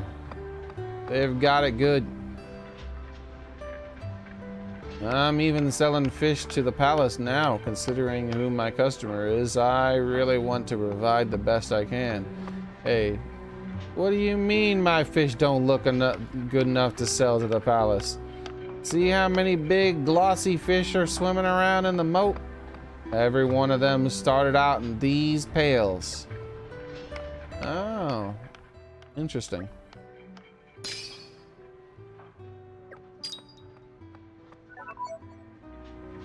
A fish farmer.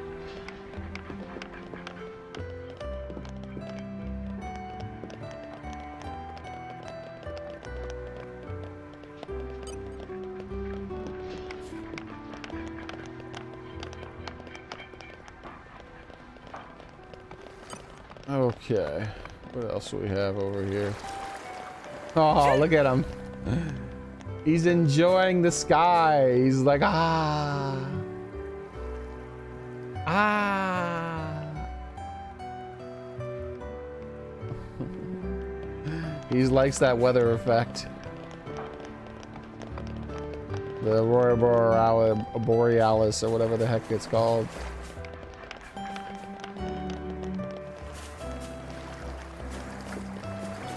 Oh, I couldn't come over here. Ha! Take that! Now it makes sense.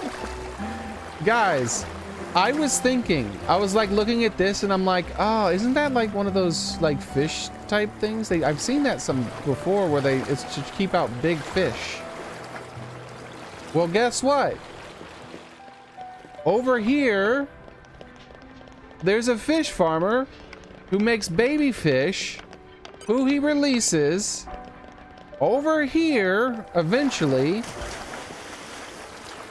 where they're separated from the big fish. I mean, the little fish can go over there, but the big fish can't. Oh, ho, ho. We made Another it. stargazer. Good stuff. One of my favorite parts of adventuring. And there's really not much to do when you're gardening a warehouse on the edge of the city. Ho hum. You know this warehouse belongs to the royal palace, right? Don't come any closer or I'll do something. Nah, just kidding. Yawn. You came all the way out here, and I'm so bored. How about a story to pass the time? This warehouse is actually old, like way old. It's been around for generations. Every once in a while, a rumor goes around that something is buried beneath it. Like treasure? Like a treasure, maybe. Yes, I need that. You wouldn't guess it to that old though, would you? It's been redone so often, it looks like all the other buildings.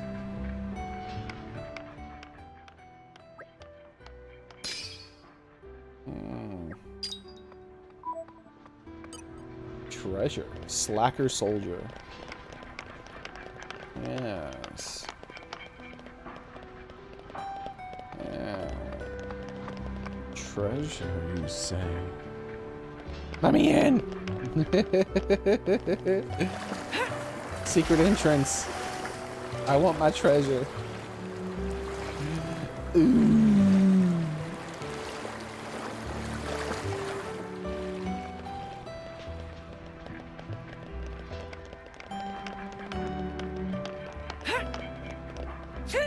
Wait. Hey! You can't hide from me. Don't have to tell me twice. No! Witness my irresistible It's not the end of the force. world. Damn it.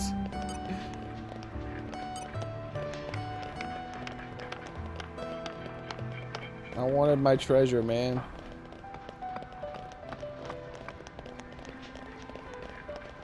Alright. Let's go find that place we were supposed to be able to climb.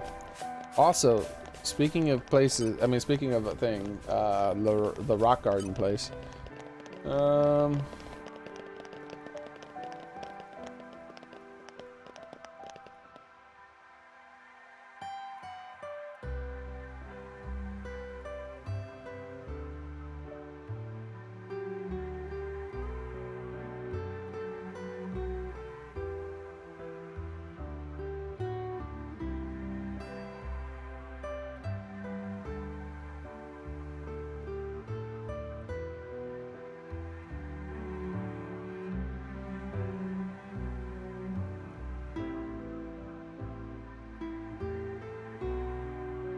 Okay.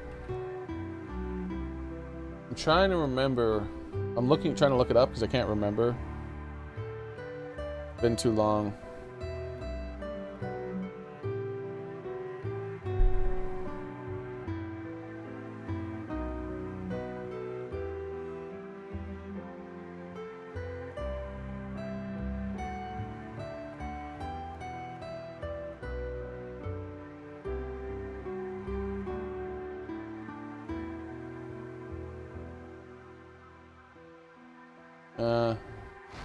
Yeah, it's too much. It'll take too long for me to find it. But these gardens, a lot of these rocks in them have like symbolic things. Like there'll be different amounts of them at varying heights.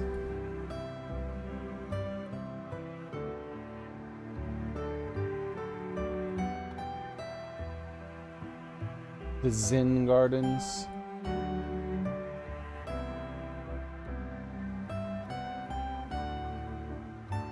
And that they also symbolize things. I can't remember what they symbolize. Like mountains or some kind of specific like mountain range type things, like Mount Fuji or things like that. Like they can symbolize something sometimes. I can't remember. Not all the time, but sometimes. I wish I could remember because I could compare it to, if I could remember what they're supposed to symbolize and what meaning that sometimes rock gardens have, I might be able to look at that Zen or rock garden or whatever and then see some sort of hidden meaning in it. Like, because the way this game is made, I guarantee there's a chance that they're like, they based it off of things in the Xenoblade world.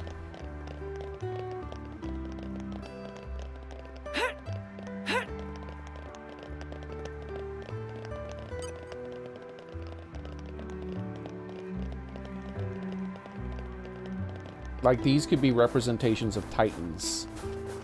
That would be my biggest guess. Is that these would all be representations of Titans.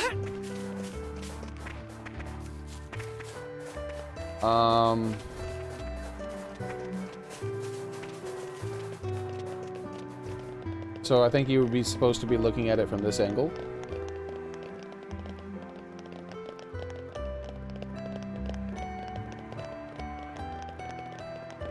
This would be the world tree, I'm guessing, in the middle. And it looks kind of almost world tree-ish. Where is that tree, by the way, in the distance? So, what's on today's schedule? Is it in the view or is it behind that? It might be behind that. Oh, there it is, right there. So that fancy looking techno tree there, that might be what this is supposed to symbolize. And then the rest of these things are the Titans.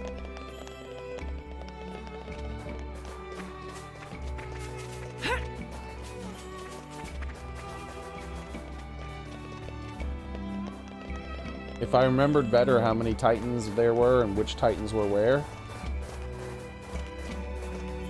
Like this one really far off in the distance.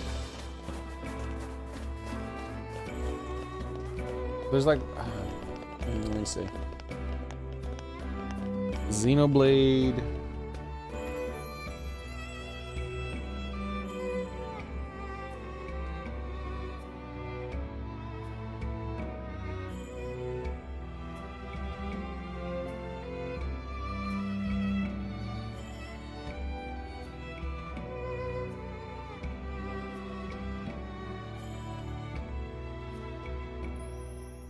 Okay, I found a screenshot. This one isn't the one from in the game.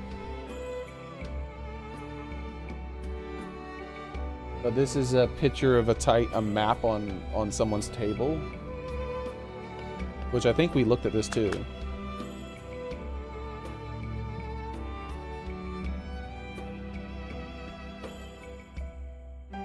So let me compare here. Let me look at this.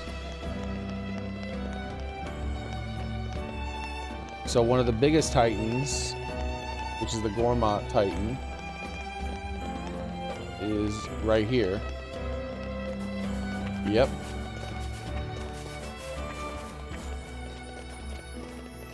So the Gormott Titan is up and left, which would be right here, which is one of the biggest Titans in the game. The more ordained Titan, which is one of the biggest Titans in the game as well, up and right where this is. There's a piece broken off, what might mean something too, by the way. I don't know.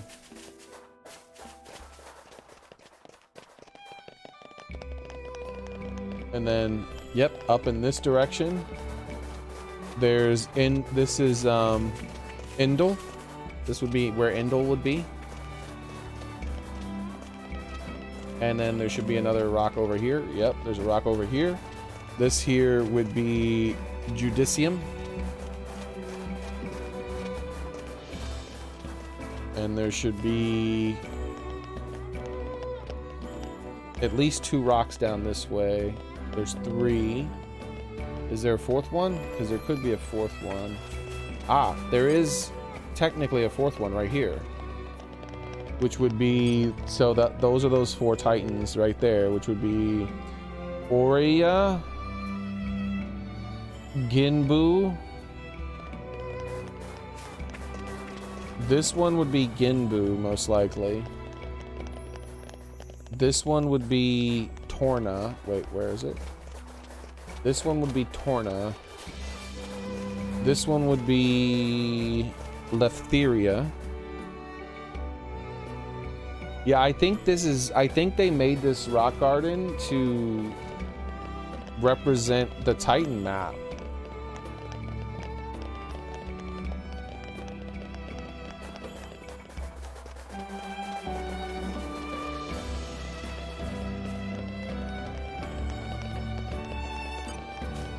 Interesting. And these developers are sneaky. Like, how many of you played this game and made that connection?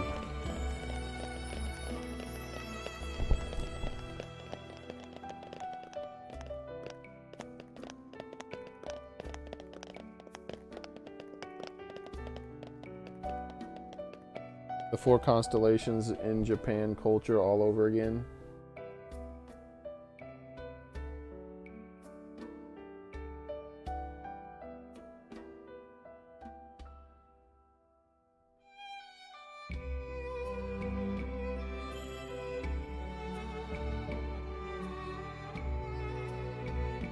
Yeah, there's a lot of stuff in their things. Like, Persona does that a lot too. Like, there's like an actual Ginbu and Shiryu persona. Like the world turtle and the snake thing and all that.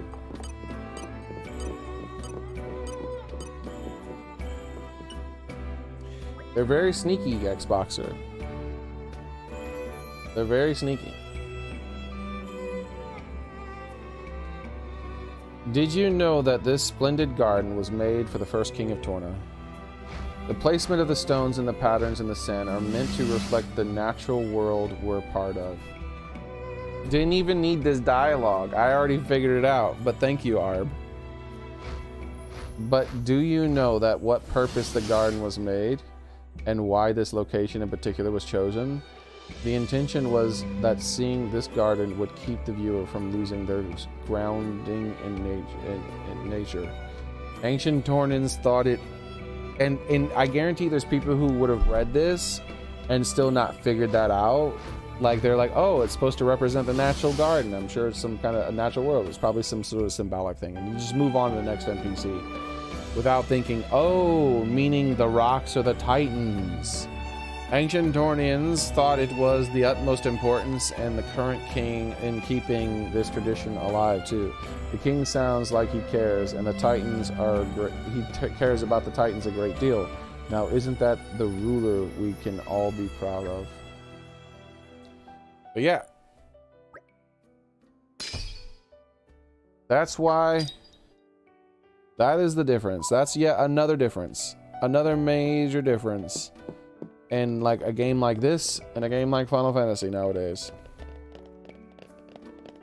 is I was able to walk over here, I was able to see this thing, and I was able to go, hold on a second. Like, Zen Gardens frequently have rocks that are supposed to represent a thing in them. It's not just a rock. So what are these representing? And I thought about it, and I was like, looking at this is like, it might be the World Tree. I mean, it might be the World Tree and the Titans. And sure enough,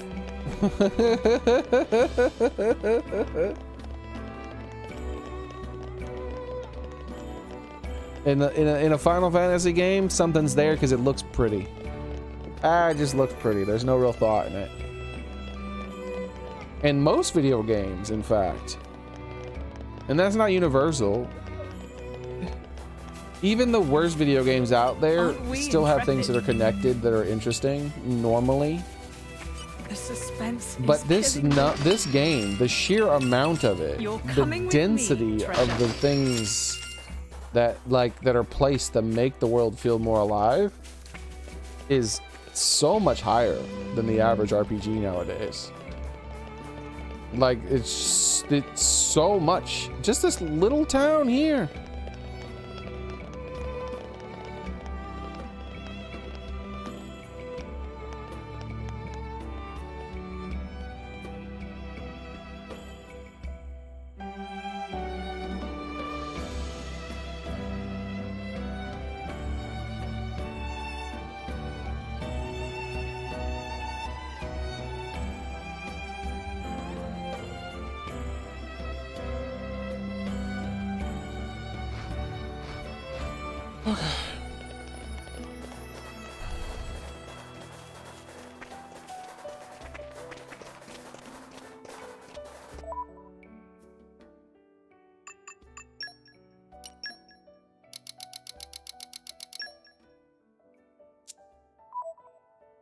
Hey! I was hoping it was like that. The little lamps are supposed to illuminate the Titans. Look at that. The lamps illuminate the Titans.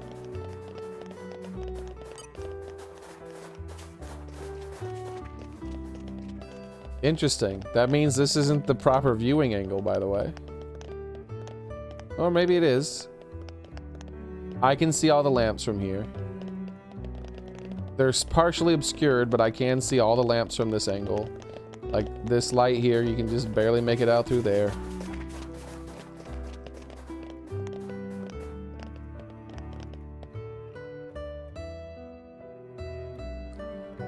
put a lot of work into this. Look, the lamps are visible from both viewing locations. Like if the player was looking from over here, almost all the lamps are visible. If you're looking at the Titans, you can see them being illuminated by the lamps. But if you stand over here, you can still see all the Titans illuminated by lamps. Even though the lamp is placed like on this side, it's placed just far enough away for you to make it out. Even though the lamp is placed on the other side of these two rocks, it's placed just in between it so that you can make out the light.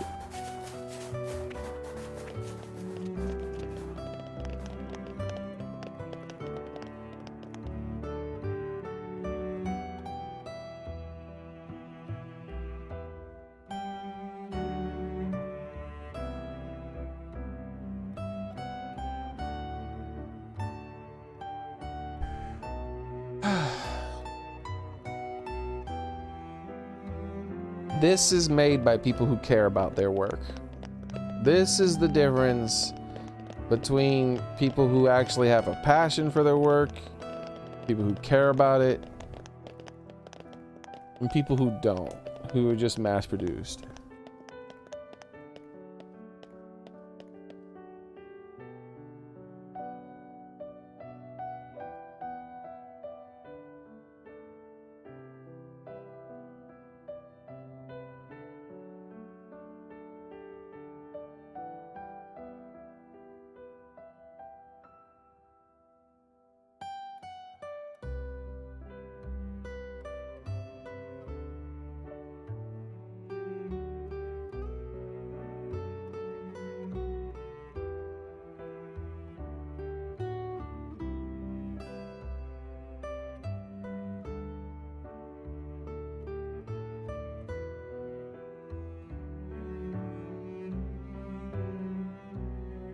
Okay.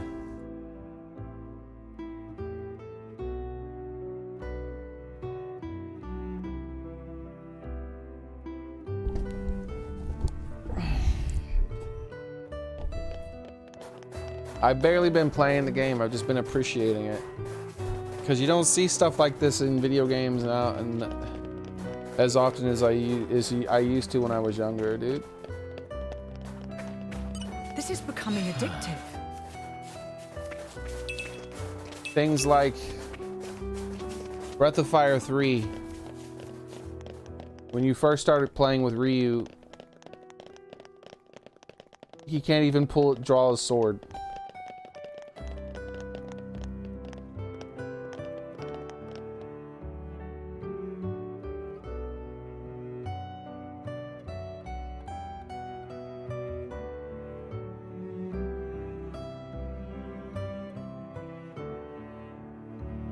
The animation when you go into combat, he barely knows how to draw a sword. He like fiddles for it. He's like trying to fiddle for it. Everyone else has these cool weapon draws, but your character Ryu, this is his first time in combat. He really hasn't done normal combat. So he's not very, you know, good.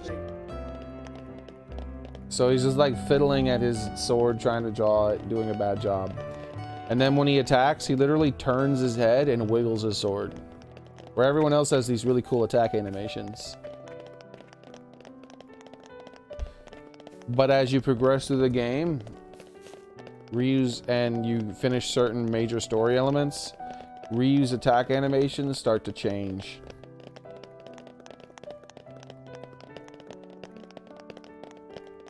They start to change and they start to get better and better until eventually, near the end of the game, when he's older, he has these really cool ass attack animations just like everybody else did. There's no purpose in that. That's not gonna make the game sell more. But it does make it sell more. Because little things like that are what separates those games. Like, you can tell that the people who made that game loved it. They were doing something they cared about. I spotted that ladder a while back ago, but I forgot about it. They cared about it. They were doing something. They had a passion for what they were doing.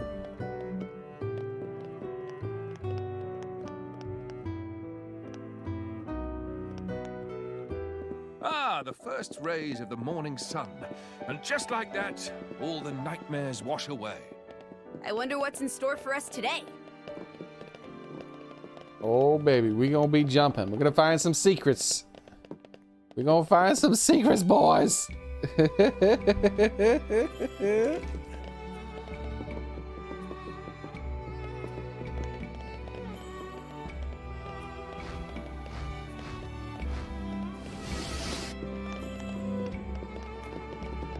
The view is pretty cool. Look at that. Fancy roof designs.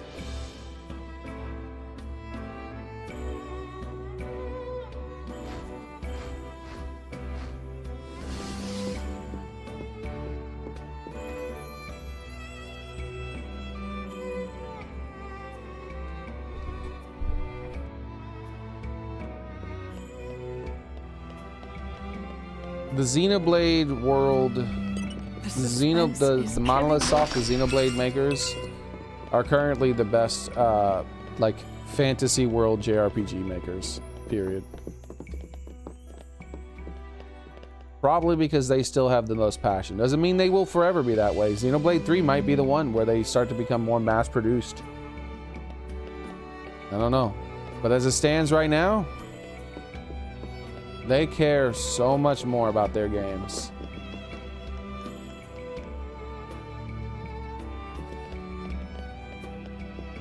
It can't be more obvious.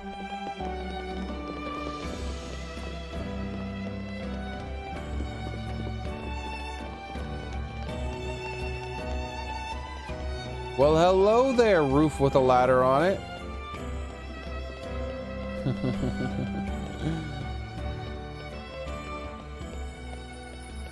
Parkour! All right.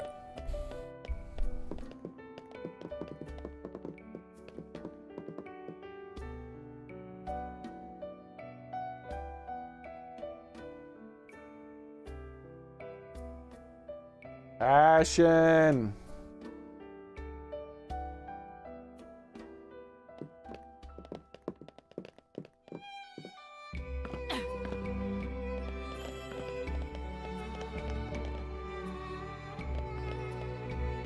Xenoblade 2 is what passionate game development looks like, dude.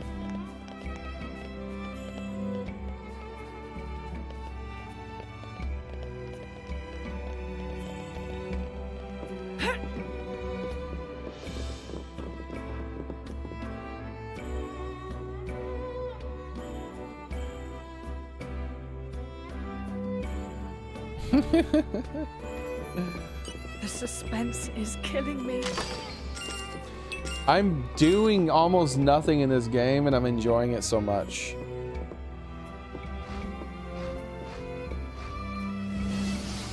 This is the first major town we've been to and there's so much in this town, dude.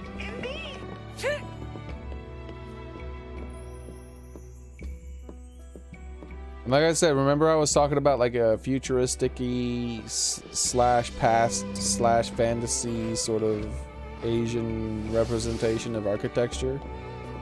That's why like the roofs are made of metal, but yet they still have that look to them, but then they also have more of an industrial look at the same time.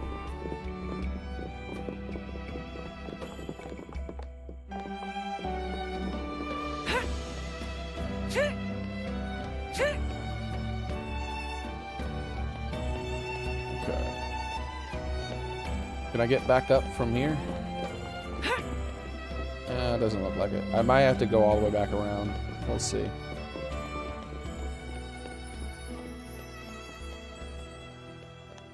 Is it trying to make me make that jump? Is that hinting? I have to go the other way too? Like, I think I can maybe make it from here? No, that's not connected. I have to drop off the other side too because there were some other things that I could climb over there.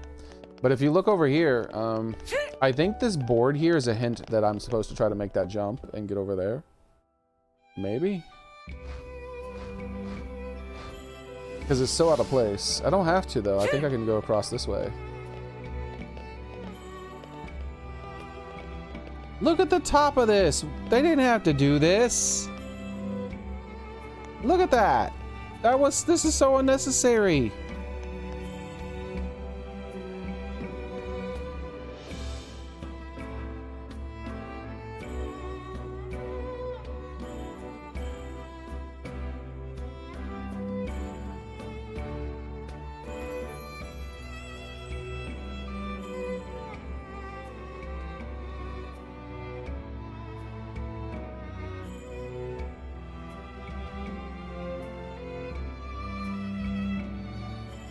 So unnecessary.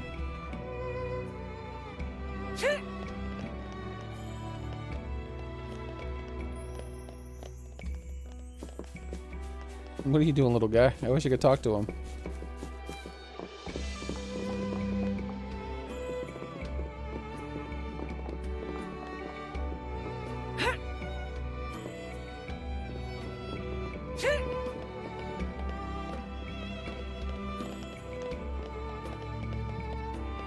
Aha!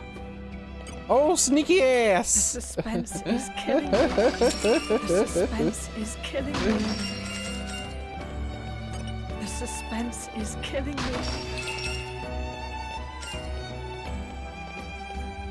Don't fall off.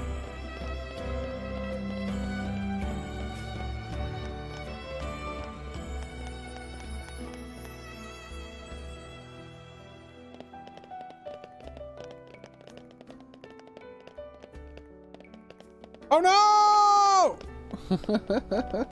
Damn it. I wanted to walk down that side. Now I gotta go all the way back around. That stinks.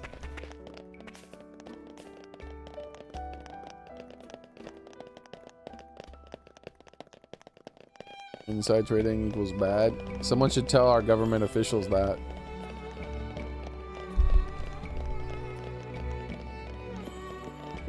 Because there's nobody more guilty of it than them. I mean, they are insiders in the laws that are being changed that have massive impacts on the economy and different businesses.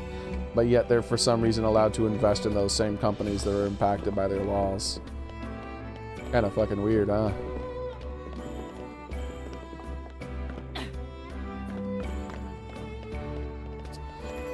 It's almost... I mean...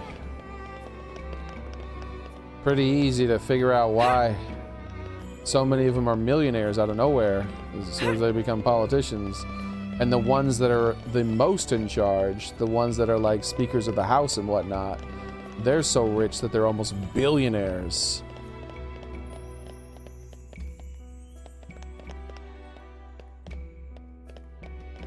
Because they're able to control like what sort of legislation is talked about the most on the floor.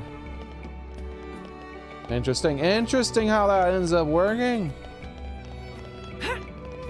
Yes, very interesting how all these incredibly rich politicians become incredibly rich because they invest in companies that they themselves control the market with laws that they themselves influence by controlling the market with laws.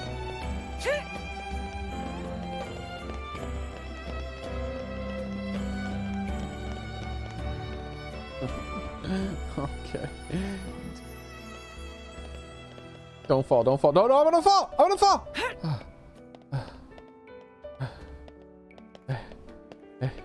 That was so close.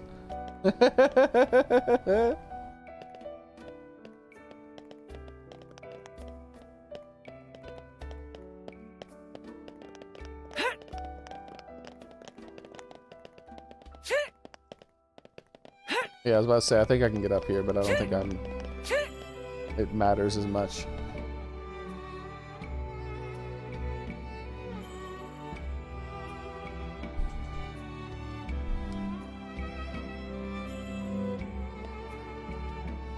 Yeah, I guess she just magically became worth almost $1 billion through pure luck. Notice that a lot happened with a lot of politicians where they make these god tier level investments that make them shiitake mushroom levels of money. And they just keep doing it consistently. All the smartest freaking stockbrokers and whatnot out there apparently just become politicians. Treasure. The suspense Hey, is killing me. we finally got lockpicking 3. All right. Heck yeah, dude. I forgot I was trying for that. I love to work out how things tick. We don't have to worry about those lockpicking checks anymore. We had to open like 150 things, didn't we? 125. 125 treasure troves specifically.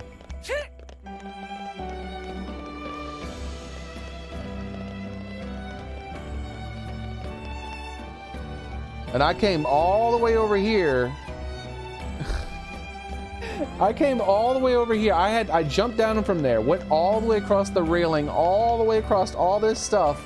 And I thought I was doing it. At this point, I was like, they're not gonna put anything over here. But apparently they did hide a few extra barrels over here. I was doing it because I just wanted to explore and look at the stuff. But nope, they hid a few extra barrels all the way over here. Oh, sneaky asses. Looks like this is the dead end though. I don't think I can get to that side, which is where I was trying to go. Yeah, it looks like it's blocked off. Oh well. Oh, sneaky ass.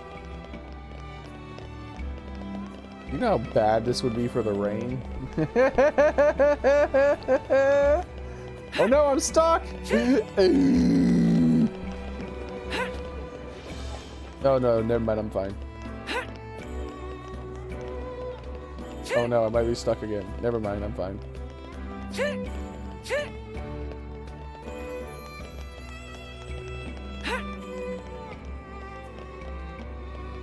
This is that was some pretty out of the way treasure chests, by the way, or treasure barrels, I guess technically. That was very out of the way.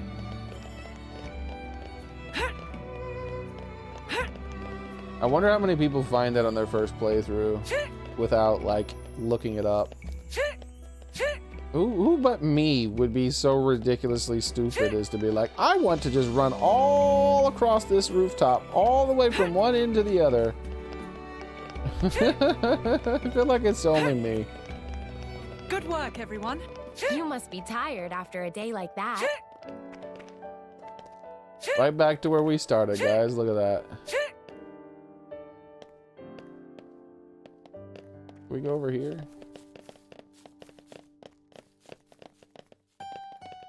Aha!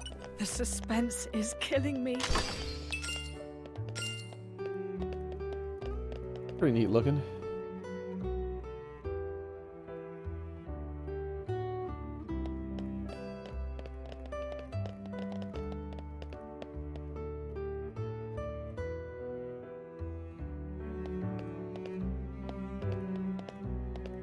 The moon.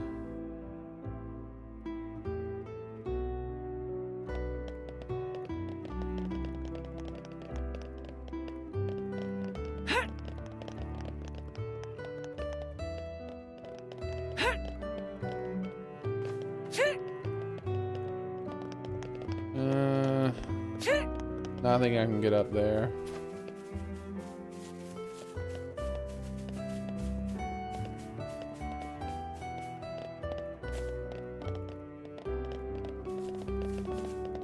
Wait. Oh, that's that water swim spot that I found. Okay. I don't think I can get over there from here, maybe. I'm not sure. Yeah, it looks like this is locked out. I might be able to go across that and get there from up there.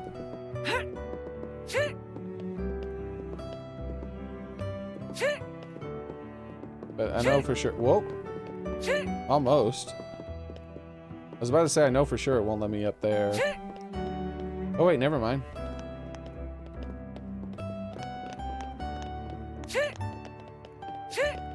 Here we go. This is where I was trying to go.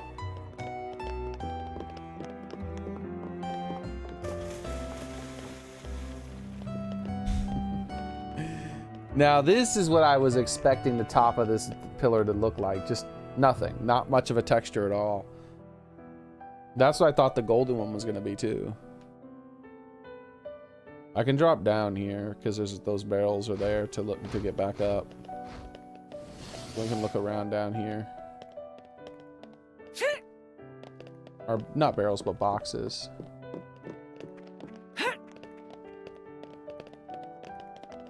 Oh. Oh.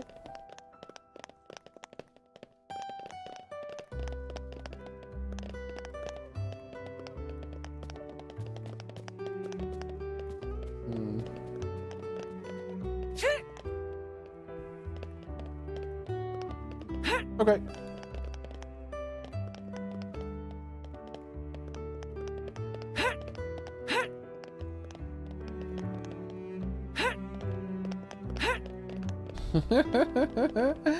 Why? How much time did these developers spend trying to make sure these roofs are connected? Just enough for you to climb around. And when you're down there, you can see that ladder up here, by the way. Letting you know that you should probably explore the rooftops, that there is a way to get around.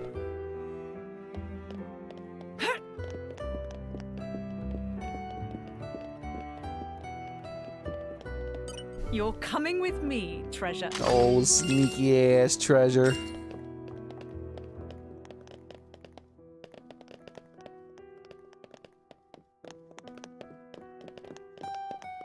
And from here, I think you might be able to see those barrels if they were still there.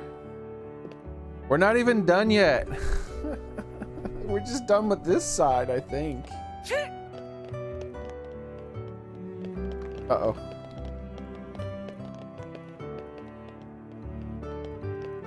Okay, I don't think this one was designed as much. There we go.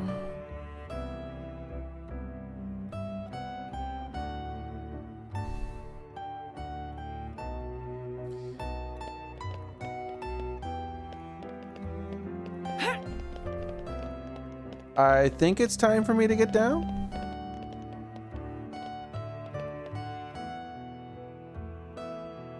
I don't think you guys have seen anything else, have you?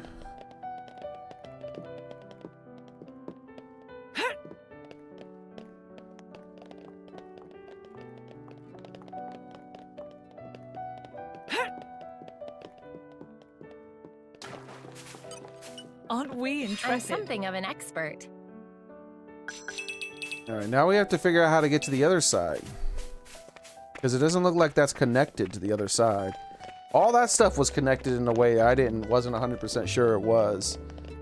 But there's also a way to get over there to those buildings, by the way. So you can see this ladder from up here. Also, that's a really cool view. At night, the world tree, the ladder. It's pretty neat looking.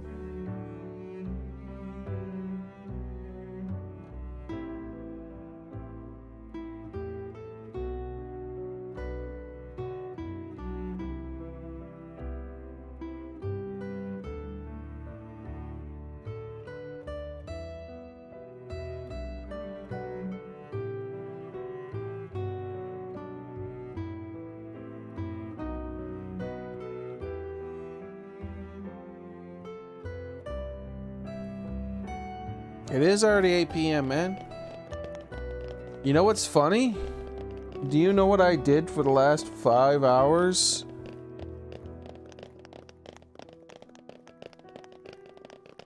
Zero story. We walked around this town exploring, talking to the NPCs, exploring the lore, learning deeper, learning more about this stuff. Finding treasure as well. There was a significant portion of finding treasure. Understanding, like figuring out that this is a Zen. Figuring out that this is a Zen garden. And in Zen gardens, the rocks tend to represent things, and all these rocks represent the map, the different titans on the map, with the two biggest rocks being the two major titans that are in the base game.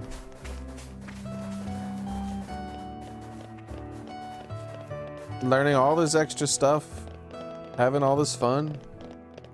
It's fun for me. I'm enjoying it.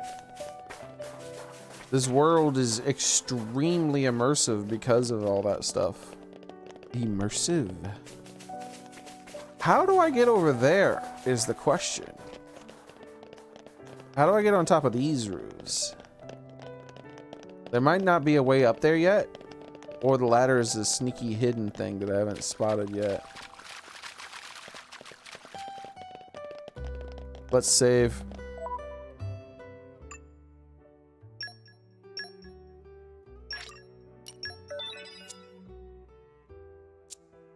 I like how the save screen is him making notes, and they made a big deal about him writing in the base game, and then they showed him doing the same thing in this game.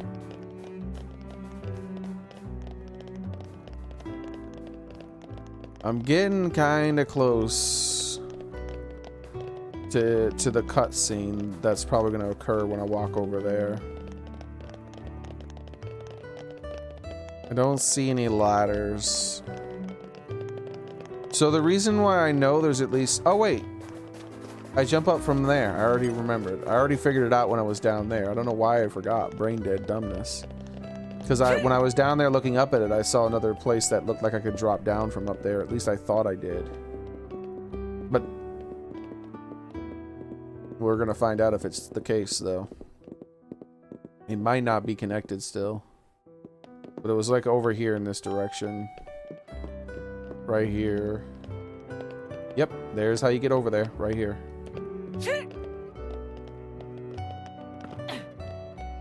Oh, sneaky ass game. Wait. It doesn't look like I can get over there still. But there's a ladder over there. There has to be a way over there.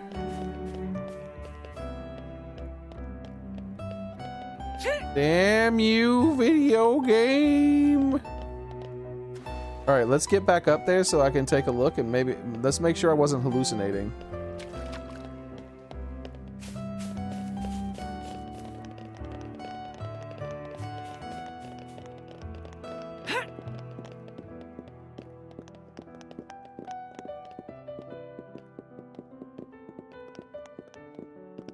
How's it going, Mexican Tail?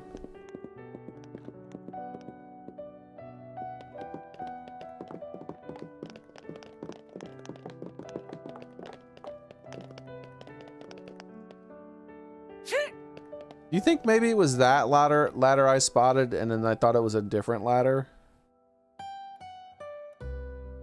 That might have been what happened, is I spotted that ladder there a second time and I wasn't really paying attention and I got disoriented and I thought I spotted a ladder over there. So I think we are done because I see that ladder over there. Yeah, because there's the ramp again. Yeah. That has to be it.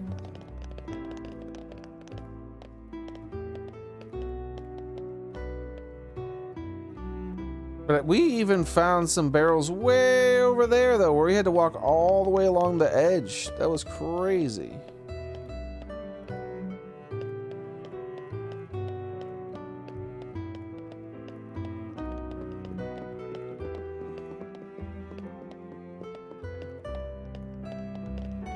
Boo!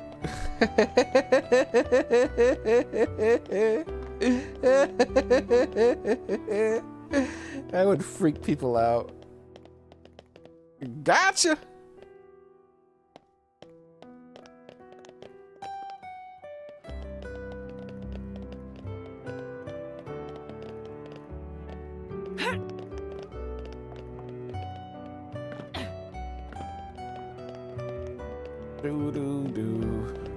Looks like these other paths are not the same. You can't explore them the same way. But that one over there, man, that went on a long way. We found some barrels way off, separated by quite a bit.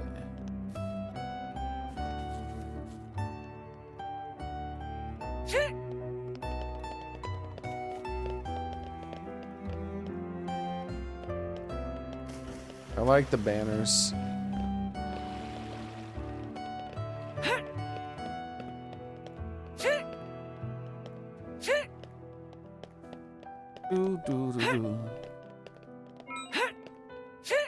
Firewalker. What?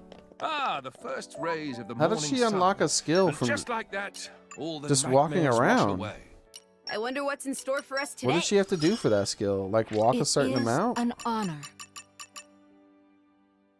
700,000 damage. I mean 70,000 damage total. So she fall damage. She took the fall damage. The fall damage she just took got her that skill. That's funny as hell. That is funny. Yeah, so we found like a chest behind there, and a chest over here, and a chest way over here where we had to walk around the entire ledge of the entire town all the way to the entrance of the gate. There's lots of little secrets on these rooftops. I don't know, I just wouldn't have expected that from this game. Like, did they do that at all in the base game Xenoblade game? I know they hid some things here and there, especially on tops of places, but I don't remember them doing it to this extent, where we found this many secrets in this such a tiny little area, and that you had to walk that far across the ledges. Like, I had to walk around the entire border of the whole town on the outside ledge,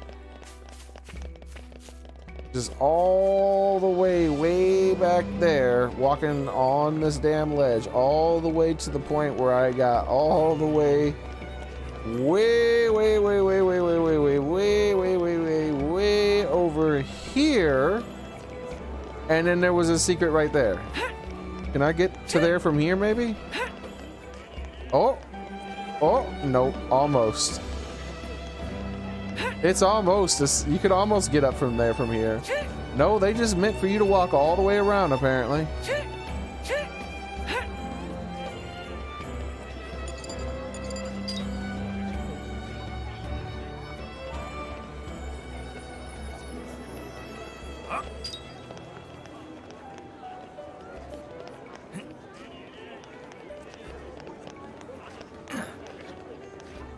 Hold on.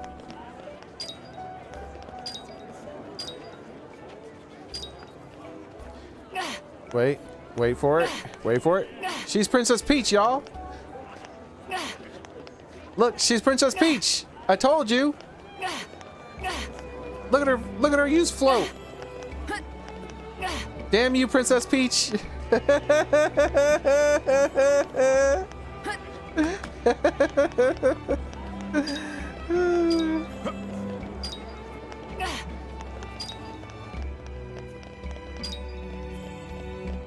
All right, everybody.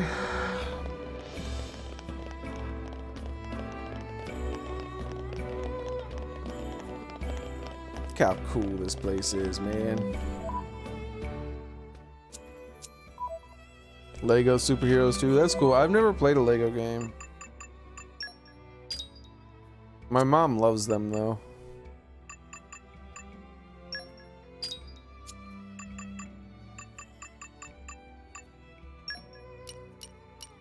All right. That's going to be it for today, everybody.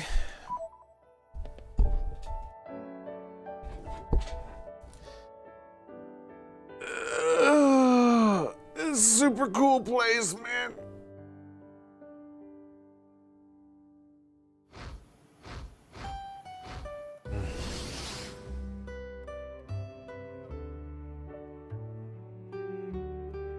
Thanks for watching, everybody. I appreciate it.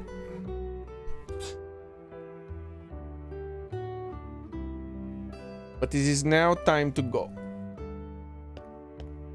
I wish to sleep.